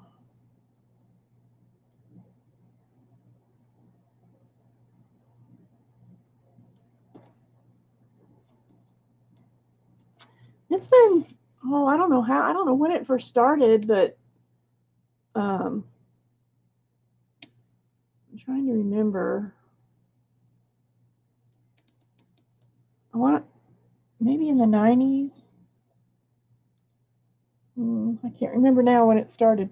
But if you want to see him play it, just go on YouTube and look for pickleball. And you'll see all kinds of stuff.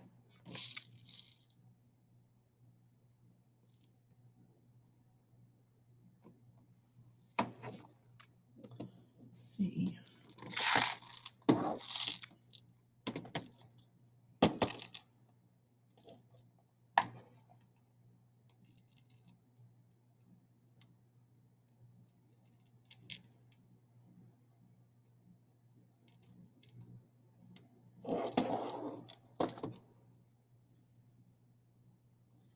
And it can get pretty fast and furious, or it can be more sedate, and you still have just as much fun.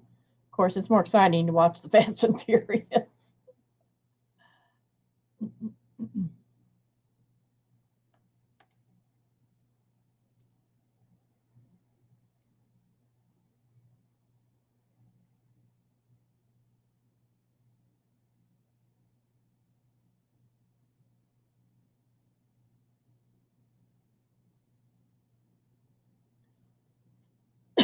Excuse me.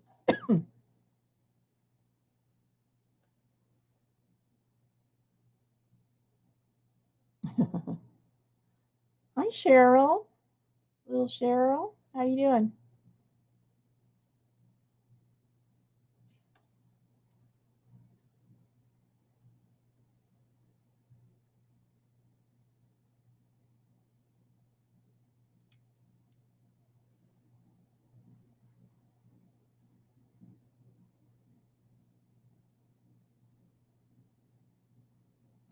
So anyway, we're pretty much pickleball family now. Of course, my husband can't play now because his knee is hurting so much, but he really misses it.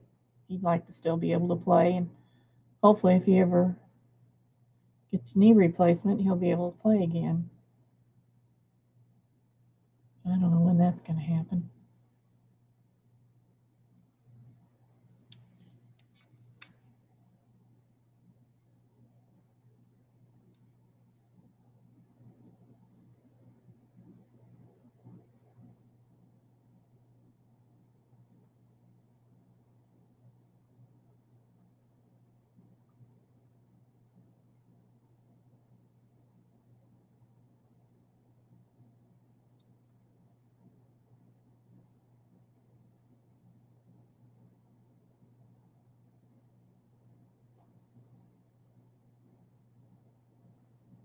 Oh, well, about nap time here too.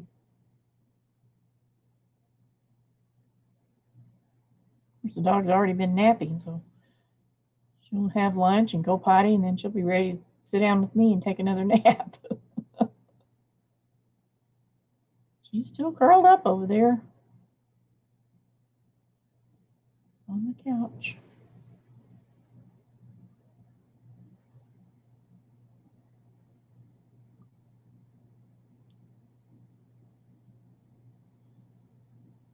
Well,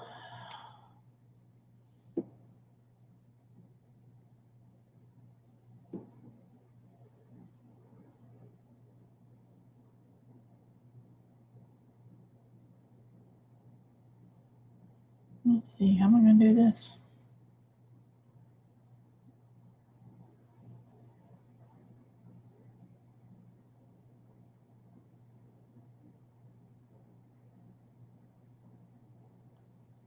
Yeah, that'll work.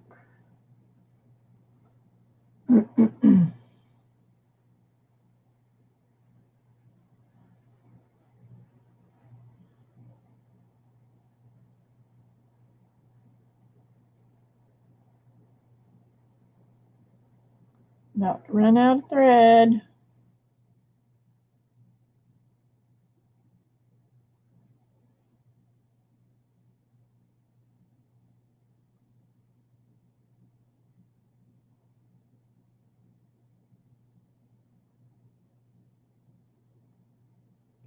Yeah. Okay.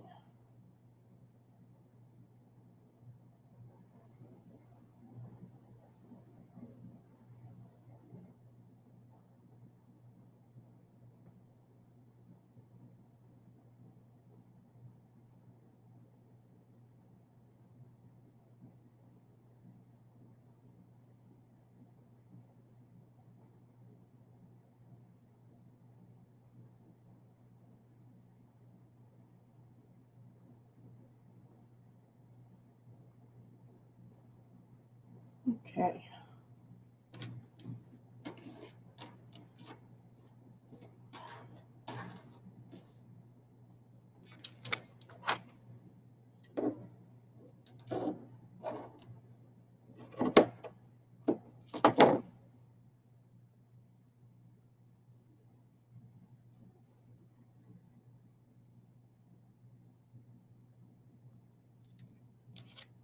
Okay.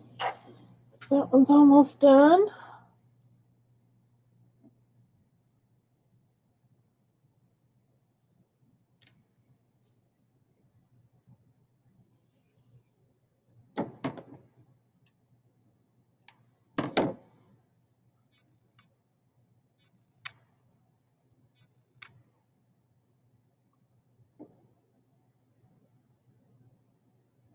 Trying to think what I have up there for lunch besides cake.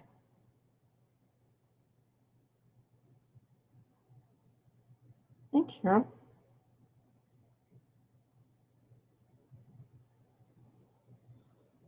All right, let's see. Thread got too small. I gotta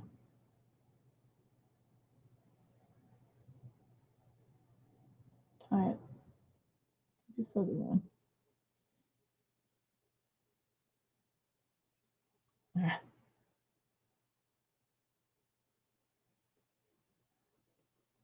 What happened over here? I got some spaces I could see through a little bit. I don't know what that's all about.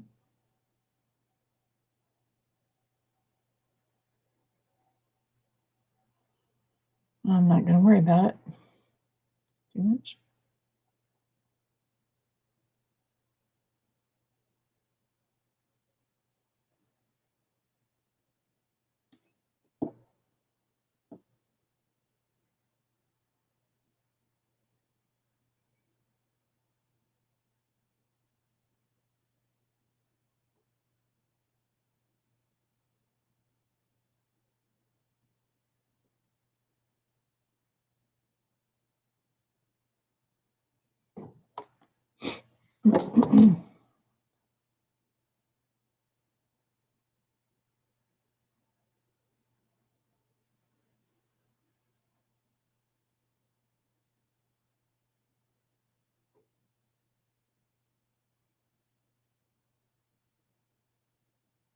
Okay,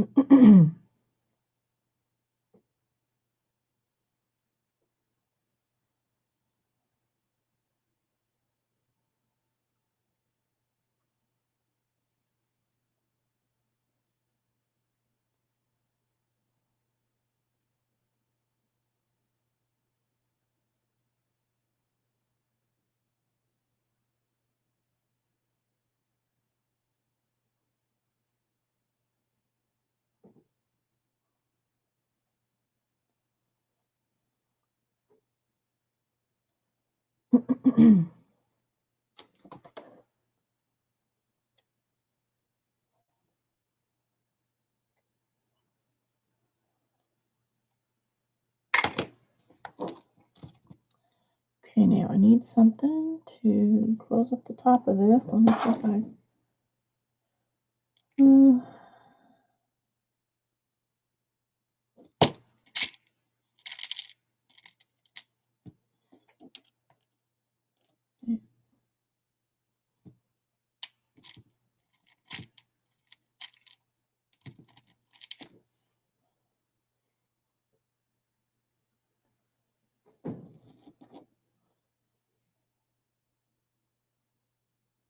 Oh, thought I had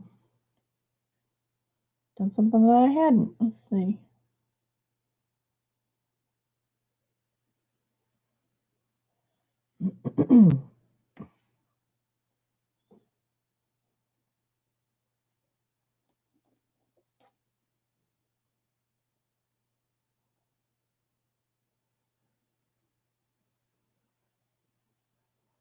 Have I done them all? All the tassels? No. Did this first one. And I did this one. And this one. I'm almost done with this one. And I haven't done the purple ones yet. So I've got 3 purple ones to do.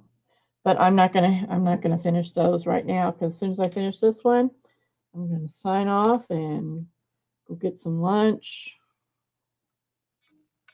and what have you. I think I'll use that.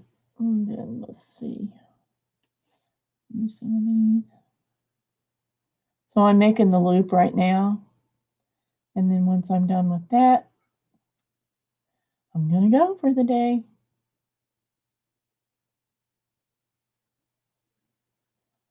Got groceries coming at 3 and it's 1:30. So I need to clean out my refrigerator. It's got a bunch of gunk in it. Stuff I don't need. Been in there for a while.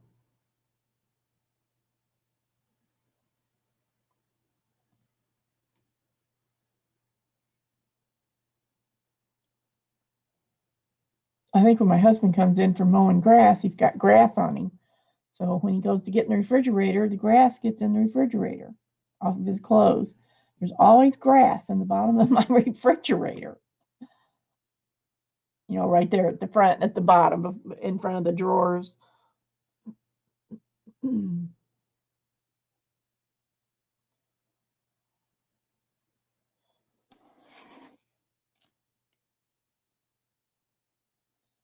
see, how am I going to do this?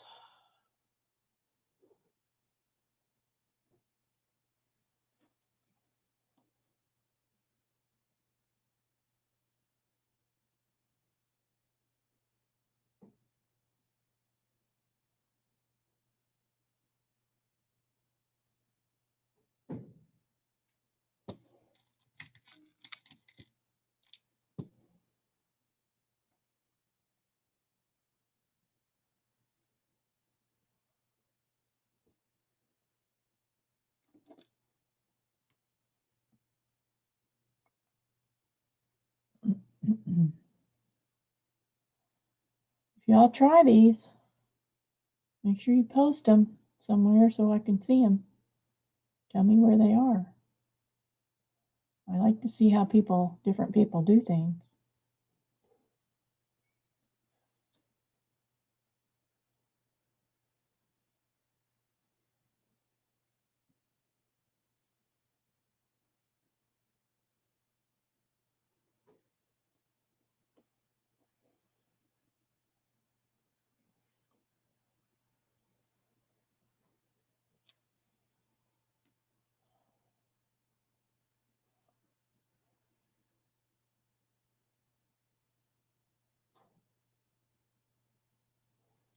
I'm kind of pleased with how they are turning out.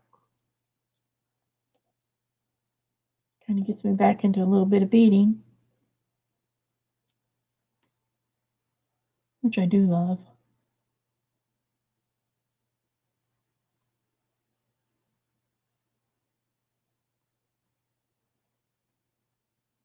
Yeah, Beth did.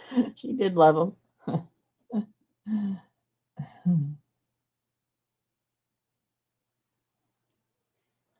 That's fun. It's fun to see what different people do, I think.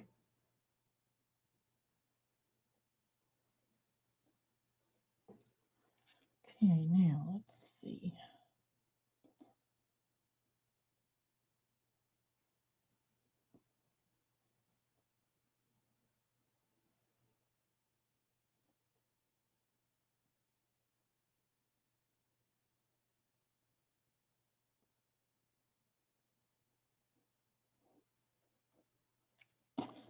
All right.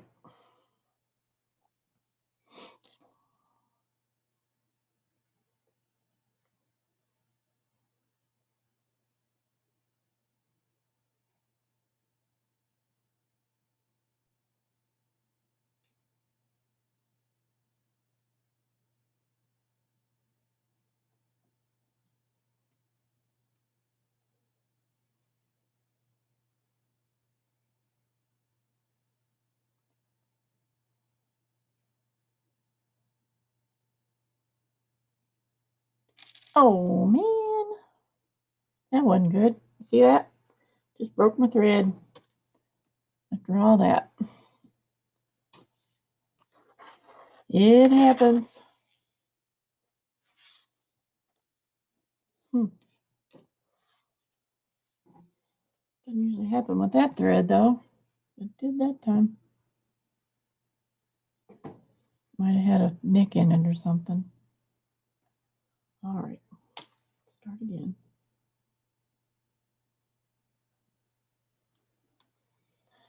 Well, at least I have a piece left out of there that I can attach to without too much trouble.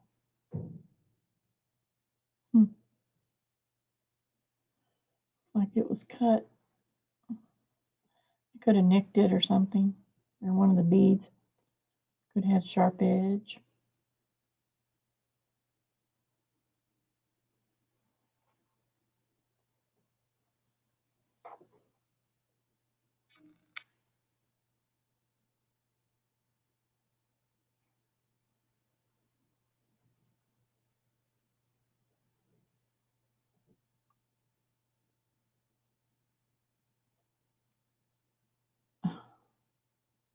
What in this world is happening? I don't even know what's happening. Famous last words. Don't even know what's happening. Yeah, for journals or whatever. That's what I had thought to do with them. Well, of course, I'll probably be selling them, but excuse me, and using them on my own. I like this one right here. I might use it on my my journal I'm working on. Might be pretty on there. Oh yeah, see? That would be pretty.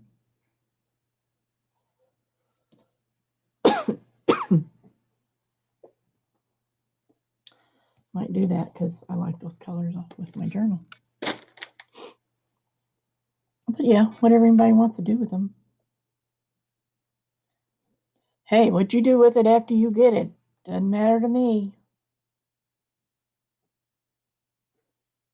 I just enjoy the making of it.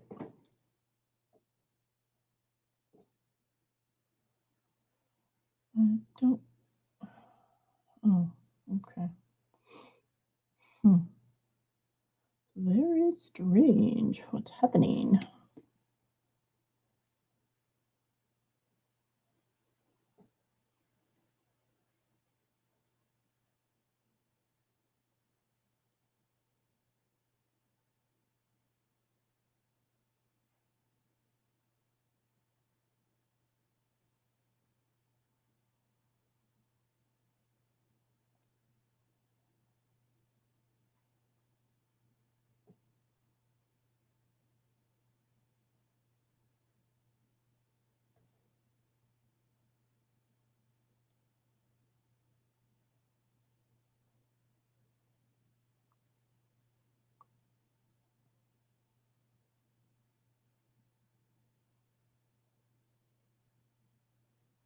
I think I don't know what I'm doing here. I don't know what's going on. Oh, my threads are acting wonky.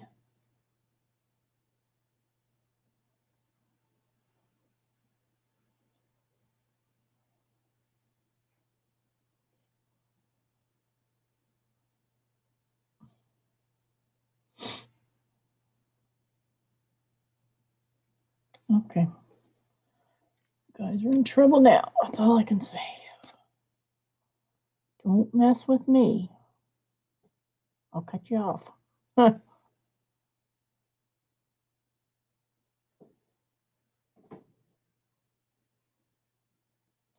You know, funny thing, my old boss that I worked for 20 years, he was an old rodeo guy.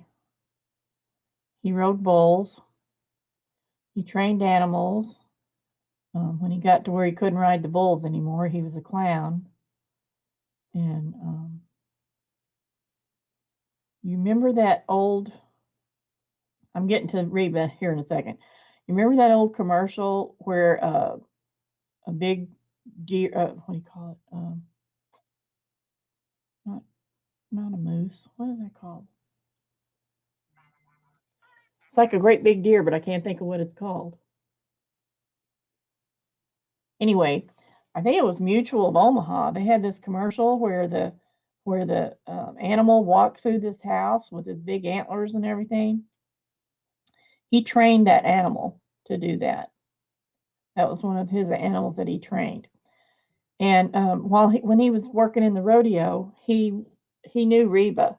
You know, she rode rodeo too. She was a barrel rider and stuff. And he knew her then.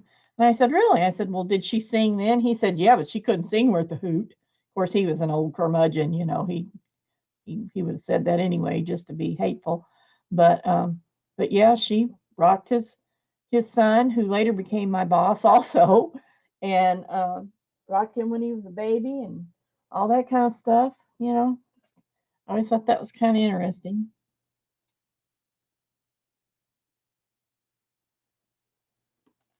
He said, she's just an old ugly country girl. I was thinking, you should have done as well as that old ugly country girl has done. Then you could say something, you know.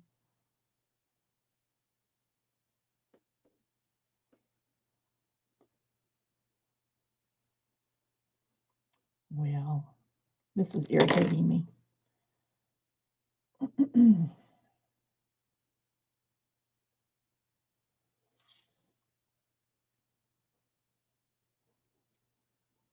Okay, Angie, I'll probably be gone when you get back, so don't be surprised. Well, thanks for coming by, and I'll see you later, somewhere, I'm sure. If not, I'll see you at the sale this weekend, I'm sure.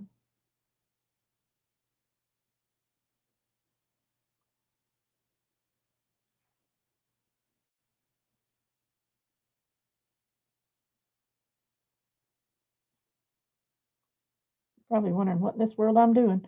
I'm just trying to get these threads tied off so I can finish this. They're being stubborn. I don't want to stay knotted for some reason.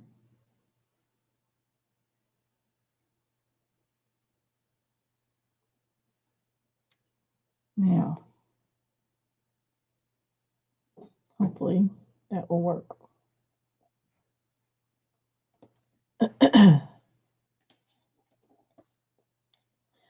No, Cheryl, I don't. I used to, well, I say I don't. I do.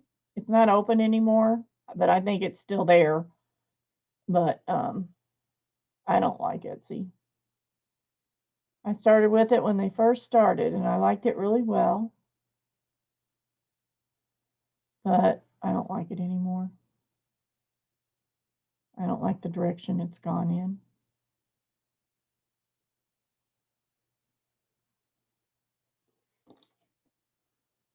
So mostly I just sell with Keisha. In the future, I have a website, but there's nothing on it right now through Square. And but in the future, I might be putting a few things on there. I'm not sure. Just depends, you know. But I enjoy letting Keisha sell for me, so that works out well.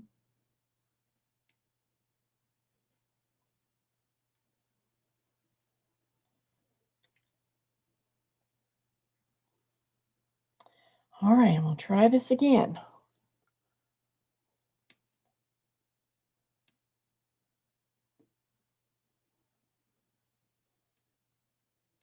I was using these others. 1, 2, 3, 4, 5, 6, 7,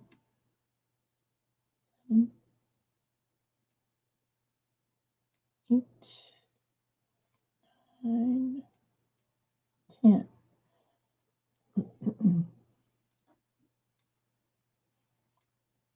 11, 12, 13, 14, and 15. Okay, put this pearl back on there.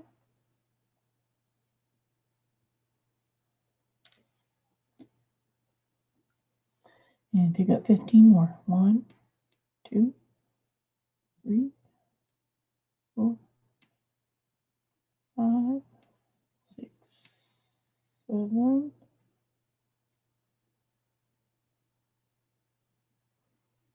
8, 9,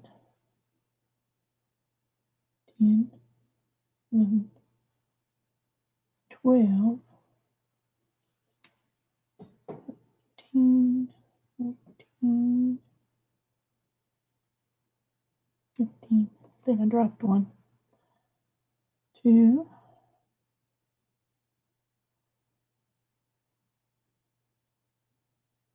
4, 6,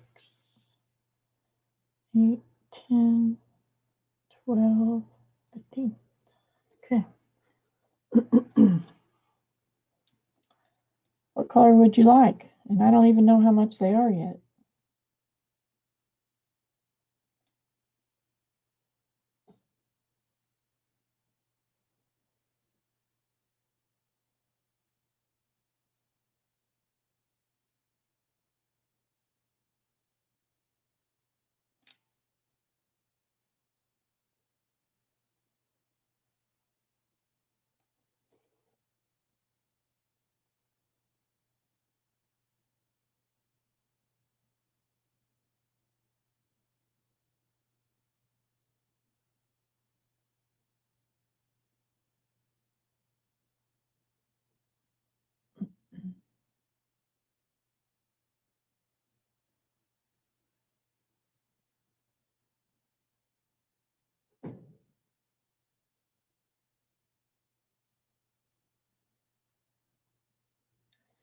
I'm going to say they're probably going to be, well, I don't know. Cheryl, why don't you send me an email and we can talk about it there. And Keisha will have some too eventually. She won't have them for this weekend, but she will have them sometime within the next month probably, depending on how quickly I get some done.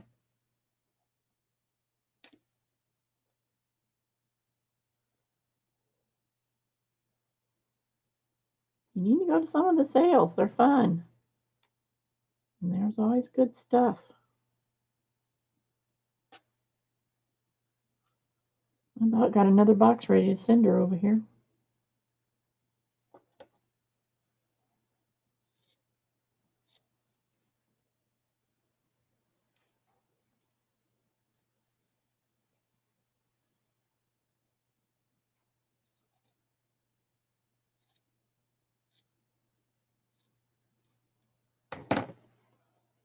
Okay, that one's done. Hold the phone. That's probably what happened to my thread. It just got hung up in these scissors. Probably did that before and I didn't realize it. That one turned out pretty. I think this one's going in my journal. Well, the journal I'm working on right now.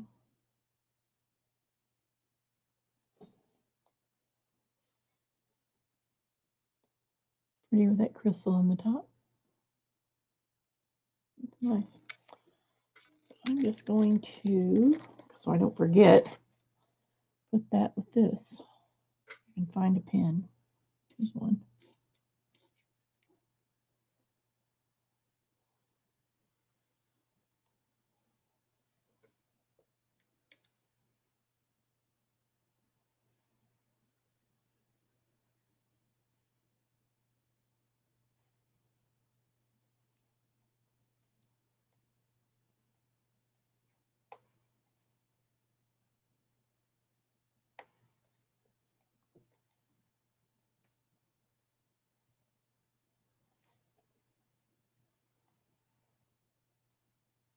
Okay, so now I'll keep those together for now. Yeah, I think that'll go pretty with that. Although the purple would go pretty with it too, but I think I like the green better. And there's a little bit of this pink and some of that. I like it.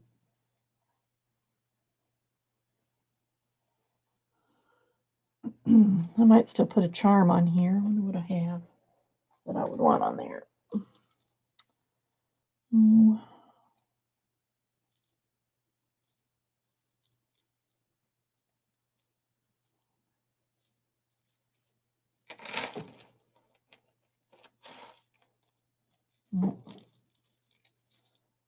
have to think about it.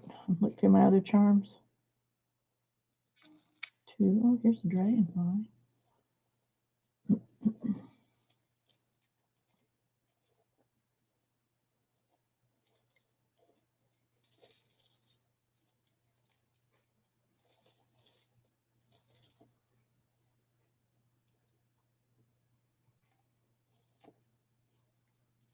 I think those are too big. I'll have something somewhere. These aren't all my charms, just the ones I have out. Oh, I was going to put one of these on there.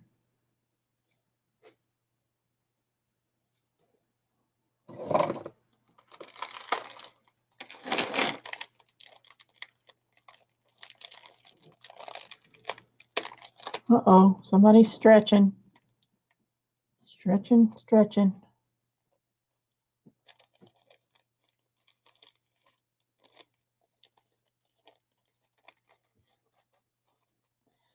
Yeah, I think I'll definitely have to put some of that on there.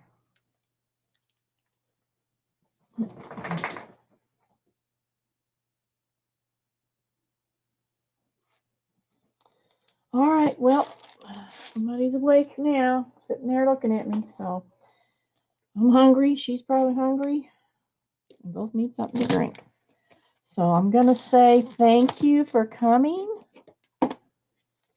Thank you for putting up with my tests. And